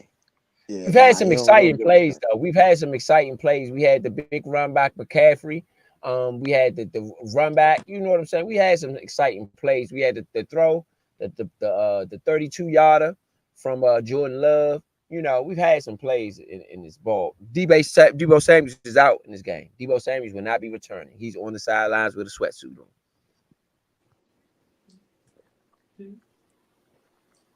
Jordan Love passed to the left for Reed to the Green Bay 36-yard line for 6.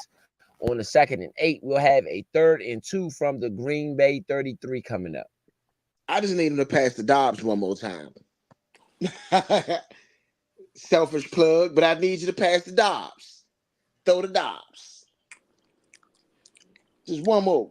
I don't care if it's a 1 yard. I don't care if it's a 4 loss. Oh my goodness, catastrophic. On the 3rd and 2, Jordan Love incomplete pass, short left to Aaron Jones. They got a punt. I told you throw the Dobbs. If he'd have threw the Dobbs, he'd have caught it. That's not how you wanted to start the quarter. San I Francisco would with a say chance. Jordan Love has looked bad these last 2 drives.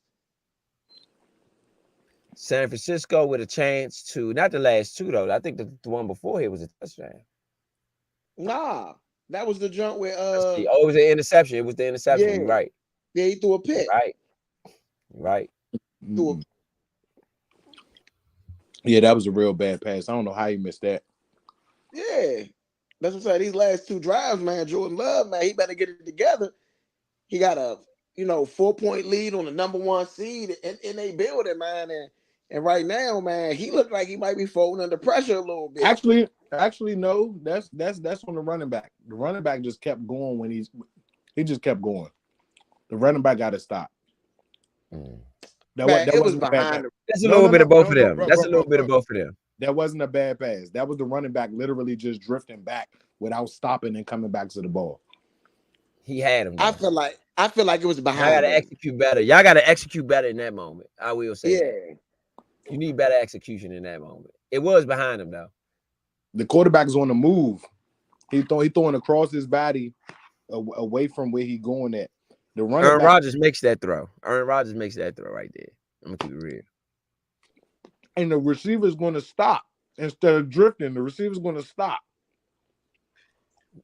You can't give him a target. You can sit down in the zone. I agree with that. If they in the zone, you can sit down in the zone, give him an easy target. I agree with that. What was most important right there was to get the first down rather than trying to get yards after the catch. That's what I'm saying. Like, that's just inexperience, just young. That's just being young. They are the youngest team in the league right now. I think they average like 24 years old for their average age. Brandon Ayuk is now the number 1 receiver for the San Francisco 49ers. Deebo Samuels is out in this game. He will not return. And the only losses the 49ers have this year is without Deebo Samuel. Yeah.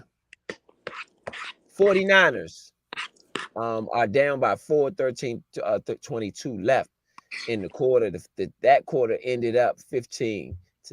Green Bay wins that quarter. San Francisco starts out with a 3-point lead in this quarter, and they have the ball back. Well, Green Bay on their last possession, 3 plays, 8 yards, 134 off the clock, 3 and out. San Francisco went 7 plays, 14 yards, and a field goal after the interception. For them to get the last play. And before that, it was a 3-play, then an interception on the 3rd down for Jordan Love. San Francisco went 3 and out on their second possession of the quarter. The first possession ended up in a touchdown after the return for Green Bay. And the first possession ended up in a touchdown for Tampa Bay. If I was a betting man, I would bet that the 49ers going to win the game. The Packers would cover the spread. Yeah. If I was to take a bet right now, if you want to win some money right now, that would be what I go with. I still keeping my pick of the Packers winning the game. But if I was betting right now in this situation, you're going to get the best odds with the 49ers being down in this situation. And you're not going to get any better odds with them being down and it being a commercial break. As soon as they come back from the break, the 49ers will have the ball and the odds will lower a little bit for the fact that they're driving. I agree with that. This will be the time to take the bet if you want to take the bet. This definitely will be the time to take the bet. Christian McCaffrey on the run up the middle to the San Francisco 29 for 4 yards. Slayton on the tackle. You gotta watch McCaffrey here, man. McCaffrey can They gonna have to win on. It seems like they're gonna have to put it on McCaffrey's shoulders on the offensive side of the ball. Purdy hasn't. I mean, he hasn't played bad, but he hasn't played particularly good either.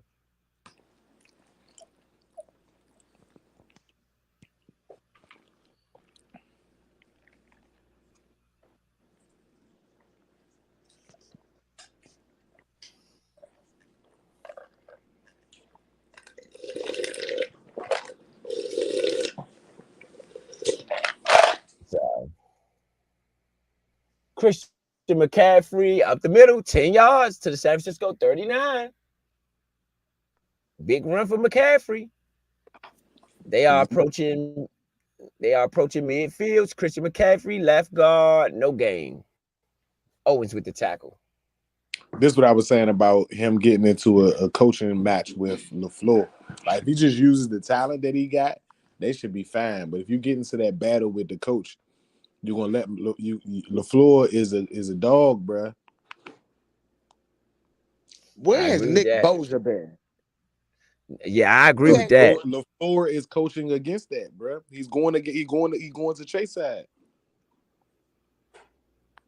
Bruh, but still, bruh, Nick Bosa, you supposed to be the top dog. You was a very high Nope. pick. Brock Purdy, incomplete pass, short left to Christian McCaffrey. You're gonna have a 3rd and 10 at the San Francisco, God damn it. 39 coming up. Here you go, Leo. This where your man earning stripes right here. Man, he was supposed to pass to McCaffrey and be completed. God damn it, I needed those yards, those reception yards.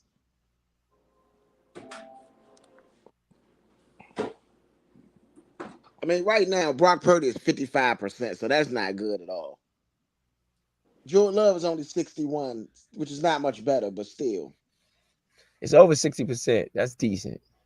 Yeah. No, it's not. Yes, it is. Brock Purdy, deep pass to Jennings to the Green Bay 40.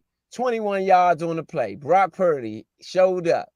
They are in Green Bay territory in field goal range. We're close to field goal range, approaching field goal range. They're at the 40-yard line, the Green Bay 40, past midfield, 21 yards to Jennings.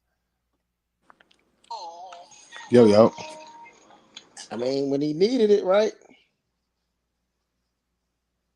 When he needed to step Preston up, Smith on the tackle. He made the pass.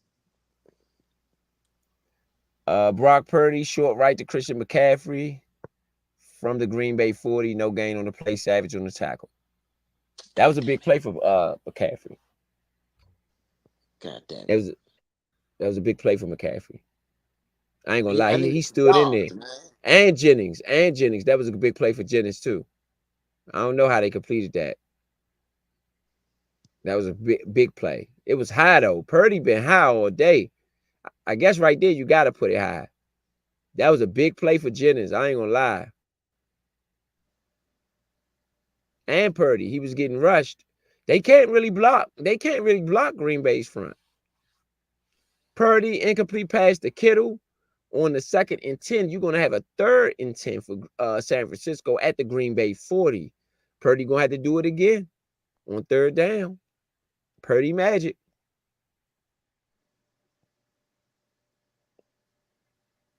I mean, they keep getting these 3rd and longs. That is not good. I don't care what you say. Keep putting yourself a 3rd and long. That's not a successful right there. San Francisco is 58% on 3rd down efficiency, though. Yeah. Purdy magic. They are down 21-17 to Green Bay Packers. Purdy, incomplete pass on the 3rd and 10. McLeod on the coverage. He went deep. He went deep to McLeod. Did not get it.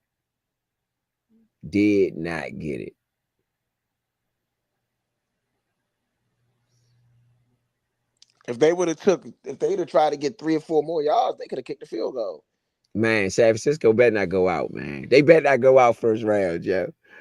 They better not go out first round, man. It's 9:43 left, a lot of football left. 30-yard punt to the Green Bay 10. Green Bay deep in their own territory. Fair catch for Reed. He's at the Green Bay 10-yard line. Green Bay got to go 90 yards to put this one away. They And didn't they even. wouldn't put it away. They wouldn't puld it away. It'll be, they got 90 yards to go though to get a touchdown.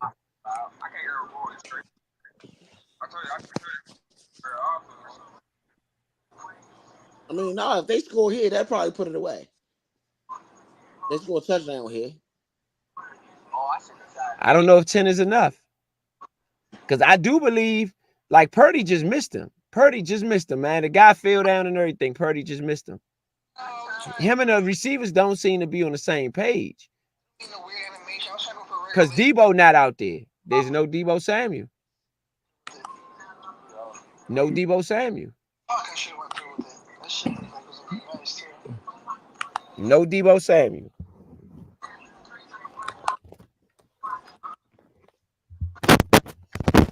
I don't know, Purdy. I don't know. It's getting hot in there now. 9:37 left. San Francisco has the only points of the fourth quarter. They are up 3-0. Green Bay does have the ball. The last play was 8 plays, 35 yards, 3:45 off the clock. San Francisco got no points out of it. They really desperately needed at least 3 to make it a 1-possession game with a field goal. But now it is still 4. They would need a touchdown to take the lead. 3 points, turn this into a 1-point ball game. They needed something on that drive, in my opinion. You got to be willing to scrap. Even as, see, this go back to what you said. Oh, hang around. Now who got to hang around now? You got to be willing to scrap for your win. Yeah, that's what I'm saying. Ain't no hang around. Put your foot on their throat. That's what you're supposed to do. That's what San Francisco tried to do. Thought it was going to be sweet. Now look at them. They down by 4. The other team got the ball. It's 9:37 left. You got to be willing to scrap for your win. You cannot. You shouldn't expect no game to be easy, no matter who you playing. Yeah, hey, Brock Purdy, that McLeod pass was on him. That was supposed to be a touchdown. McLeod beat Slim off the break. Yeah, he did beat him. It's just that late round talent, bro. You just don't got the eyes. Oh man. Brady is late round. Brady had the eyes. Brady was late round. Brady was a late round because the combine mattered back then. They choose players based on analytics nowadays. Brady passed the eye test. He went to the same school as the Brian Greaseys, like people that were highly scouted above him and stuff like that. It was just that he didn't pass the being fast. Like he didn't get drafted high because of other stuff. I'm just saying. Vocal at first. And I think he strategically picked where he was going at so he could be on a team that had a chance. A lot of players don't want to go to bums. I mean, I agree. But I don't think they were bums when he went there. They went to the Super Bowl. They weren't. They wasn't total bums. Oh my gosh. Oh, Aaron Jones. Aaron Jones, 37. Oh my goodness, to the San Francisco 37, 50 yards. Aaron Jones on the run. They are at the San Francisco 37. Nutrizone infraction, Armstead. They are at the San Francisco 32. They are in field goal range already. Aaron Jones how long was this run? Oh my gosh. 52 yards for Aaron Jones. Didn't I tell y'all be careful with Aaron? Bruh, I'm not telling y'all nothing else no more, bro. I be calling this stuff. Oh my goodness, this is getting spicy. This is getting spicy. I ain't gonna lie, San Francisco, they hanging on by a thread. Whose side was that? Thread. That was on Nick Bosa's side. That was on Bosa's side. That wasn't Chase. They put an extra man over that jump. That was on Chase side. That was on Chase. They showed them. That was on Chase side. That was on Chase side, bro. That was on Chase side. He getting cut after the season. Wilson, right in, ran to the 5-yard neutral zone infraction. On the 1st and 5, Wilson pushed out of bounds to the San Francisco 48, 8 yards. That is a first down for Green Bay. They are definitely in field goal range now. Jumped over a player. They about to score. They about to score. Mm. Who that, Wilson? They Yeah. acting up people's right now, bruh.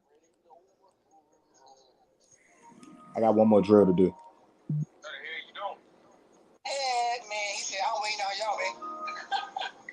Jordan Love, short pass to Croft, no gain. Fred Warner on the tackle. The two-way spot up.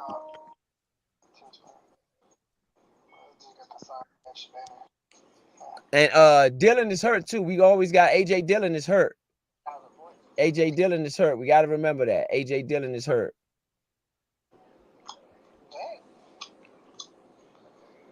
Short pass. Oh no. That's the Croft. That was the incomplete. Aaron Jones runs to the left guard. Tackle after 1 yard gain. Greenlaw on the tackle. They trying that chase side. They tried chase side.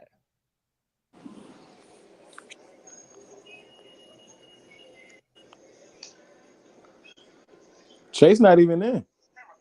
No, Chase is in there. Chase is in there. Am I saying? Yeah, where's Nick Bosa at? That's what I've been saying. They took Nick Bosa out.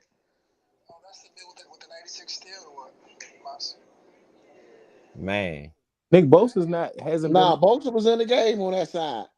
No, he wasn't. Aaron Jones. Yes, he was. Aaron Jones has 107 rushing yards in this game. There's Walker number 7. 91 is 97 is Nick Bosa. I say. Jordan Love, incomplete pass short to Wicks. They're gonna have to kick a field goal. Yeah. 6.5 minutes. 6.5. A little under 6.5 minutes. This is a good one, man. This is a good one. Again, what I said from the very beginning, San Francisco, if y'all gonna have to win, if y'all are going to win this game, it is going to be on the arm of Brock Purdy. I said this a long time ago.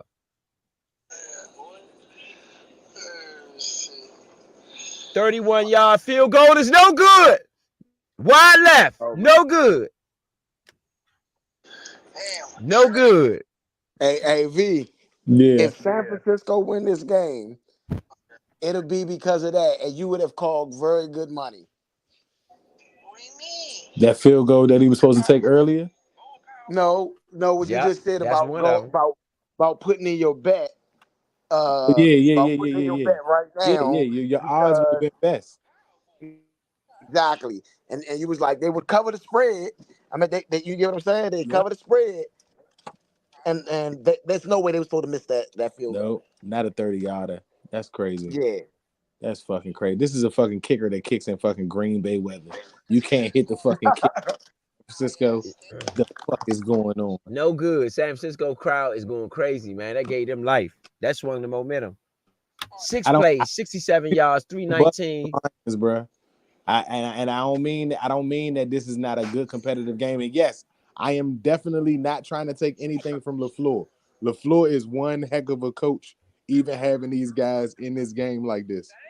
But I think that next week, whoever wins that game between the Lions and the Bucks are going to kick the 49ers' butt, bro. They both are defensive-minded teams, and they both can get on the board.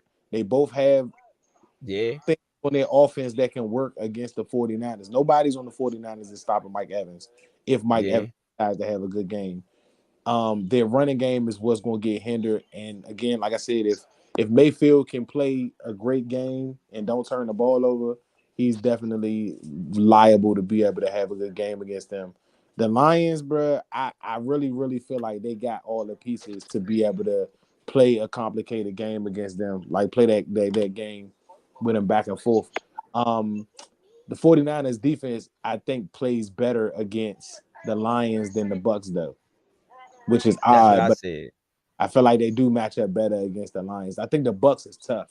I think the Bucks just going to play this, and I'm not sure if everybody would afford. Like I said, Brock Purdy having played tough in tough games, like those ugly mud, like bloody nose type of games. I'm just not sure if he's the guy for that. Not right now. It's not saying he can't be. I just don't think so right now. And that's what this is. This is a drag out today. This is Yes, definitely 100% drag out today, man. and So so you to me, this Jordan ain't a Love game for the grows from week. this game more than Brock Purdy. No, I'm not gonna say more than Brock Purdy. I'll say Jordan Love grows from this game a whole heck of a lot. LaFleur has really put him in a position to excel from this moment forward. If I was a Packer fan, Yeah. Brock Purdy left a short pass to Jennings to the San Francisco 38, 7 yards on the play. Jair Alexander on the tackle. So he went straight to Purdy. He know if they gonna win, it's gonna have to be on the arm of Brock Purdy. Kyle recognizes that, I believe. There's only one way to win this game. On the arm of Brock Purdy. On the arm of Brock Purdy. If you're gonna win it, it's gonna be in the arm of Brock Purdy.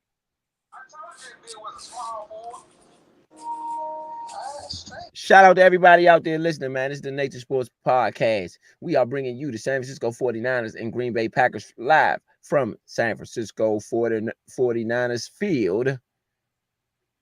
Whatever the name of it is. Christian McCaffrey up the middle for San Francisco, 2 yards on the play. You're going to have a 3rd and 1 from the San Francisco 40-yard line. Lloyd Van Ness on the tackle. yeah, I think they can get this though. If they don't get this might be. Brock Purdy up the middle for the 2 yards on a quick snap. First down. Quay Walker on the tackle.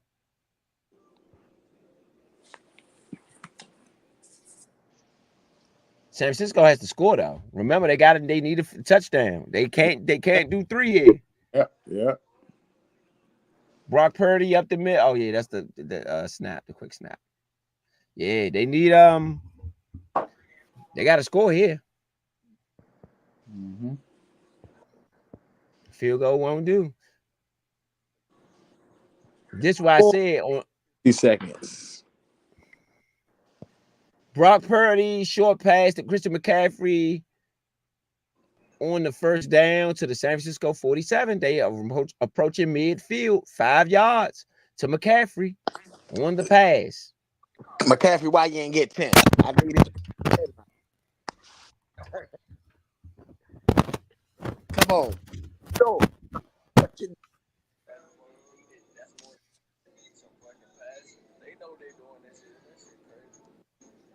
Yes, indeed. San Francisco, they're at their 42 again, approaching midfield. Brock Purdy pass incomplete to George Kittle. He can't hit nobody but McCaffrey, man. He missing a lot of hits. Jennings having a good game though. Jennings having a good game. Him and Jennings seem to be doing something. I got 99 post control. Jennings is having a good game as well. 84 dunk. And I got stealing. I don't got no like perimeter defense, but I got a high stealing. That's it. Yes, indeed. This drive is 5 plays, 16 yards on the drive, 2:36 off the clock. It is down to 3:42 left in the 4th quarter. San Francisco has the ball. Shotgun pass on the 2nd and 5, incomplete. On the 3rd and 5, 10 yards to Brandon Ayuk. First down, San Francisco at the San Francisco 47. They are around midfield. The Green Bay. Sorry. 1st and 10 at the Green Bay 43-yard line. They are approaching field goal range now. It is 3:33 left in the game. So effectively, this might be. And Kittle dropped one though. Kittle dropped one right in his chest. Effectively, Brandon. Oh my goodness, Brock Purdy deep right pass to Conley, push out of bounds at the Green Bay 26-yard line for 17 yards. San Francisco's in business. 3:05 left in the 4th, but Green Bay should get the ball again, regardless of what happens here. Green Bay should get the ball. Jordan Love will have a chance to win, regardless of what happens here. Brock Purdy deep pass to Conley on that one. To the Green Bay 26, 17 yards. Valentine with the tackle. Purdy's making some good throws on this drive, though, man. Purdy is really making some good throws on this drive, man. Hey, if they win it, they're gonna win it on the arms of Purdy. On the arm of Purdy. Oh, George Kittle. Brock Purdy passed to George Kittle to the Green Bay 18, 8 yards on the play. Brock Purdy, man.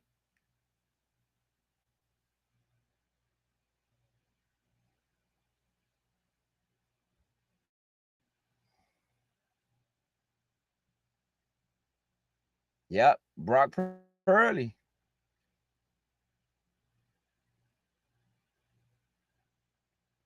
Christian McCaffrey, left tackle to the Green Bay 15 for 3 yards. That is a first down. Kenny Clark on the tackle. 1st and 10. 2-minute warning in this game. 2 minutes left. San Francisco deep in Green Bay territory. Deep in Green Bay territory. Deep in Green Bay territory. 1st and 10. This is all the chips, baby. All the marbles is here. Both teams do got 3 timeouts, though. So regardless, I do expect Brock Purdy. I do expect Jordan Love to get another shot at it here. But this might be Purdy's last chance. This could easily be Purdy's last chance. He need to make it sing. You got to make it sing. This might be your last chance, champ. This might be your last chance, man. Your last chance to put your bid in. You got to make it sing. You got to make it sing, Purdy. This might be your last chance. Look like this your last chance to get it done. You get it done on this drive, you play next week. You don't, you go home. Shout out to everybody out there listening. This is the Nature Sports Podcast, bringing you the San Francisco 49ers and the Green Bay Packers from San Francisco. A good barn burner right here. San Francisco got the ball deep in Green Bay territory at Green Bay's 15-yard line. Green Bay's up by 4, though. So how is this going to play out? Will Purdy prove himself to be the man that they say he ain't? I just need him to throw it Green to Bay? Christian McCaffrey. I just need him to throw it to Christian McCaffrey for 2 more yards. For 4 more yards, and hopefully a touchdown so I can be proven right. And then, then I need Dobbs to get 1 catch. Because then Brock Purdy to McCaffrey, he gets no yards on the play. Out at the Green Bay 15. God damn. Come on, bro. I laid out the plan for y'all. I laid out the plan.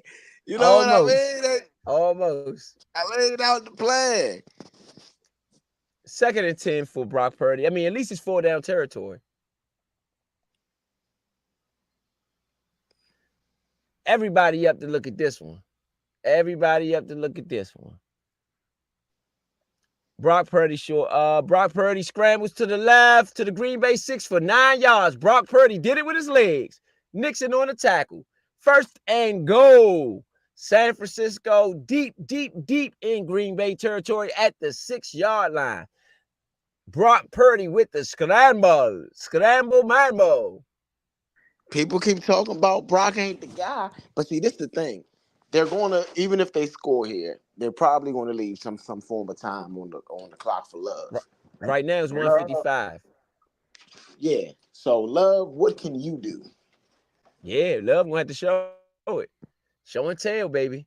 I said it from the beginning. If Green Bay going to win, it's going to be on the arm of Love. If San Francisco going to win, it's going to be the arm of Purdy. Right now, Purdy's showing up. And I'm going to give you a game break. It's a touchdown. Christian McCaffrey. Touchdown. Christian McCaffrey, right guard. He runs it. Touchdown, San Francisco.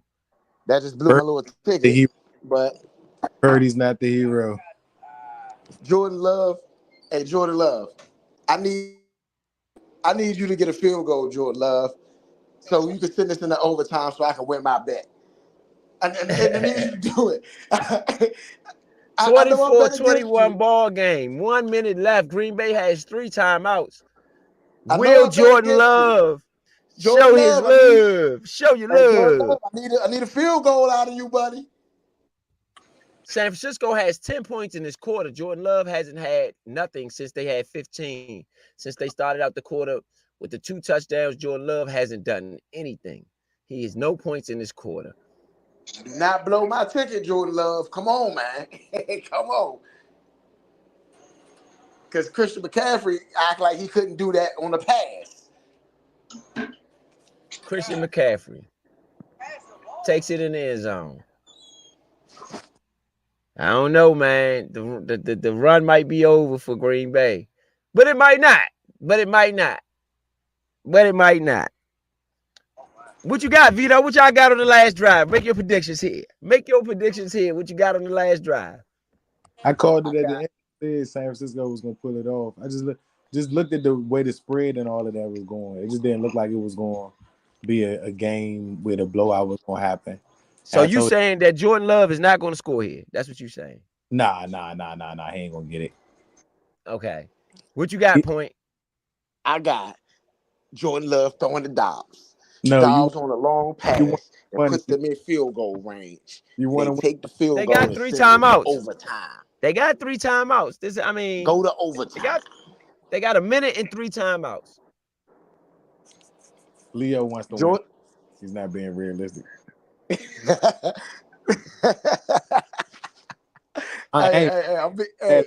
I can hope, can I? I ain't mad at you. I ain't mad at you at all for that.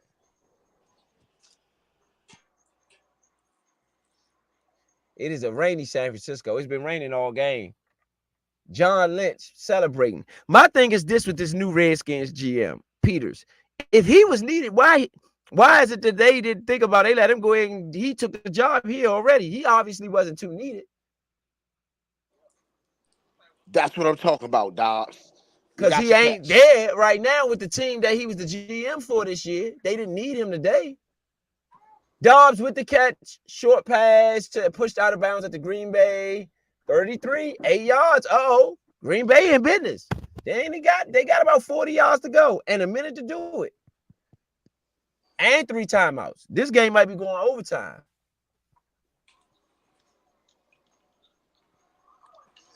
Jordan Love has 3 career wins in the fourth quarter and overtime. His last one was week 16 against the Panthers. I think Jordan Love is game for this. I think this is Jordan Love moment. Jordan Love with an incomplete pass to Dobbs, short left.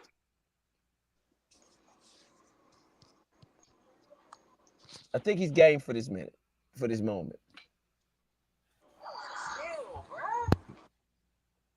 I think he's game for this moment.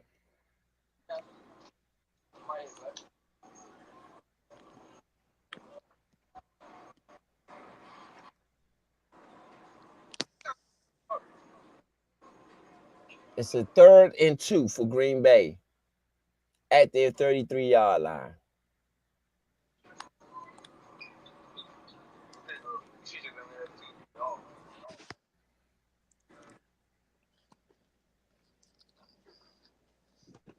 Man, this is a good game, man. A good game. Shocker,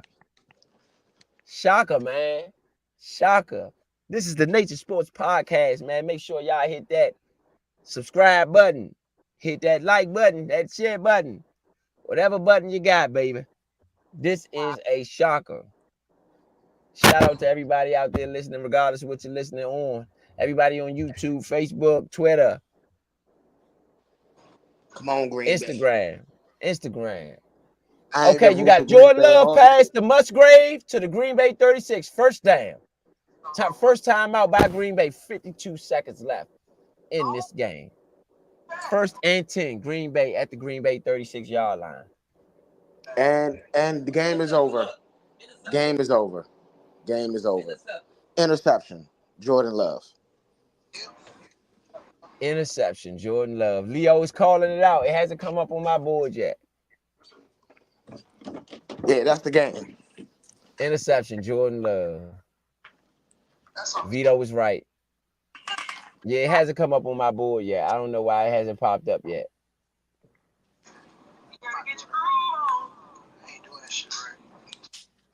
It still hasn't popped up on my board yet. Very disappointed in Jordan Love. You supposed to take it to overtime, my nigga. Leo was right. He was the only one on the board right. Everybody else said Green Bay.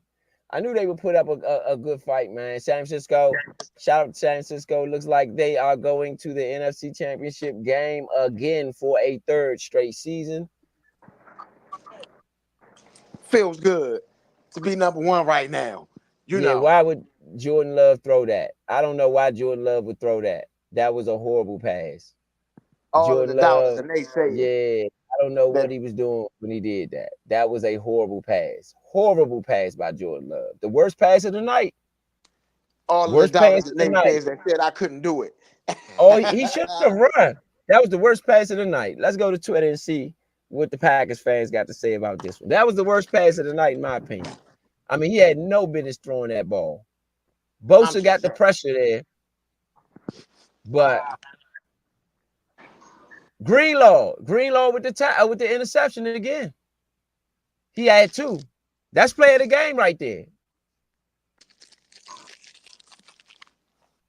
I don't You know said what that's Jordan Love was doing. to the doubters and to the naysayers. Thank you. Thank you. I don't know what Jordan Love was doing. I am top of the mountain right now. Feeling like I'm on top of the mountain. That is it. Game over. San Francisco walks away. They'll be joining whoever that wins tomorrow's game between the Lions and Tampa Bay. Green Bay has been eliminated. Greenlaw, 2 interceptions. That's my play of the game. Christian McCaffrey had lights out game too, as Yeah. well. Brock Purdy had a lights out game too, man. I'm gonna give credit where credit is due, Yeah. man. My player of the game has got to be Brock. Christian McCaffrey. Rock 'em Brock. Christian McCaffrey, bro. Chill. Hey, no, This is their seriously fourth though. NFC Listen, Championship game in the last listen, 5 seasons for San Francisco, nah. man. They The have been reason I'm giving dominant, it, man. hear They've me been out, hear me out dominant. though. Hear me out. The reason I'm giving it to Brock, right, is because of that 9-yard run that they needed. That he went down in the end zone. He didn't throw any interceptions. He didn't fumble. You know what I mean? And he was highly doubted. He didn't have The a Green, great the, game. And I will say Christian McCaffrey will be my number 2 person for the player of the game, I guess. But man, He got look, 2 it touchdowns. was on Brock's shoulders. He's got 2 touchdowns. I get it. I get it. But it was on Brock's shoulders when it needed to be. No, that's because he got to get the ball every play, bro. Nah, man. I ain't just look, man. He's got to get the ball. The quarterback got to touch the ball, regardless of who get the ball, bro. That's crazy to say it got to go through him. And the touchdown was given to by Christian McCaffrey. The same as that 30-something yard touchdown that if they didn't get it was going to be highly questioned on Brock why he wasn't able to get it done. He had a good game. I had a good game. yeah, man, that was a really good game, Joe. I mean, once again, Matt LaFleur falls to Kyle Shanahan. Kyle Shanahan ends this season for I think 3 out of the last 4 years. Kyle Shanahan has ended his season. I mean, I know that's pretty crappy to keep losing to the same person every year, but he's going to have to figure out how to get over that hump, or this is going to have to start to affect his legacy as a coach, in my opinion. This has to affect his legacy as a coach. I agree. I think V got knocked off. But I'm gonna tell you, man. Like I said, like I've been saying, the 49ers is the best team in the NFC. It's not just one player. Like a lot of these other teams, they have just one guy, or maybe 2 guys. This is a very deep roster, and they got stars all over that roster. Chase Young and Nick Bosa. I'm gonna blame y'all on why this game was so close. Neither one of y'all showed up. Hargrave, where was you at? Because the Packers didn't have a sack. They did not sack the Packers one time. Armstead, you know what I mean? Like, that defensive line is too good for y'all to not have a sack in a playoff game. Jordan Love, I ain't gonna say you balled out, but Kyle Shanahan has been to 4 out of 5 NFC championships. 4 out of 5. The Packers look sick. And I'm not Yeah, they against and said I'm not against Green Bay. I'm not against Green Bay at all.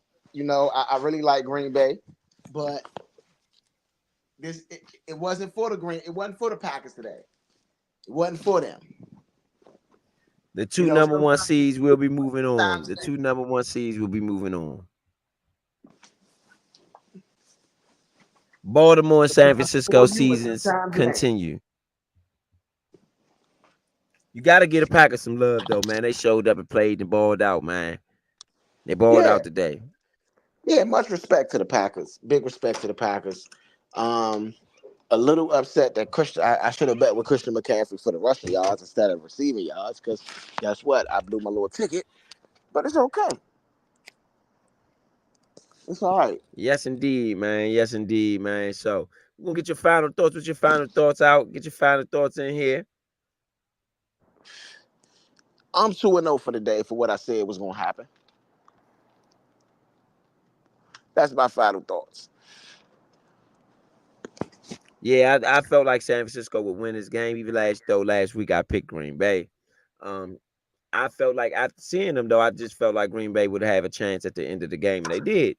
It just squandered on an interception. So that was my thing. I always felt like who would get it last might be the one to win. Brock Purdy showed up in a way that I didn't think he could. He drove that team on that last drive. I believe he drove the team 70 something yards, maybe 80 something yards down the field on his arm. It was on his arm. And Brock Purdy won this game for the San Francisco 49ers. I mean, got to get credit where credit is due. I think Greenlaw is my player of the game because Greenlaw had 2 turnovers by himself. So, I mean, I'm going to give you player of the game more than likely in the playoff game when you come to work like that. I got to give you some credit. So, for me, Greenlaw is still the player of the game. However, I know that Brock Purdy won this game. That game was won on the arm of Brock Purdy tonight. You know, and that's my Well, final thought. well, hold up. Because V not on live right now, and I'm gonna give a shout out to V because V said it. Christian McCaffrey, showing up in the big moments. This shows what Christian McCaffrey would have done if given a chance in Carolina if he got to the playoffs. You know, he showed up big today. He had almost He 100 did. yards. He had 7 catches, 8 catches, something like that. Crazy numbers. You know what I mean? 30 yards receiving. Crazy numbers. You know. So I mean, you gotta give a shout out to Christian McCaffrey, which is V's Oh player of the yeah. game. Mine, I Oh got to yeah. stay Shout with out to Christian McCaffrey. I got to give it to Purdy because Purdy was the catalyst, I think, in this game.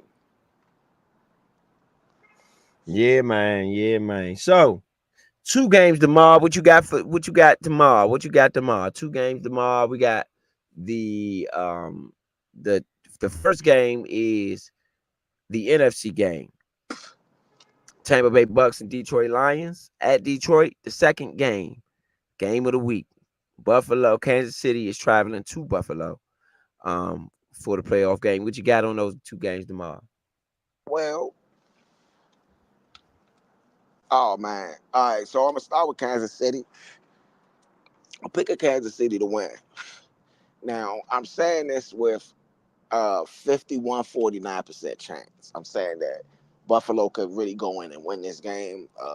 Buffalo is at home, you know, and they're gonna be playing in the cold, even though Kansas City plays in the cold as well. So I think this should be one of the best games that we have seen in the playoffs. So we'll start with that one. Then I'm gonna jump to the whew, oh man, I gotta make a pick here, and this is another 51-49, but I'm gonna go with the Tampa Bay Buccaneers for the upset. Vegas got to steal some money somewhere, and I think that's where they steal their money at. Tampa Bay. Yeah, I think that you got to have at least one upset on the board. I even said that at the end of the game last week that Detroit needs to look out, and if I had to pick somebody right now, I would pick Tampa Bay. I don't think they're gonna go out in the way that anybody thinks they're gonna go out. I think that's something that you got to look out for tomorrow. As far as the Chiefs and Bills, I just want to see the duel between Josh Allen and Patrick Mahomes. I don't. I just want to see the duel. You know what I mean? I just want to see the duel. This time it's in Buffalo on Patrick Mahomes. I mean on Josh Allen's turf. So I want to see how this goes. I want to see if Patrick Mahomes got the glitchy to go ahead on in there and get that W up in Buffalo in those conditions, with that cold weather, with that crowd in that building. If Patrick Mahomes do it, man, all out credit to Patrick Mahomes if they can get it done up there, man. Taylor Swift will be in the building. The Kelseys will be in the building. All the Kelseys, how they roll. I mean, it's going to be real interesting tomorrow, man. It's going to be a spectacle for sure. It's going to be game of the week. I'm excited for it. Yeah, but like I said, that tomorrow, I think that's going to be the biggest game of the playoffs. I think that is the AFC Super Bowl, to be honest. And I mean, I can respect that, that I think the Ravens, like I said, still has the edge, but I think that's going to be the Super Bowl of the AFC right there tomorrow. All right. With that being said, man, you witnessed another episode of the Nature Sports Podcast. It's ETA Money Roll. Y'all make sure y'all hit those subscribe buttons so y'all know when we up, man. Because a lot of times we unscheduled, baby. We just show up, baby. We just show up and get y'all these raw games. ETA Money Roll signing off for Uptown Vito. Yo, on Point B signing out. Yes, indeed. See y'all next week. Tomorrow. See y'all tomorrow. Yes, indeed.